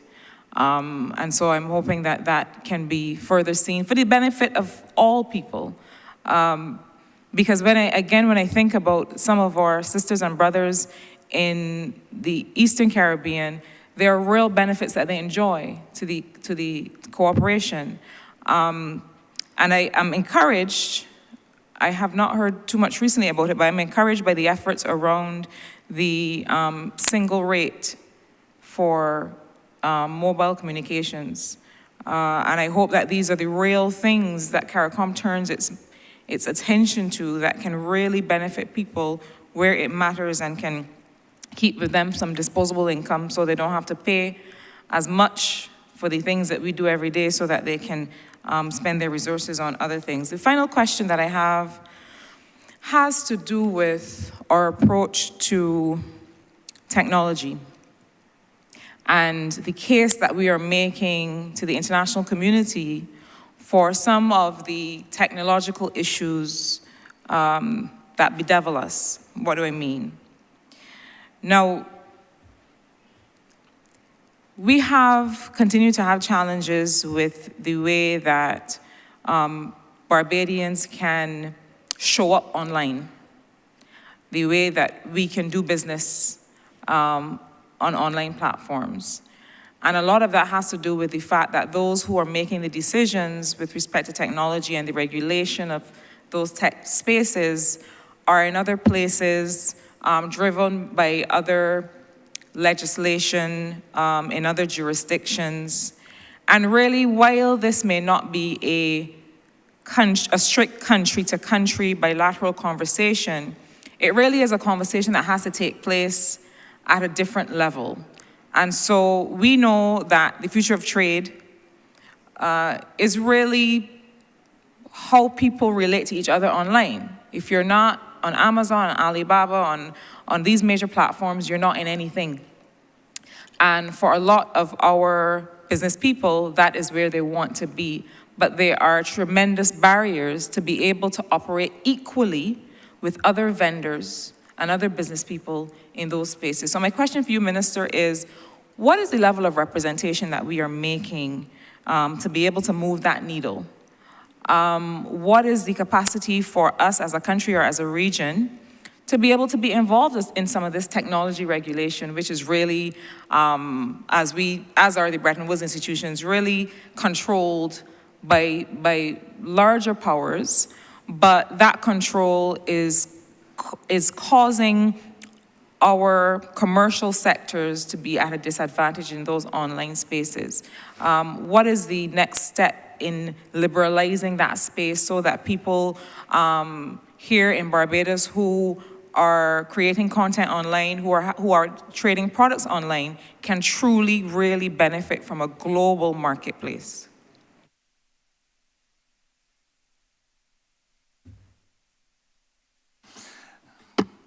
Honourable Member, much like our colleague from Christchurch West this morning, you have invited me to go into a domain that is not strictly speaking within the four corners of the business of the Ministry of Foreign Affairs and Foreign Trade.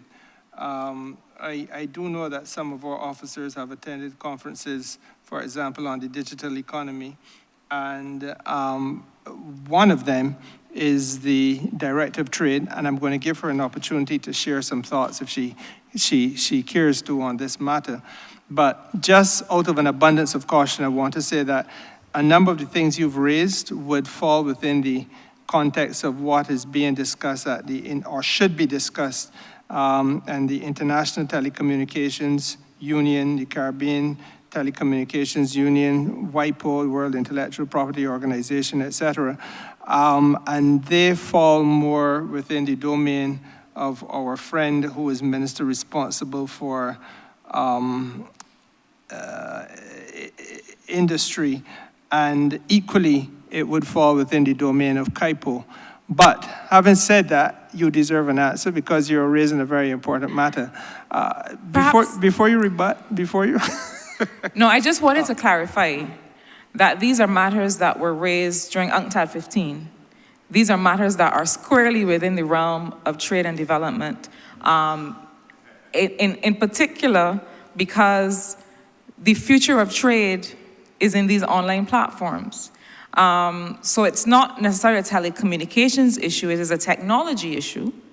And I see some of your officers may be agreeing with me. I won't tell you which ones.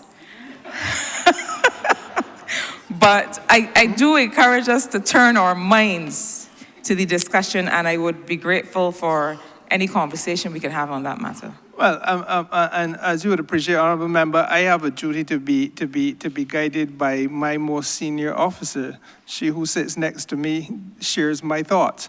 But it might be a good thing if we heard from Mr. Carlos Wharton, as well as the Director of Trade on this matter, because I accept that there are trade-related issues. I think the real issue is here how they are managed and where from, because they do not, strictly speaking, fall within the remit of that which we do. Ms. Seeley?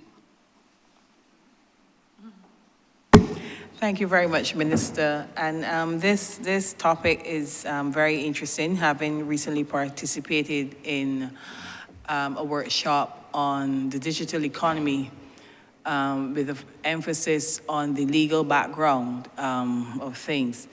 And it really opened our eyes to the situation in the country, as there are many moving parts, some of which are in place. There are some which are desired, but there is a dire need, I must say, to bring all these moving parts together as it relates to the digital economy. There are parts which fall under the ministry responsible for industry.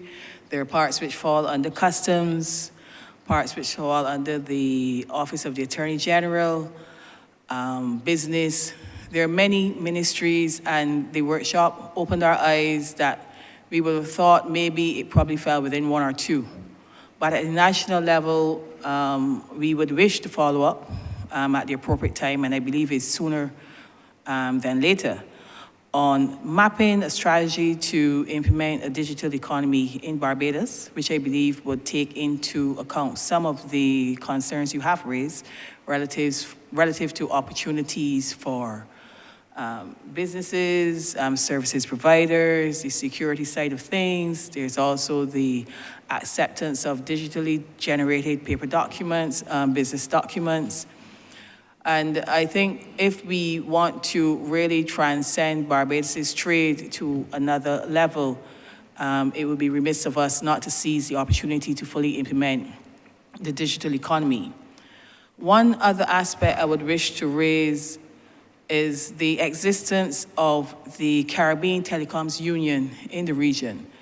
And this is a regional institution which played a central part in brokering the agreement between, I believe, the two major phone companies in the region to bring the rates down as it relates to voice and data, and the role which they can play in executing just what you have identified, articulated. They can play, not necessarily executing, but playing a meaningful supporting role in helping the region to get to where it needs to get. I know as well the heads have been looking at generating jobs, I believe, digital jobs, especially for the youth of this region. So just to say it is something which is receiving our attention at different levels. It's being prioritized by the heads, and I believe shortly be prioritized at the national level.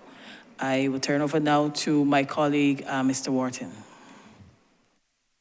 Thank you, Director. Honourable Member, Chair, the question in relation to technology transfer is a very complex one, but it definitely was a very sour bone of contention during the UNCTAD 15 negotiations, where on the one hand, you would have developing countries seeking greater access to IP-related information,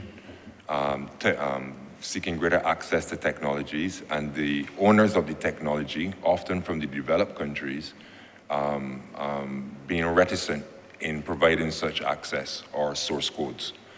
So if one were to ask me what should Barbados, or by extension CARICOM, do with respect to improving their access to technologies, yes, it is important to have a common front in international organizations like UNCTAD that is responsible for looking at trade and technology transfer. But I would also internally conduct some kind of audit in terms of what technologies are required for us to improve GDP, or for us to ensure that we have factories and workplaces that are fit for a 21st century business environment. You need to figure out who produces these technologies, or who can help you in some kind of innovation program to produce these type of technologies. And rather than go the multilateral route, you may have to consider going the bilateral route and using South-South cooperation initiatives and techniques to woo potential partners to either share the technology or to license the technology on some commercial basis. But that would be my suggestions, Honourable Member, with respect to transfer technology and making some movements in that space. Thanks. I would just like to add one comment to that. Something that is of concern to me has been the issue of big data. And when you look at the negotiations going on across the world, you are constantly seeing coming up in those discussions the issue of cooperation around big data, because at the end of the day, whoever controls the data and the information about what you do and what you like and how you operate online, etc., all of those things are going to give the owners or the persons with access to that data a superior advantage in terms of their positioning in the next level of economic growth.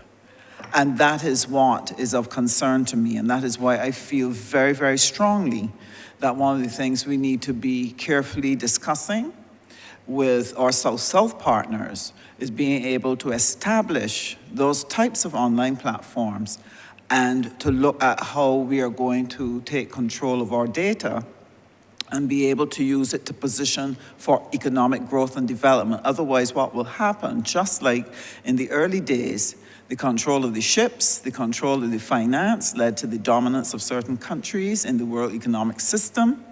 And if we are to have a fighting chance to be a part of the wealth, we are going to have to rethink how we're going to deal with data and who we engage with and how we engage. So I share your concern. Thanks, ministers and team. Chair, those are all my questions today. Thank you, Honourable Member. Honourable Member for St. Michael West. Thank you, Chair. I think it's good evening by now, Honourable Ministers and team.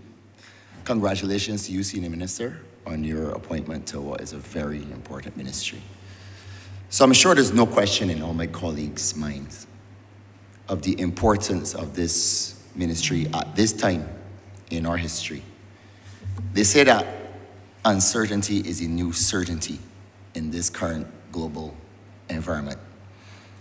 This uncertain world that we live in permeates every facet of our lives, whether it's economic uncertainty, uncertainty in peace and security, food insecurity, and obviously uncertainty in climate.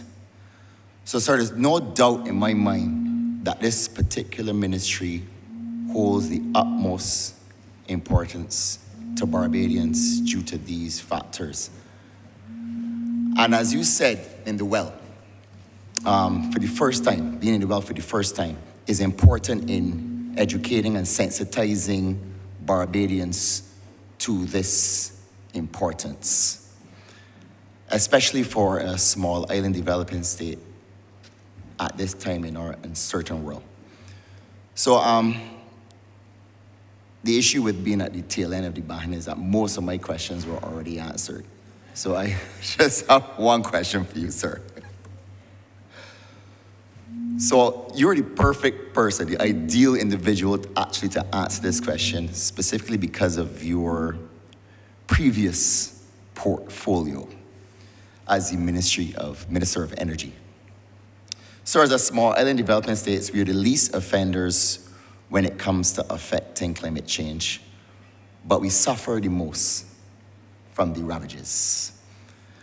And as you said earlier, through the Honourable Prime Minister's efforts, this small nation has become somewhat of a moral authority on this issue, representing really and truly all small island developing states. Quite recently, it's been brought to my attention that Barbados actually ranks in the top 5 and top 10 in terms of renewable energy penetration, project penetrations per capita in the world, which when it was said to me, it was quite an amazing thing. We have a strong history when it comes to solar panels, but now we're up there with PV, which is quite the accomplishment. So there are a few large local producers that would like to accumulate and trade in carbon credits in concert with their carbon reduction projects. We know that these credits were first developed as part of the UN framework on climate change and the Kyoto Protocol, which has since expired and has been replaced by the Paris Accord. So, sir, can you advise large local installers on the status of trading these carbon credits under this agreement? Thank you. I think that the question of trade in carbon credits probably would be answered better than I can if I were to direct you to Mr. Tyrone Brathwaite, who is perhaps the closest thing that we have to the in-house specialist on that particular matter. But before I go there, I would simply say to you that you are right. There is first of all, there's a very clear-cut achievement that this country has made with respect to investment in solar PV and the penetration of solar PV in Barbados now perhaps is the highest in the hemisphere outside of the United States of America. The need for us now to go to the next step to build the relationship between, as you quite rightly say, the trade in credits and the investment which is being made is the missing link in this, perhaps. Mr. Brathwaite at the microphone? Yeah. Okay, he is now at a microphone, and I will give him the opportunity to speak to this. Thank you, Minister. Thank you, Senior Minister. Thank you, Minister MP Gibbs. The matter of carbon trading and those kinds of issues are really technical issues, not necessarily falling under the portfolio of the Foreign Ministry. More so, those would fall to Minister Ford's, I believe, his ministry as the technical leads on the climate change portfolio. So unfortunately, I am not in a position to answer your very pertinent and very searching question. So I shall have to defer. Thank you.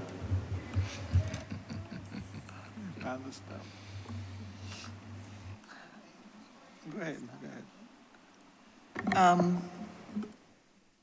Yes, Your Honourable Representative.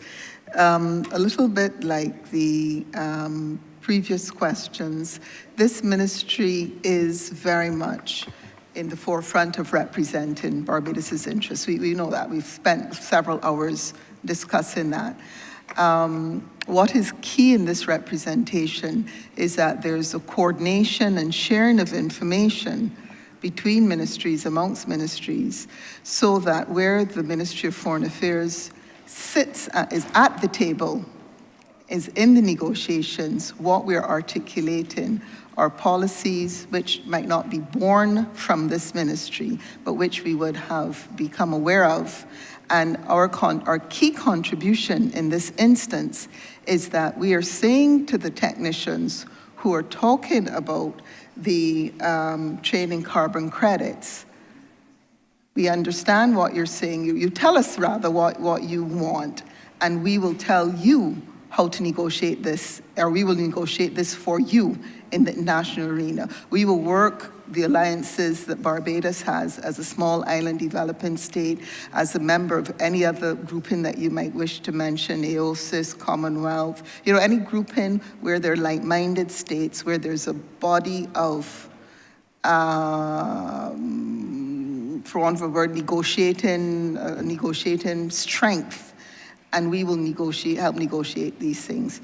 Also, it's partly, so there's that aspect that this is what we do, which is why it sounds as if we can't answer you directly, but we envelop the issues and we take it to the outside world. And then we also advocate on the interests, on these said things, and it could be here with international civil NGO organizations. For example, we all know here that Barbados has sat and talked about debt for nature swaps, and we've tried different things. There are many aspects which swirl around this. So that's where our strength is, that's where our role is, and not necessarily speaking to you about the technical details of trading carbon credits. So I hope that will satisfy you, please. Thank you. Yes, thank you. And I look forward to you adopting at some point to your agenda and working with other agencies so that we can get that, see some comfort for large installers of solar PV. Thank you.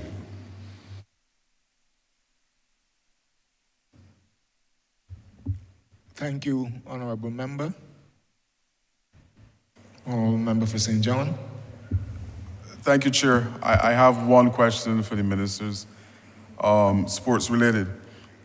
From time to time, I have been asked, and the Honourable Member for St. James South would have assisted, in sorting visas for persons who are on the national team and having some difficulties in getting those visas. Recent time, one of the national federations would have asked an officer at my ministry to assist with sorting visas for a national team that was coming, for our team that was coming from Africa.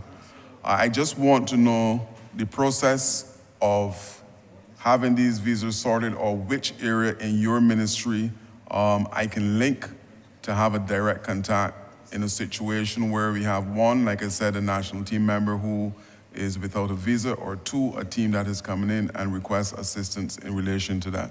Thank you. Okay. Yes, sir. In the Ministry of Foreign Affairs, there's a Consular Relations Division which processes visas, the role of which in regard to visas is primarily to process it on behalf of Barbadian government officials or representatives traveling overseas. There are indeed instances where we get requests pertaining to incoming delegations, groups of delegations, be it for a meet, what you mentioned, a sports meet. Often it's for a conference.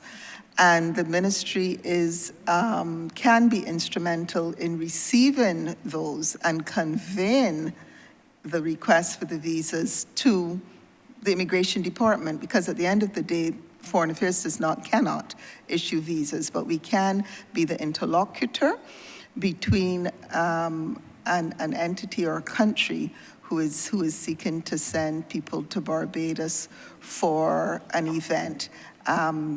And be conveyed to Ministry of Immigration. Sorry, Chair, I really am not hearing what the PS is saying. I'm not hearing you at all. All right. I'm sorry. I think I was trying to see you and still speak. I apologize. Let me just concentrate on speaking.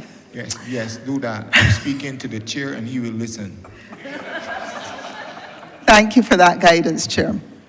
What I was trying to say is that the Ministry of, let me go to the bottom line, the Ministry of Foreign Affairs does not issue visas. But what we do serve as is as an interlocutor. We can serve as an interlocutor through the Consular Division in terms of receiving from outside entities an indication that they have, because of any sort of meeting or gathering in Barbados, there are a set of individuals who need to travel to Barbados who require visas. Part of when there's a meeting held in Barbados of whatever nature is a conversation as to whether visas will be issued on arrival or whether they have to be issued, people have to come with a visa in their passport. And Foreign Affairs can be part of that conversation with the Immigration Department, which is the department that has responsibility for the issuance of visas for entry into Barbados. Is that clearer, Chair? Yes, it is. So I just have my PS send correspondence to you requesting the clearance. Is that what you're saying? Or is there a particular department within the ministry that the correspondence should go to? I would like to suggest that, as with the norm for intra-ministerial communication, it be addressed to the permanent secretary, and it can be copied to the Consular Division. Unfortunately, we have just seen that, I can't call a name because we've just seen that colleague leave on Friday for pre-retirement leave, and we've not yet settled on the replacement. But if it's sent to the permanent secretary, I think that is the best route that I would like to suggest. Thank you. Thank you, sir.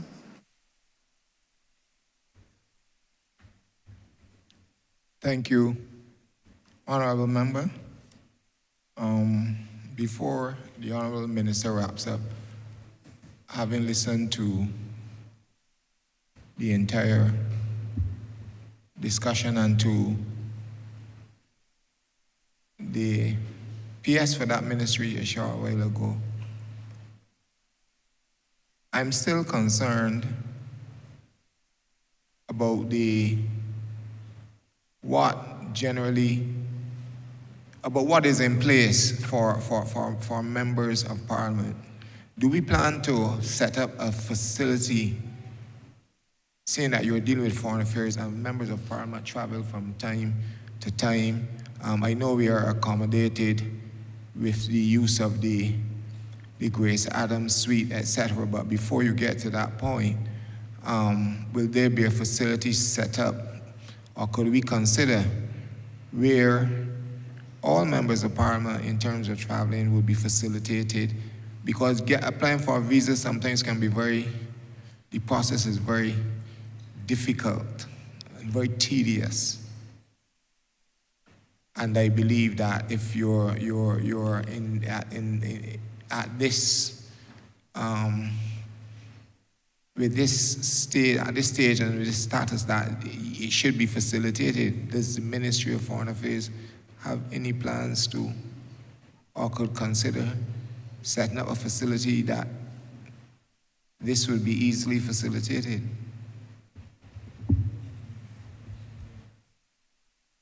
Thank you, Chair. The Ministry of Foreign Affairs is always active in assisting members, government representatives when they go on business, when they're traveling on behalf of Barbados. The international norms make it difficult for us to do so when it's a tourist-related trip. And this is often because there are different types of visas that are being requested, and the countries, and I don't really want to call a country's name here now, but they wish to have explicit written identification of what meeting someone is going to, etc. And there's that. There are those parameters within which we work in terms of assisting with the issuance of visas for entry into foreign countries on behalf of anyone. With regard to the use of the Grace Adams suite, the VIP lounge, with the Minister's agreement, I'd like to convey that question to the Chief of Protocol, Ms. Risa Lane. Good afternoon, Honourable Chairman, Honourable Members. My name is Risa Lane. I'm the Acting Chief of Protocol, Ministry of Foreign Affairs and Foreign Trade.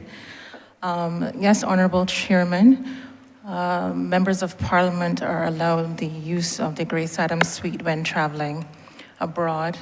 I believe some of you already submit requests for use of the suite. What we urge persons to do is to submit the request at least 48 hours in advance of the proposed travel. That way we are able to facilitate you in the best way we can.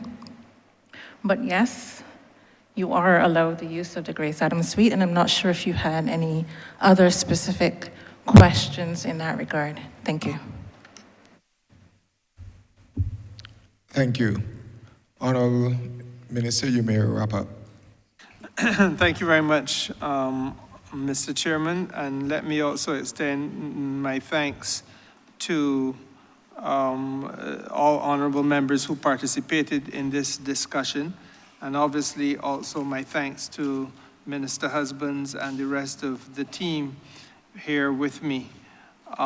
Mr. Chairman, the Ministry of Foreign Affairs and Foreign Trade absolutely relishes this first opportunity that we have had to participate in this tangible way in the debate on the estimates of revenue and expenditure for the government of Barbados. This year, we were allocated a sum of $65,608,446 in the estimates of revenue and expenditure for this financial year. And as you have heard, sir, that money has been dedicated in part to what I would wish to call a robust prosecution of Barbados's international trade objectives. We have discussed today some important issues relating to the preserving of policy space for Barbados to pursue a trade strategy in order to boost opportunities for growth. We've also been able to discuss today the importance for us to continue to negotiate agreements which enhance Barbados's trade and development opportunities. We've touched on the question, I think the vital question of South-South engagement and the need to locate investment and trade opportunities in the South, new opportunities, and of course the fostering of relationships, Mr. Chairman, which again advance our local development interests and our trade prospects. All of these things that we are talking about have taken place within a context. We just heard the Honourable Member for St. Michael West made the point that the context in which we live is one of uncertainty. The global trade environment itself has been a very volatile and unpredictable place over the last few years, born largely out of the COVID pandemic and the impact of that pandemic. But of course, all of the things which we have had to live through, the disruption that has been of a logistical nature and has led to increasing prices for key inputs and commodities, the shortages of key products, food and food production insecurity, mounting transportation costs, which are a byproduct of the Kremlin's war, and which has impacted the entire world, quite frankly. And all the while, we've been grappling with the other things which are fundamental to our existence, the question of climate change, the difficulties, sir, in correspondent banking relationships, and I could go on and on.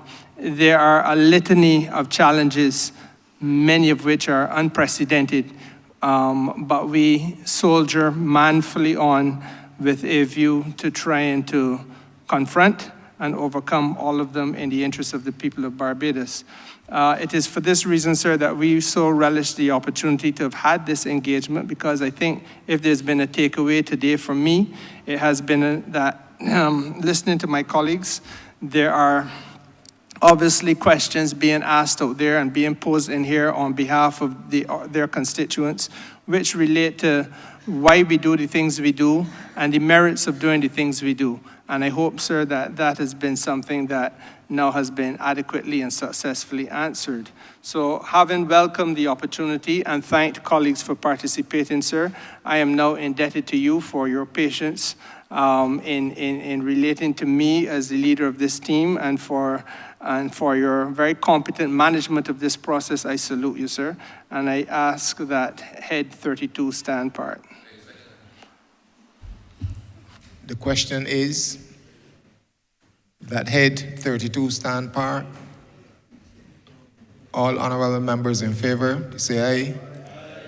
Honorable members against, say no. Methinks the ayes have it.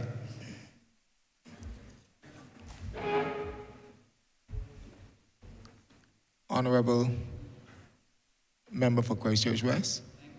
Thank you very much, Mr. Chairman. I now beg to move that you report progress to His Honor the Speaker, and beg to permission to sit again. The question is that I do now report progress to His Honor the Speaker and ask for leave to sit again. All honorable members in favor, say aye. Honorable members against, say no. Methinks the ayes have it.